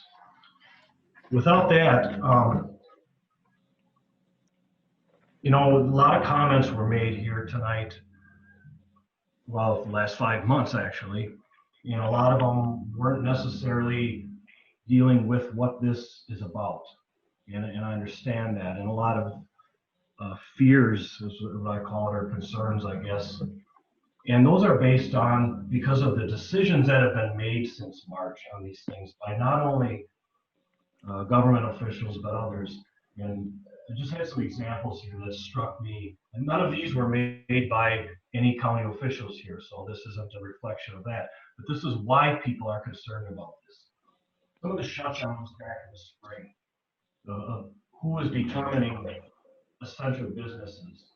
I could go to Walmart and bump into 20 people trying to find candy for Easter, but I couldn't go to the golf course by myself. Really? Human hair salons had to be shut down in order to get their haircuts, but dog grooming could be open. Really? A local one here in Oshkosh, Dick's Sporting Goods had to be shut down. They're doing. You can buy clothes there, you can buy sporting goods. People were getting out in the spring. But you couldn't go there, that wasn't essential, but you could go next door and buy a sweater for your cat. So, you know, just decisions that are made. Hospitals, reduction of needed services by people, cancer treatments, heart treatments were being put on hold. People were probably dying from this stuff because they couldn't get care. Who's making those decisions? Not allowing family members in to advocate for their patients. Elderly people, you take them there, you drop them off at the emergency door, and you don't see them. You know, how many of you have experienced taking a loved one to the emergency room and being told to go wait in your car? You know, those kind of decisions. Schools. Some schools are open, I applaud that. Others aren't open. I don't understand why they can't be consistent. Kids are getting left behind here with this remote learning. I don't care what anybody says. And they separate them at home, and then they go out and play, and they're all playing together in the yard together. So they'd be safer at school where they have a safe environment. They're just becoming screen junkies. I think we're dumbing down a generation of kids. I read the other day where the school system has a list of students that have COVID. A list of students with COVID. Whatever happened to the HIPAA law? 15 years ago, I couldn't ask an employee if they had a cold. Now we're giving out a list of students with COVID. Sporting events. I'm sure a lot of you watched the Badger game the other night. Great game. In Michigan. I found it interesting that only the parents could watch the game in a stadium that was outdoors that holds 100,000 people. And they singled out the quarterbacks, the Badgers quarterbacks' parents, that their family, that they could watch the game. I thought that was good. But they made the comment that 3 weeks before that, when they were playing in Madison, they weren't able to watch. Maybe because that stadium only holds about 70,000 people. It's just foolish. Who makes these decisions? And then the last one I have is my personal one, and some of you know about this, the nursing home shutdowns. That is, most of the people in nursing homes, all they have left is visits from their family. And I'll keep this brief on my personal part, but my mother died, a lot of you know, of isolation in a nursing home, not the nursing home's fault. Died of isolation, dried up in 3 months because they wouldn't let her see her family. That's the only thing she had left in her life. Then to top it off, her death certificate said COVID. She did not have it. We investigated it. It was taken off. It was changed. So I don't believe the statistics. We witnessed it. My family witnessed that. They're still up there. They're still closed. 8 months later, we have people in nursing homes on the last parts of their life. They live for visits from their family, and they're not allowed to do that. They might as well be in prison. It's just horrible. You know, one person said in the comments about the recovery rate, I have it as 99.5% recovery rate. I believe the recovery rate, I actually had COVID not too long ago. I had a sinus cold over it, and I'm fine now. Most of the people, 99.5% recover from this. There's so much fear going on here. Fear is overtaken reason. And this is why people are upset about this stuff. People are trying to bubble wrap our society here to protect us from everything. You know, and then I'll end with this. It's Thanksgiving coming up, and Chairman Ramos wished everybody a happy Thanksgiving. I second that. But here's my Thanksgiving story. I see the other day where the mayor of Chicago was out celebrating the election. That was fine. But shoulder to shoulder with thousands of people, many with masks on. And then 2 days later, the mayor of Chicago announced, I read, that she was canceling Thanksgiving. How do you cancel Thanksgiving? Today's Northwestern, the Oshkosh Northwestern, I read the paper online. Many of you probably saw that. Had a picture on the front. It showed up a table with a family sitting around it with masks on, staring at a turkey. I thought, well, that's what we've become now with this. It's just, to me, it's just too much fear, overdone. We've all got a lot of calls and emails, lots of them. And I'd say 100 to 1 that I got were against this resolution. And I think I need to listen to my constituents on this one. So I won't be supporting this. Thank you for your time. Thank you, Supervisor Rasmussen. Next is Supervisor Buck. Thank you, Mr. Vice Chairman. You know, a couple things that we're bantering back and forth, but we agree on. We've all taken the oath and decided to run for a county board. We all love our community here that we live in. And this board has been operating on committees and listening to experts, whether it be the Aviation Committee, the Facilities Committee, and now the Board of Health Committee. You know, we heard from a lot of people here tonight. We didn't hear a whole lot from the medical community until we heard what Chairman Ramos had to say. I just ask all of you to think about it personally and think about hearing it from a health professional. I will be supporting this. Thank you very much. Thank you, Supervisor Buck. Next is Supervisor Gabbard.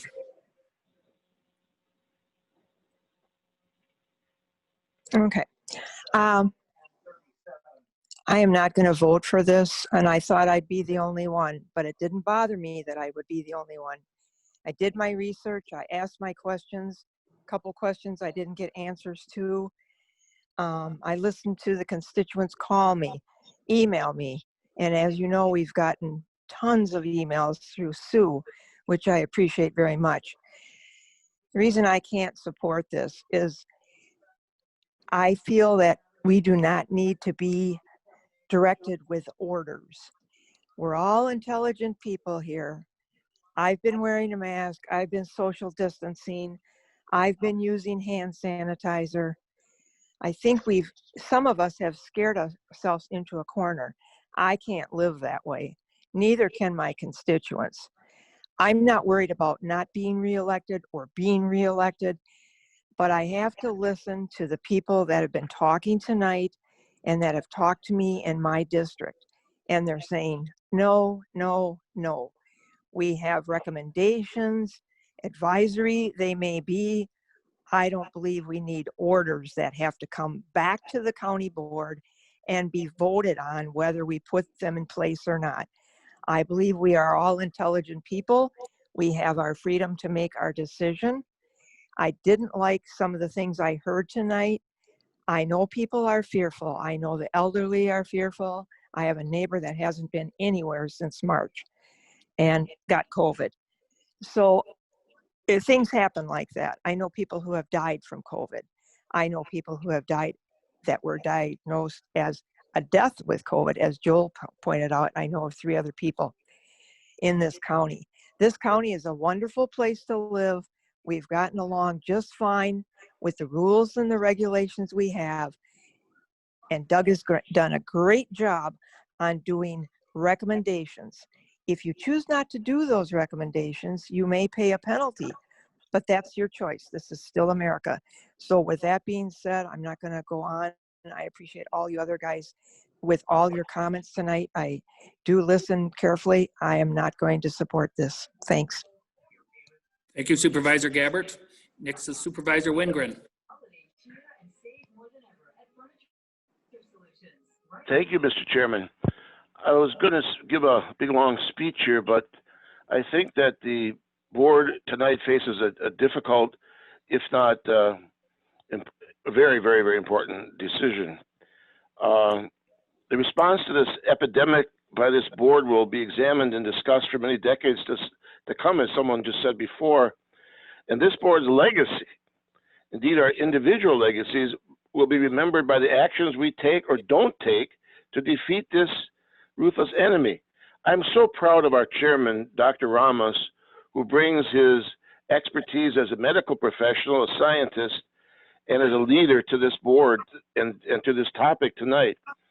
I think he's urging us not to use the finger rule. Don't put our finger up in the air and see which way the wind is blowing. I believe there's a silent majority out there that favors this ordinance. And I believe also that the people that oppose it are good people, and I respect that. That's why this decision is so difficult. Anyway, I was going to go on now, but I think I'll do this. 3 words. I call the question. Symptoms, it may be appropriate for you just to get a car size. Second. Okay, motion is made and seconded for the question. There's no debate on that, unfortunately. So, without any more,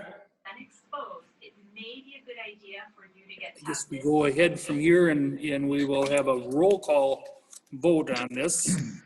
We could please. And the motion was made and seconded to go ahead with the ordinances written for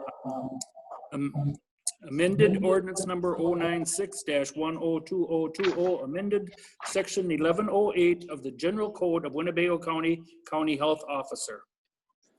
If we could have roll call taken by the clerk, please. Supervisor Konecki? Aye. Supervisor Brunn? No. Supervisor Borchert? Yes. Supervisor Eisen? Supervisor Eisen? You're noted, Paul. You're muted. Muted. Supervisor Eisen? Oh. No. Supervisor Ramos? Supervisor Ramos? Excuse me, Madam Clerk, this is just and it's my fault. Okay. This is just on calling the question. This is all this is on. Okay. Just We'll for start- calling the question. It's my fault. If anyone misunderstood that, that's my fault. So this is a vote on calling the question. Correct. Okay. Supervisor Konecki? No. That was a no. Supervisor Brunn? Calling the question? Yes. Supervisor Borchert? Calling the question? Yes. Supervisor Ramos? No. Supervisor, I'm sorry, Supervisor Eisen, calling the question? No. No? Supervisor Ramos? No. Supervisor Dufferin? Yes. No. We got you, Paul. Supervisor Lawrence? No. Supervisor Lujan? Yes. Supervisor Nussbaum? No. Supervisor Spellman? No. Supervisor Albrecht?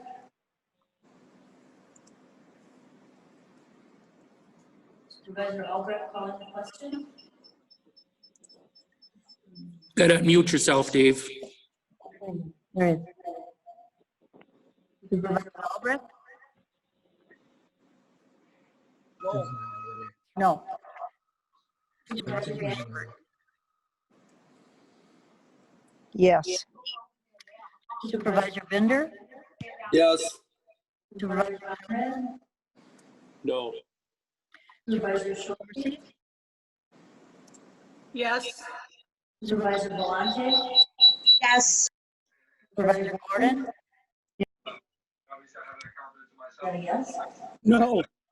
No, okay. Supervisor Green?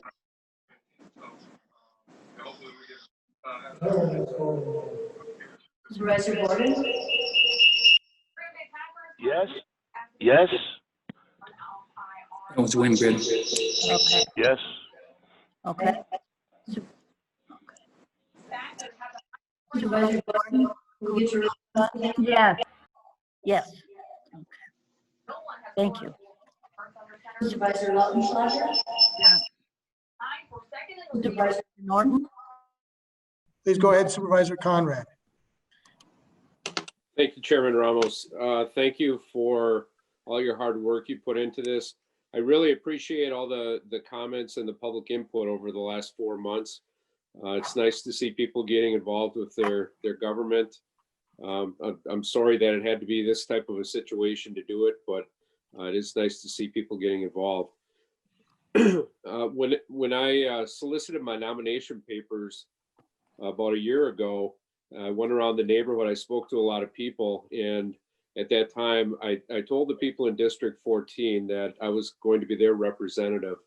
I appreciate all the comments from throughout Winnebago County, but specifically, I need to listen to my constituents in District 14, and overwhelmingly, they've asked me to be in support of Ordinance 11-08. So I will be supporting it on behalf of my constituents. I did hear from people within District 14 that are opposed to it, but the majority of the people have been in favor of it. So thank you. Thank you, Supervisor Conrad. Next speaker is Supervisor Lenz, followed by Supervisor Wingren. Please go ahead, Supervisor Lenz. Thank you, Chairman Ramos. I likewise, like Supervisor Conrad, have spoken to a number of people in my district. I have gotten both people in support of it and against it. And I decided to reach out to other individuals at random that I was in contact with and ask them what they thought, the people that weren't reaching out to us.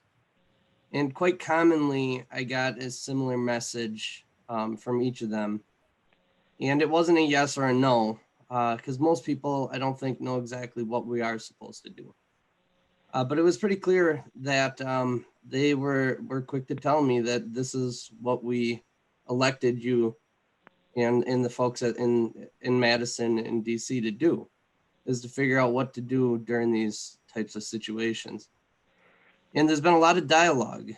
This has gone from the legislators to the governor, who issued his order, and then it went to the Supreme Court, who basically said that it's up to the local government to figure it out. So when we take a look at our laws, we're not able to really do anything with them in regards to an order. And that's because it appears that our laws are incomplete. So we need to clean that up. Obviously, we can't do anything about the state statutes without our elected officials in Madison. But what we can do is take a step away from the trees so we can see the whole woods. And we can see that what we're here to vote on is not our personal opinions. We do need to reflect the considerations of our constituents, but our considerations are part for, part against, but mostly for us to do something to complete this, what I see as a gap in our ordinances. We are not voting on an order tonight. We are voting on an ordinance that's going to allow us to evaluate any future order. For that, I think we need to complete this, and I looked into it. My concerns that I've spoken about regularly was checks and balances. The general order has a check and balance with us, the supervisors. Before anything can move forward, we need to review it. In regards to the individual orders, they can be issued just like they can today, but before they can be enforced, they need to go through the judiciary, as was spoken to earlier tonight. And for that, I think this ordinance as written does complete a gap that's been sitting out there.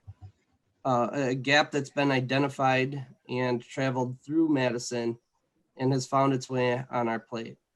And I think that tonight we need to vote on this up and down, up or down. I think we've had a lot of discussion on this. But I have to applaud the chairman and all of his efforts, as well as the Board of Health, for putting together a very difficult piece of legislation in this ordinance. And I think it's very good. It may not be the way that I would like to see it, but as far as ordinances are concerned, I think it's complete. And for that, I will be voting yes. FYI, I like to see the facts, and people that look left usually lie.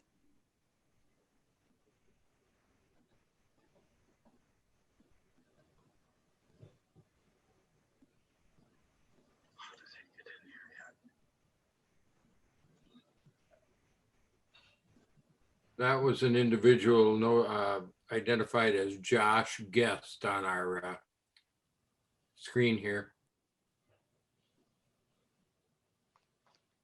Shiloh, you're muted.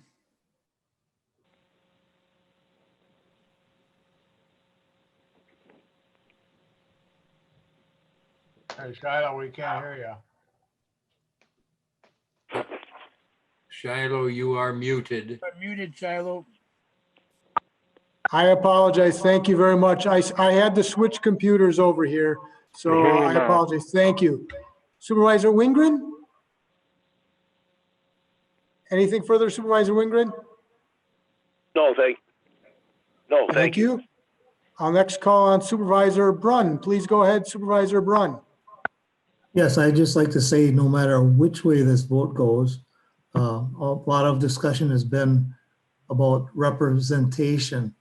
And to the people that are listening, many of us have ran for this office unopposed. And I would encourage you, no matter which way you want this to go, to consider running for the county board and getting a better view and also a stronger voice in these decisions. So in order to get there, you need to understand the full process that we're going through to get this ordinance passed.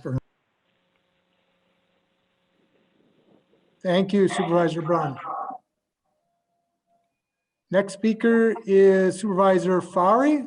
Please go ahead, Supervisor Fari. Thank you, Mr. Chairman. Can you hear me? Yes, we can hear you well. I want to go through a short list. I've been kind of keeping track of responses from constituents, phone calls, etc. And I certainly want to thank Chairman Remus for his comments tonight. I found them to be very moving, actually. Now tonight, obviously, we had 15 people that said vote yes. I got 34 that said vote no, and that was public comment tonight. I think we all agree that our hospitals would certainly support something being done by this county to curtail the virus and the spread of it. I've received multiple calls from doctors asking me to support it. I received one call from a dentist that asked me to support it. And I think we all know that our schools, now this is probably the most important thing, need to get the kids back in class. And the way to do that is to reduce the spread of this disease, this virus. If it continues to spread as it is now, the forecast is they're going to be doing. Supervisor Powers. Next speaker is Vice Chairperson Egan. Please go ahead, Vice Chairperson Egan. Thank you, Mr. Chairman. And I also want to thank you sitting here tonight and watching me just say that speech.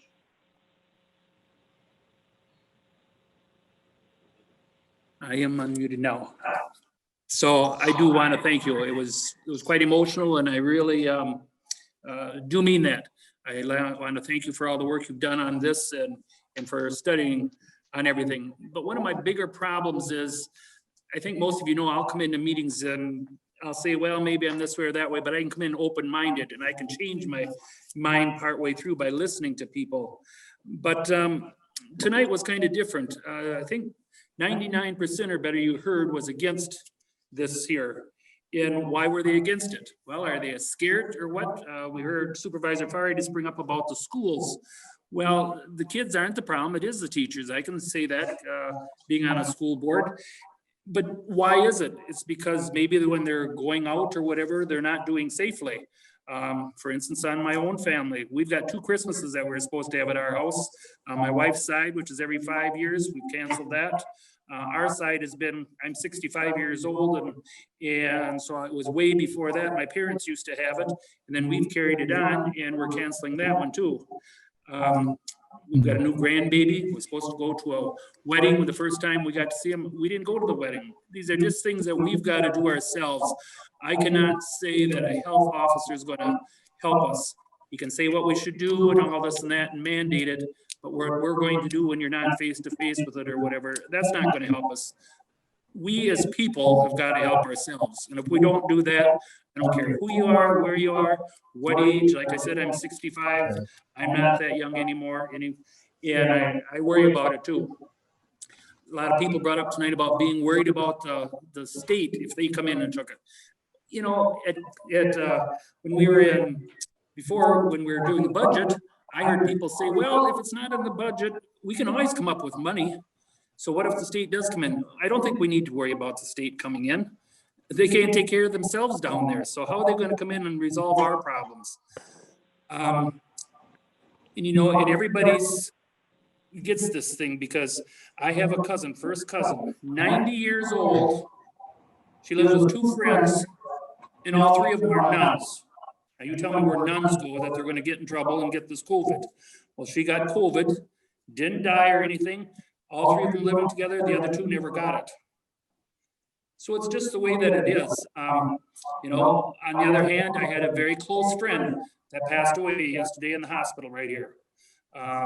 Went to school with him. A lot of you know that I was on the fair board and that. He used to come and help tree at the fair, help setting it up and all that because he liked the kids. So it can help happen there. I still wonder why our local people, our local counties aren't coming out and saying, we'll take part of that. Or let's get together and let's do something about it. Let's work together on this. You know, I brought this up last month's meeting, and I brought it up at one health meeting that I spoke at, and it still has yet to be done. I said, let's go ahead and get people all who work together rather than the 7 or 8 on the health meeting that was at that one. Last month, we had all the county board there together. Let's get some people together. Let's get the bar owners, restaurant owners. Let's get the schools. Let's get different ones and talk about it so we can all work about it together and do something about this. And so we don't have all these people up here fighting against us. Why aren't we doing that?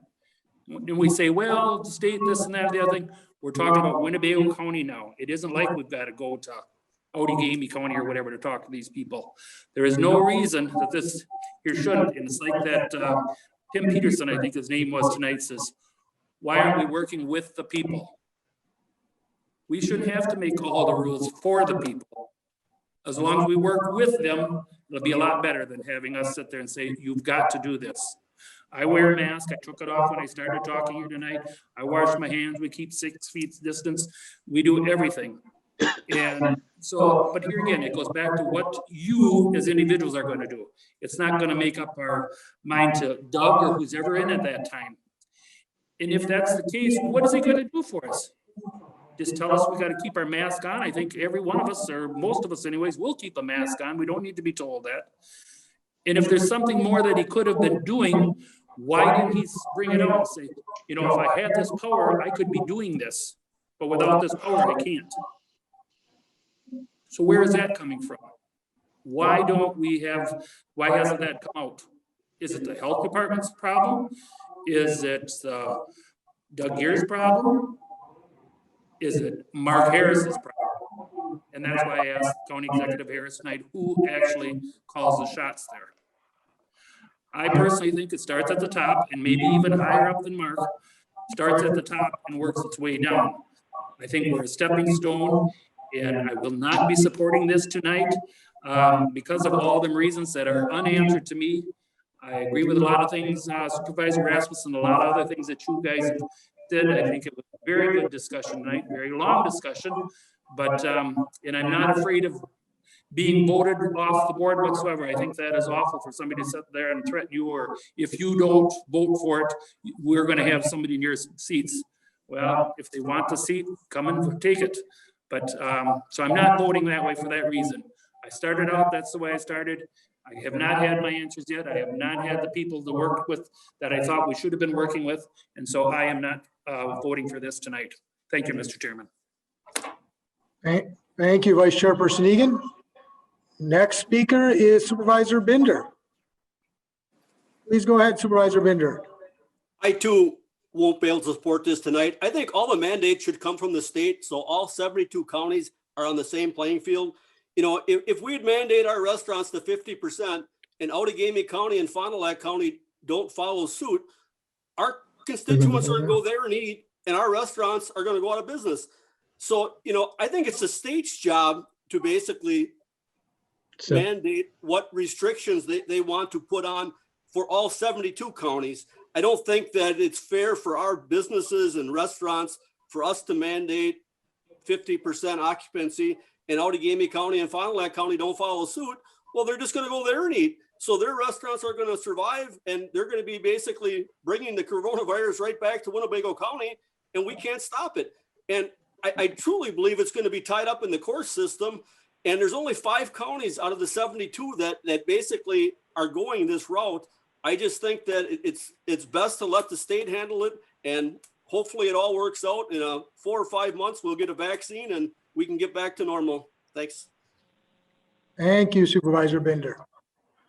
Seeing no other call-ins, we will go ahead to a vote on the original amendment to the ordinance. We will do a roll call vote for this. Counties to party and they still come back here. So we will do a roll call vote for this, and I'll ask the county clerk to call the roll. And just so everyone is on the same page, it would require a majority of the members present for this to pass. Supervisor Konecki? Aye.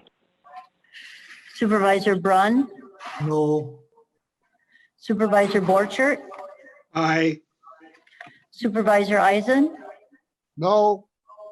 Supervisor Ramos? Aye. Supervisor Defferding? No. Supervisor Lenz? Aye. Supervisor Newhoff? No. Supervisor Nussbaum? No. Supervisor Spellman? Aye. Supervisor Albrecht? No. Supervisor Gabbard? No. Supervisor, no. No. Supervisor Conrad? Yes. Supervisor Shorsey? No. Supervisor Galante? Yes. Supervisor Gordon? Yes. Supervisor Wingren? Yes. Supervisor Lautenschlager? No. Supervisor Norton? Yes. Supervisor Warnke? No. Supervisor Zelmer? No. Supervisor Skellinger? Yes. Supervisor Buck? Yes. Supervisor Powers? Yes. Supervisor Locke? Supervisor Locke?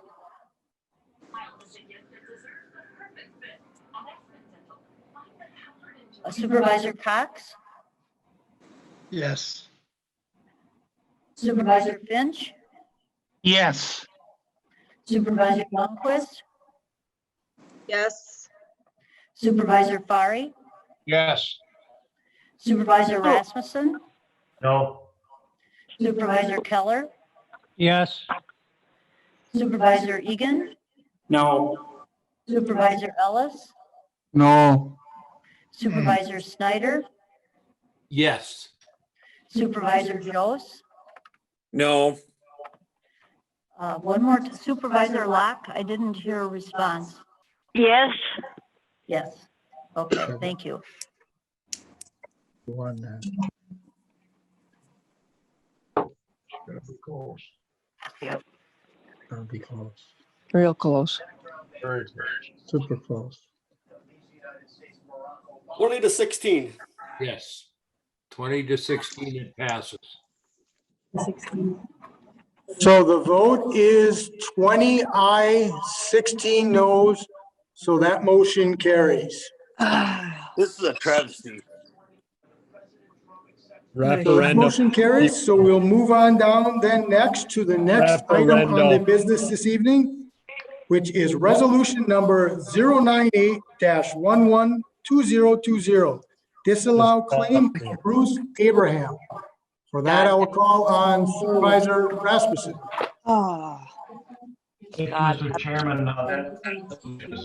Yes. May it all fall on your heads. So one clarification on resolution number 098-112020. That one has been pulled. So we'll move on down to the next resolution, which is resolution number 099-112020. Mr. Chairman? Yes, Supervisor Fari?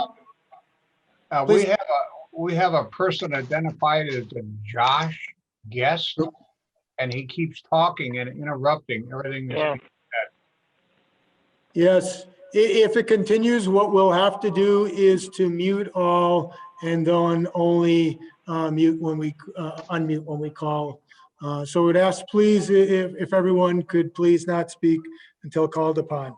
So the next resolution is resolution number 099-112020.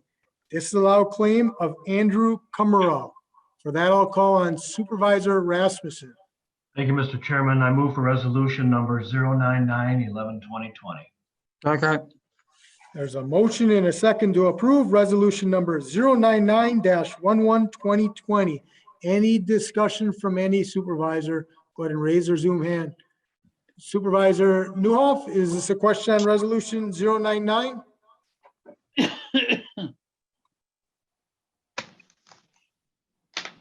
No. Very good, thank you.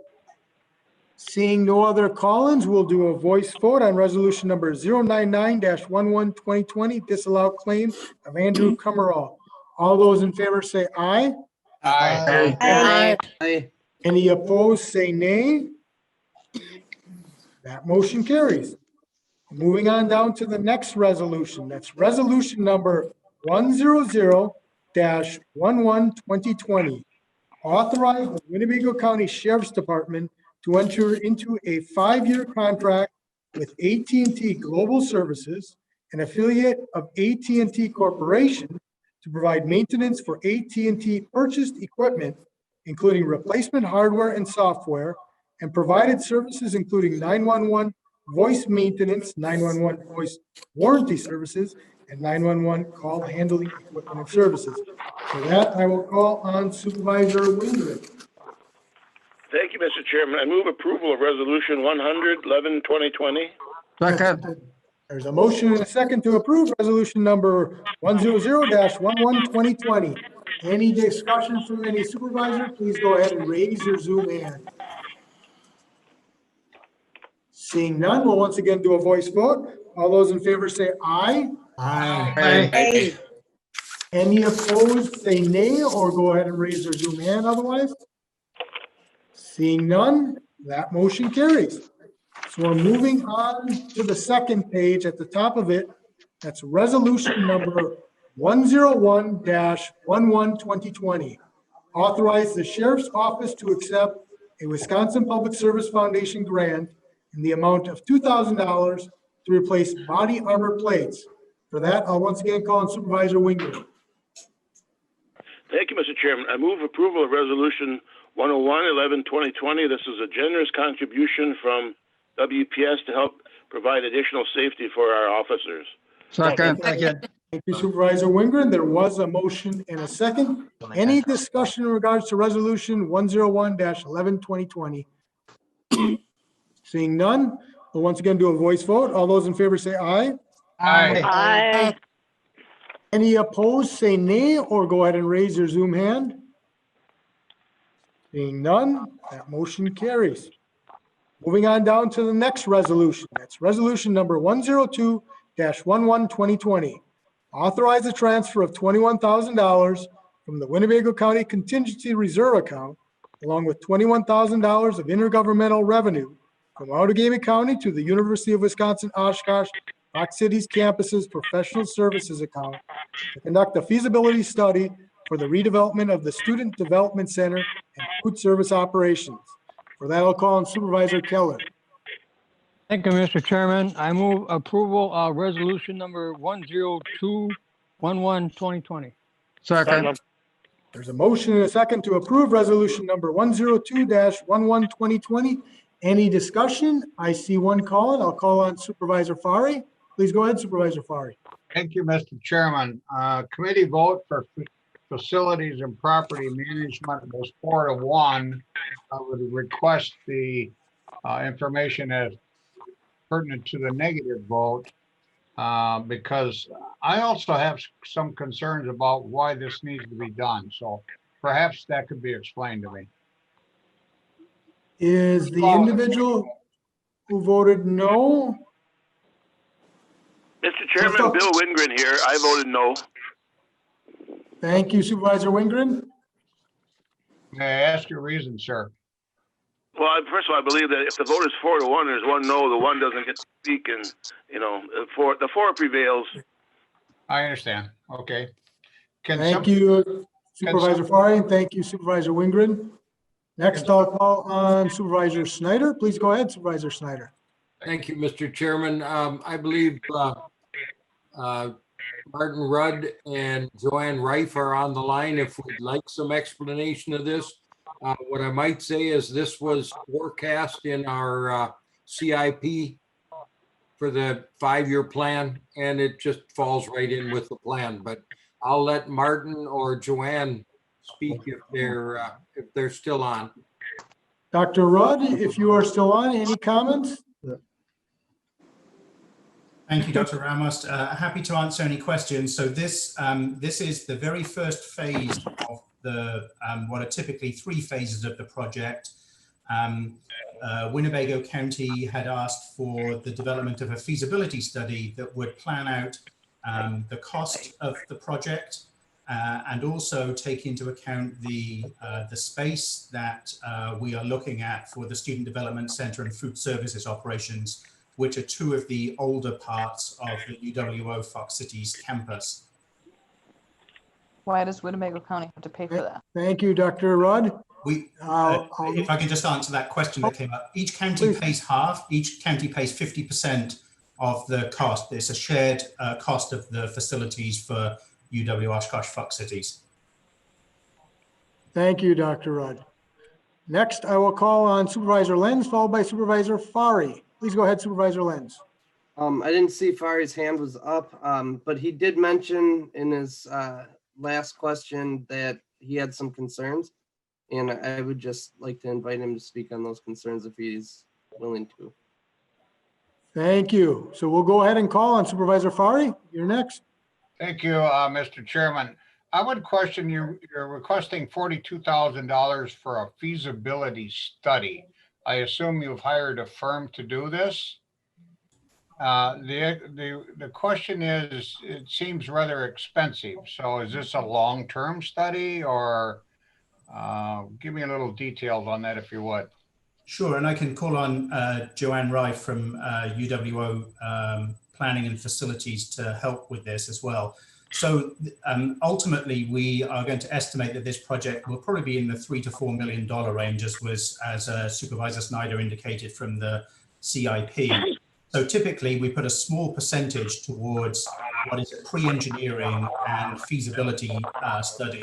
So typically these are $30,000 to $40,000 to do stakeholder work, to look at the space that exists and to begin to plan out the types of interior spaces that would be needed in what is effectively a remodel here of the original part of the UWO Fox Cities campus dating from 1960. Would that also include some engineering? Joanne might be able to answer that if it actually includes engineering. I'll let her answer that, and also about the process of getting the company involved. Thank you.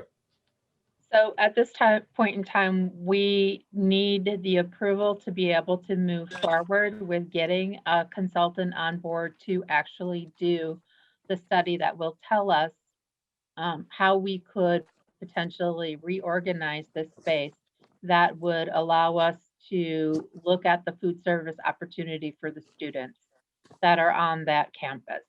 And with that, we would look at the potential options of what we have. Part of the feasibility study is the point of saying, what can we do and what can we not do? And what are the options about what we can do? So we are asking for that portion of work to be able to do the study, to give us the information so we can make a decision about moving that forward into the actual engineering.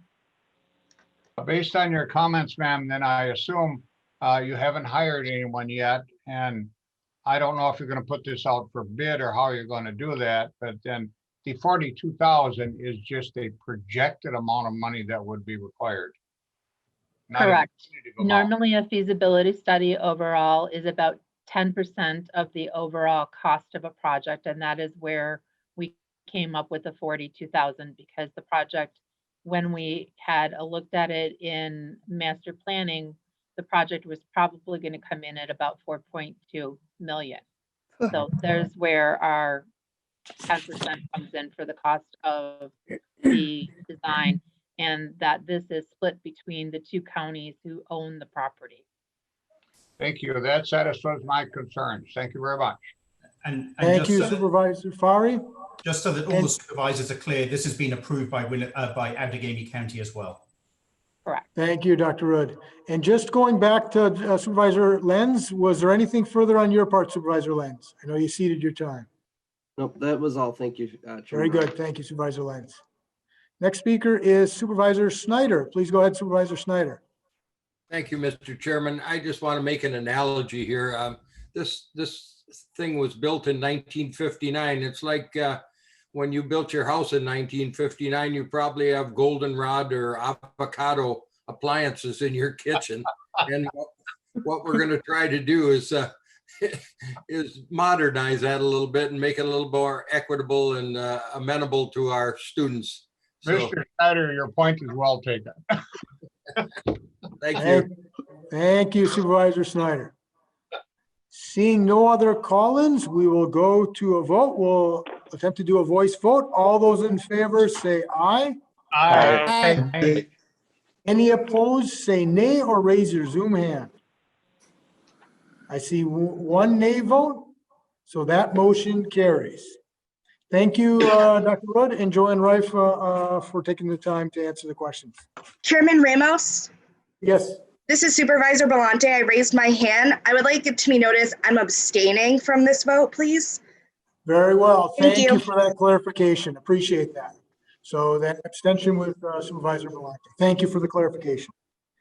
So moving on to the next resolution, that's resolution number 103-11-2020. Authorize the Whitman Regional Airport to accept a CARES Act grant from the Department of Transportation Bureau of Aeronautics in the amount of $69,000 that was one person that to offset revenue declines there could have been more. paid for You didn't airport know about on the vote operations before. or maintenance costs. For that, I will call on Supervisor Gabbard. I move for the approval of resolution 103-112020. Second. Yeah, you keep muting us, but we still The want to see. motion and a second to approve resolution number 103-11-2020. Any discussion? Seeing none, We'll do a voice vote. All those in favor say aye. Aye. Any opposed, say nay. That motion carries. Moving on down to the next resolution. That's resolution number 104-11-2020. Amend the table of organization for the Winnebago County Human Services Department to add one full-time division manager administrative service position. For that, I'll call on Supervisor Lautenschlager. Thank you, Mr. Chair. I move resolution 104-11-2020. Second. There's a motion and a second to approve resolution number 104-11-2020. Any discussion? Seeing none, we'll once again do a voice vote. All those in favor say aye. Aye. Any opposed, say nay or raise your Zoom hand. Seeing none, that motion carries. Moving on down to the next resolution. That's resolution number 105-11-2020. Ratifying tentative agreement with Winnebago County Deputies Association for 2021 through 2023. For that, I'll call on Supervisor Rasmussen. Thank you, Mr. Chairman. I move for resolution number 105-11-2020. Second. There's a motion and a second to approve resolution number 105-11-2020. Any discussion? Seeing none, we'll do a voice vote. All those in favor say aye. Aye. Any opposed, say nay or raise their Zoom hand. Seeing none, that motion carries. Moving on down to the final resolution this evening. That's resolution number 106-11-2020, establishing compensation for the Winnebago County Executive. For that, I'll call on Supervisor Rasmussen. Thank you, Mr. Chairman. I move for resolution number 106-11-2020, and I'll speak on that for the second, please. Second. There's a motion and a second. Please proceed, Supervisor Rasmussen. I'd just like to remind everybody that this is not about a raise for the current county executive. This is to set the salary for the next term, which starts in April. Of course, we don't know where that is, so that's the way that works. Thank you, Supervisor Rasmussen. Next, I'll call on Supervisor Fari, followed by Supervisor Norton. Please go ahead, Supervisor Fari. Thank you, Mr. Chairman. Obviously, tonight we heard many comments in regard to this resolution also. And I believe some of those are somewhat justified. I do want to verify this is not about Mr. Harris. This would be for the upcoming election for county executive. However, I do find 2% to be a little excessive, in my opinion, based on what we've been given the rest of the employees. So I'm going to offer an amendment to line 41, and that would be 1.5% across the board, 2021, 22, 23, and 24. Second. So there's a motion and there is a second to amend line 41 to change 2.0 in each year to 1.5 for all 4 years. So there was a motion and a second, so that takes precedence. So any further discussion is in regards to the amendment on the floor. So next I'll call on Supervisor Norton, followed by Supervisor Wingren, specifically on the amendment to change to 1.5% each year. Supervisor Norton? Well, yeah, I guess they're gonna, it's supposed to, kind of general, but does anyone know, since there are only 10 county executives in the state of Wisconsin, about 5 other ones around us, how would this salary compare to the others in Fond du Lac, Brown County, Outagamie County, and Manitowoc? I'm just curious, and that's my question. Thank you, Supervisor Norton. Would the finance director have any information in regards to that, or Supervisor Rasmussen?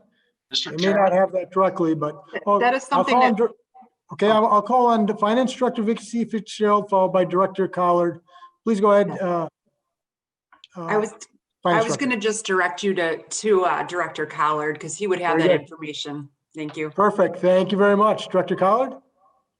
Thank you, Mr. Chairman. I did a survey of all of the elected county executives in the state, and their average compensation or I should say salary in 2020 was $110,232. So very close to our current level of salary for the executive.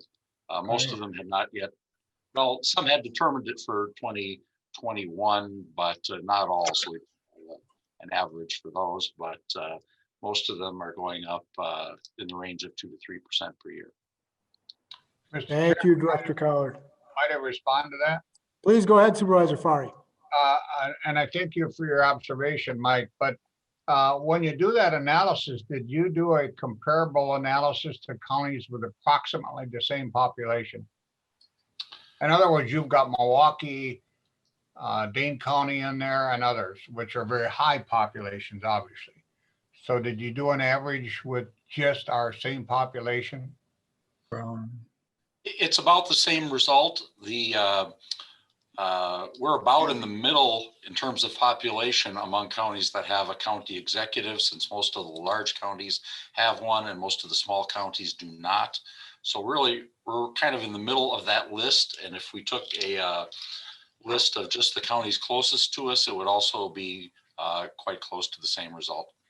Okay, I believe there's only 6 counties with an executive, is that correct? No, there are now 12. 12, okay, thank you. Thank you. Next, I'll call Supervisor Norton. Anything further? No. Supervisor Norton? No, thank you. Very well. Next speaker is Supervisor Wingren, followed by Supervisor Powers. Please go ahead, Supervisor Wingren. Thank you, Mr. Chairman. A question, did we not approve the P&F's recommendation for salaries for the county clerk, register of deeds, and treasurer before they had to take out nomination papers? Didn't we accept their recommendation of 2% or whatever it was? I'll call on Finance Director Vicky Fitzgerald. And Director Collard, you can correct me if I'm wrong, but I believe they actually amended it and increased what P&F proposed. Would that be? And it was 2% okay. each year for the 4-year term. So thank you, Director Collard. Oh, I'm sorry. May I amend my answer? There was actually an adjustment made for the clerk, treasurer, and register of deeds so that it was slightly higher. It was 4.6% the first year and then 2% thereafter.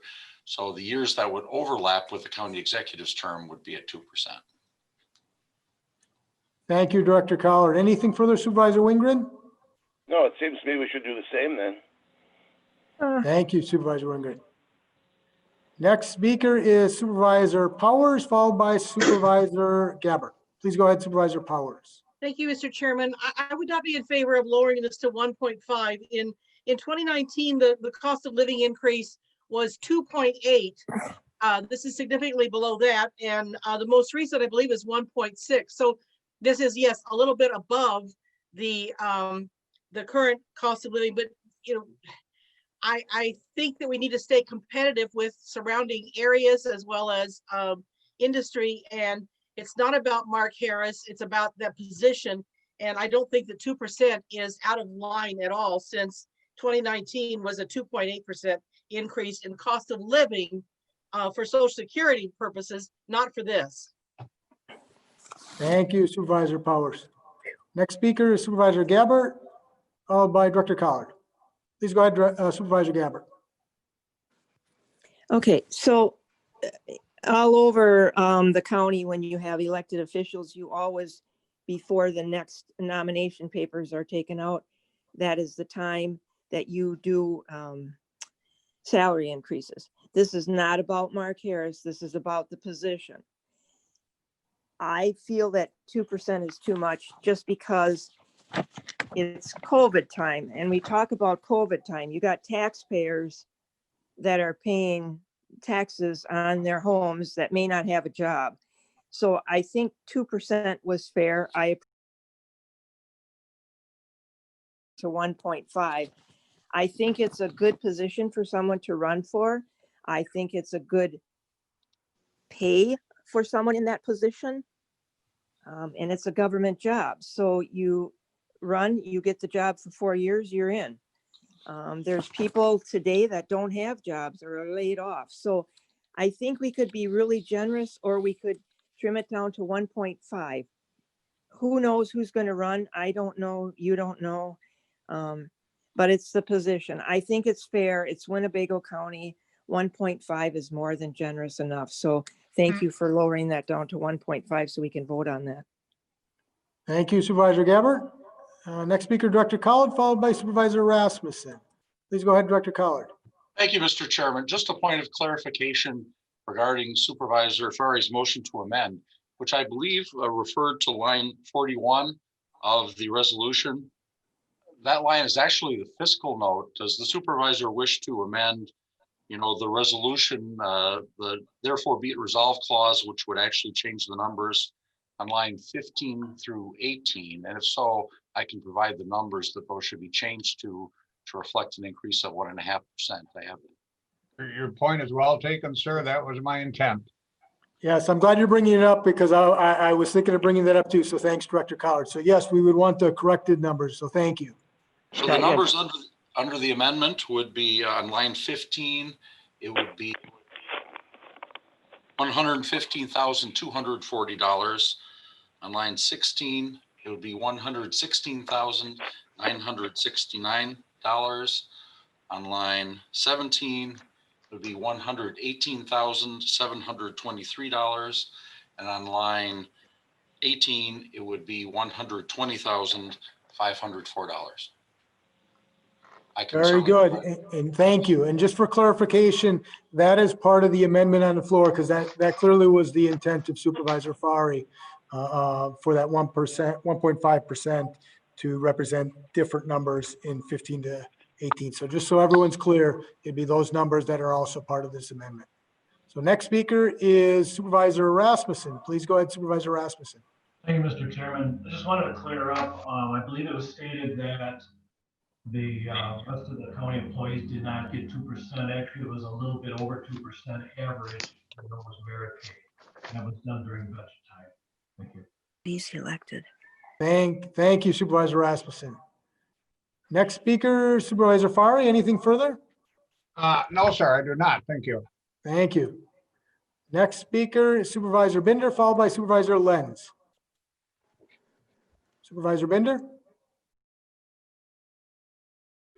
And not that Mark's going to be our next county executive, but he does have a degree in law and he's a certified CPA. If we were to switch, you would never get him for $116,000. The cheapest county administrator starts out around $140,000, and he's more than qualified for any county administrator job. And we did give the county employees a little over 2% raise. So I don't think that we should basically not give him a 2% raise. I mean, he's basically got excellent qualifications. I don't know if he's going to be the next county exec, but we want to get somebody that is going to have good high standards so that the county can run efficiently. I mean, as long as I've been on this board, we've never raised county taxes. Every year he finds a way to cut the budget so the tax rate for Winnebago County goes down. So I think he more than saves any amount of money we're going to give him. And I think we owe it to him or the next county exec to give him a decent raise. Thank you. Thank you, Supervisor Binder. Next speaker is Supervisor Lenz, followed by Supervisor Lautenschläger. Please go ahead, Supervisor Lenz. Thank you, Chairman Ramos. Just a technical question. If we're adjusting these numbers, do we need to also adjust them in lines 42 through 44? Yeah. We will need to do so. You are absolutely correct. Thank you. And so those numbers we'll have to sort out, but those would also be part of this amendment. So thank you for bringing that up, Supervisor Lenz. Next, I'll call on Supervisor Lautenschläger. Please go ahead, Supervisor Lautenschläger. Thank you, Mr. Chair. I mean, again, what we're looking at is the next county exec. And I know Supervisor Power comment was, well, we want to stay competitive. We're not recruiting somebody. This is elected position. So, I mean, so it's, if somebody wants to run for the office that's only getting a 1.5% increase, let them run for it then. We're not trying to recruit somebody, to take that job. So.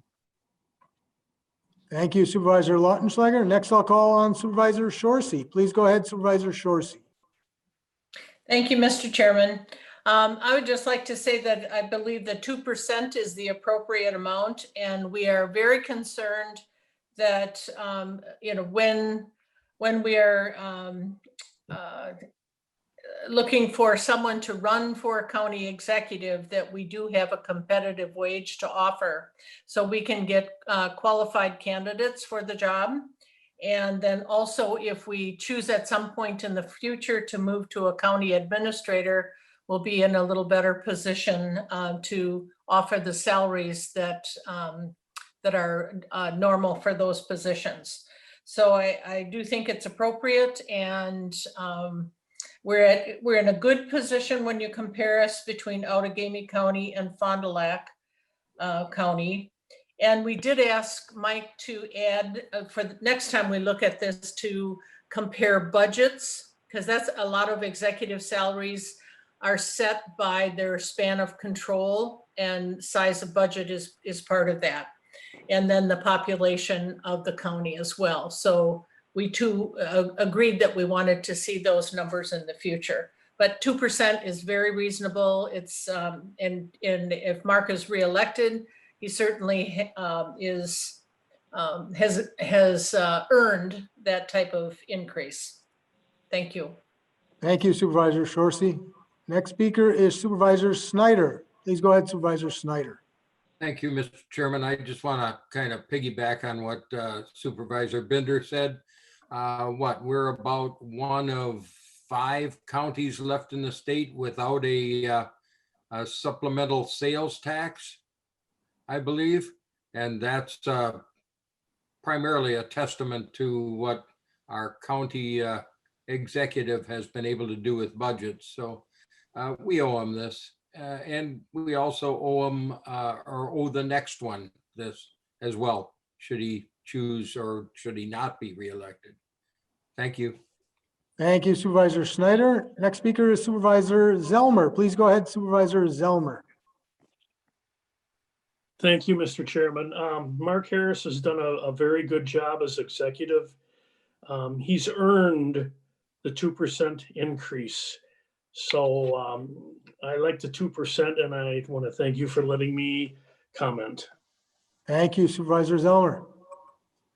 Seeing no other call-ins, the vote is on the amendment to change the percentages from 1.5% in years 2021 through 2024 and adjust the numbers in lines 15 through 18 to the modified numbers, as well as Supervisor Lenz said, we would have to have modified numbers as well in lines 42 through 44. So that's the motion, the amendment we are voting on. We're going to first try to do this by a voice vote. If it's not clear, we will go right to a roll call vote. So all those in favor of the amendment say aye. Aye. Aye. No. All those opposed say nay. Nay. I think we're going to have to go to a roll call vote to be absolutely certain on this. So I'm going to ask the county clerk to call the roll.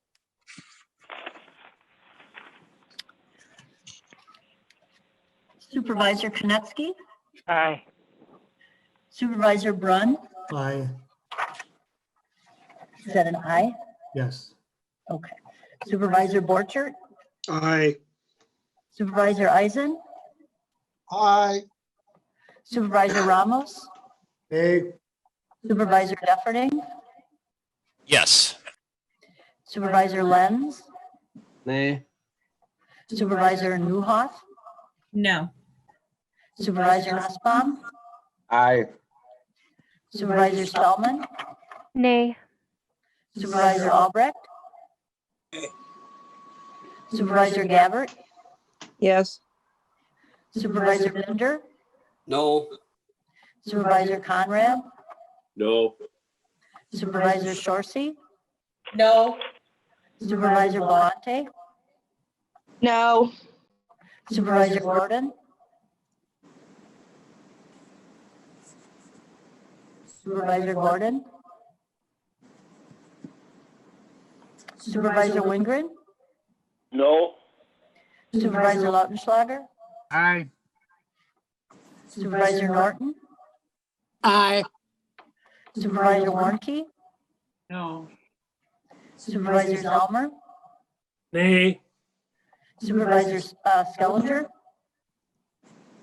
No. Supervisor Buck, Aye. Supervisor Powers, No. Supervisor Locke, I don't think she's there anymore. Supervisor Cox, Yes. Yes. Supervisor Locke was yes, okay. Supervisor Cox, Nay. Supervisor Finch, Supervisor Finch,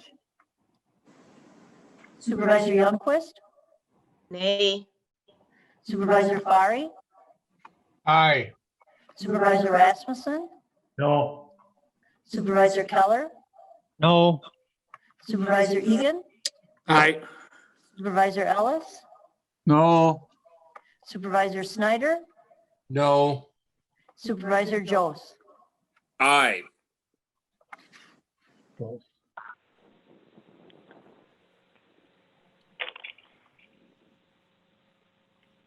I have my hand up. Supervisor Eisen?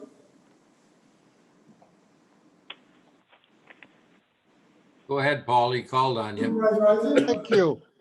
Supervisor I Eisen, go would ahead. like to change my vote to no. Okay, Supervisor Eisen wants to change his vote to no. Okay, We haven't finalized the vote yet, so we're still counting. Thank you, Supervisor Eisen.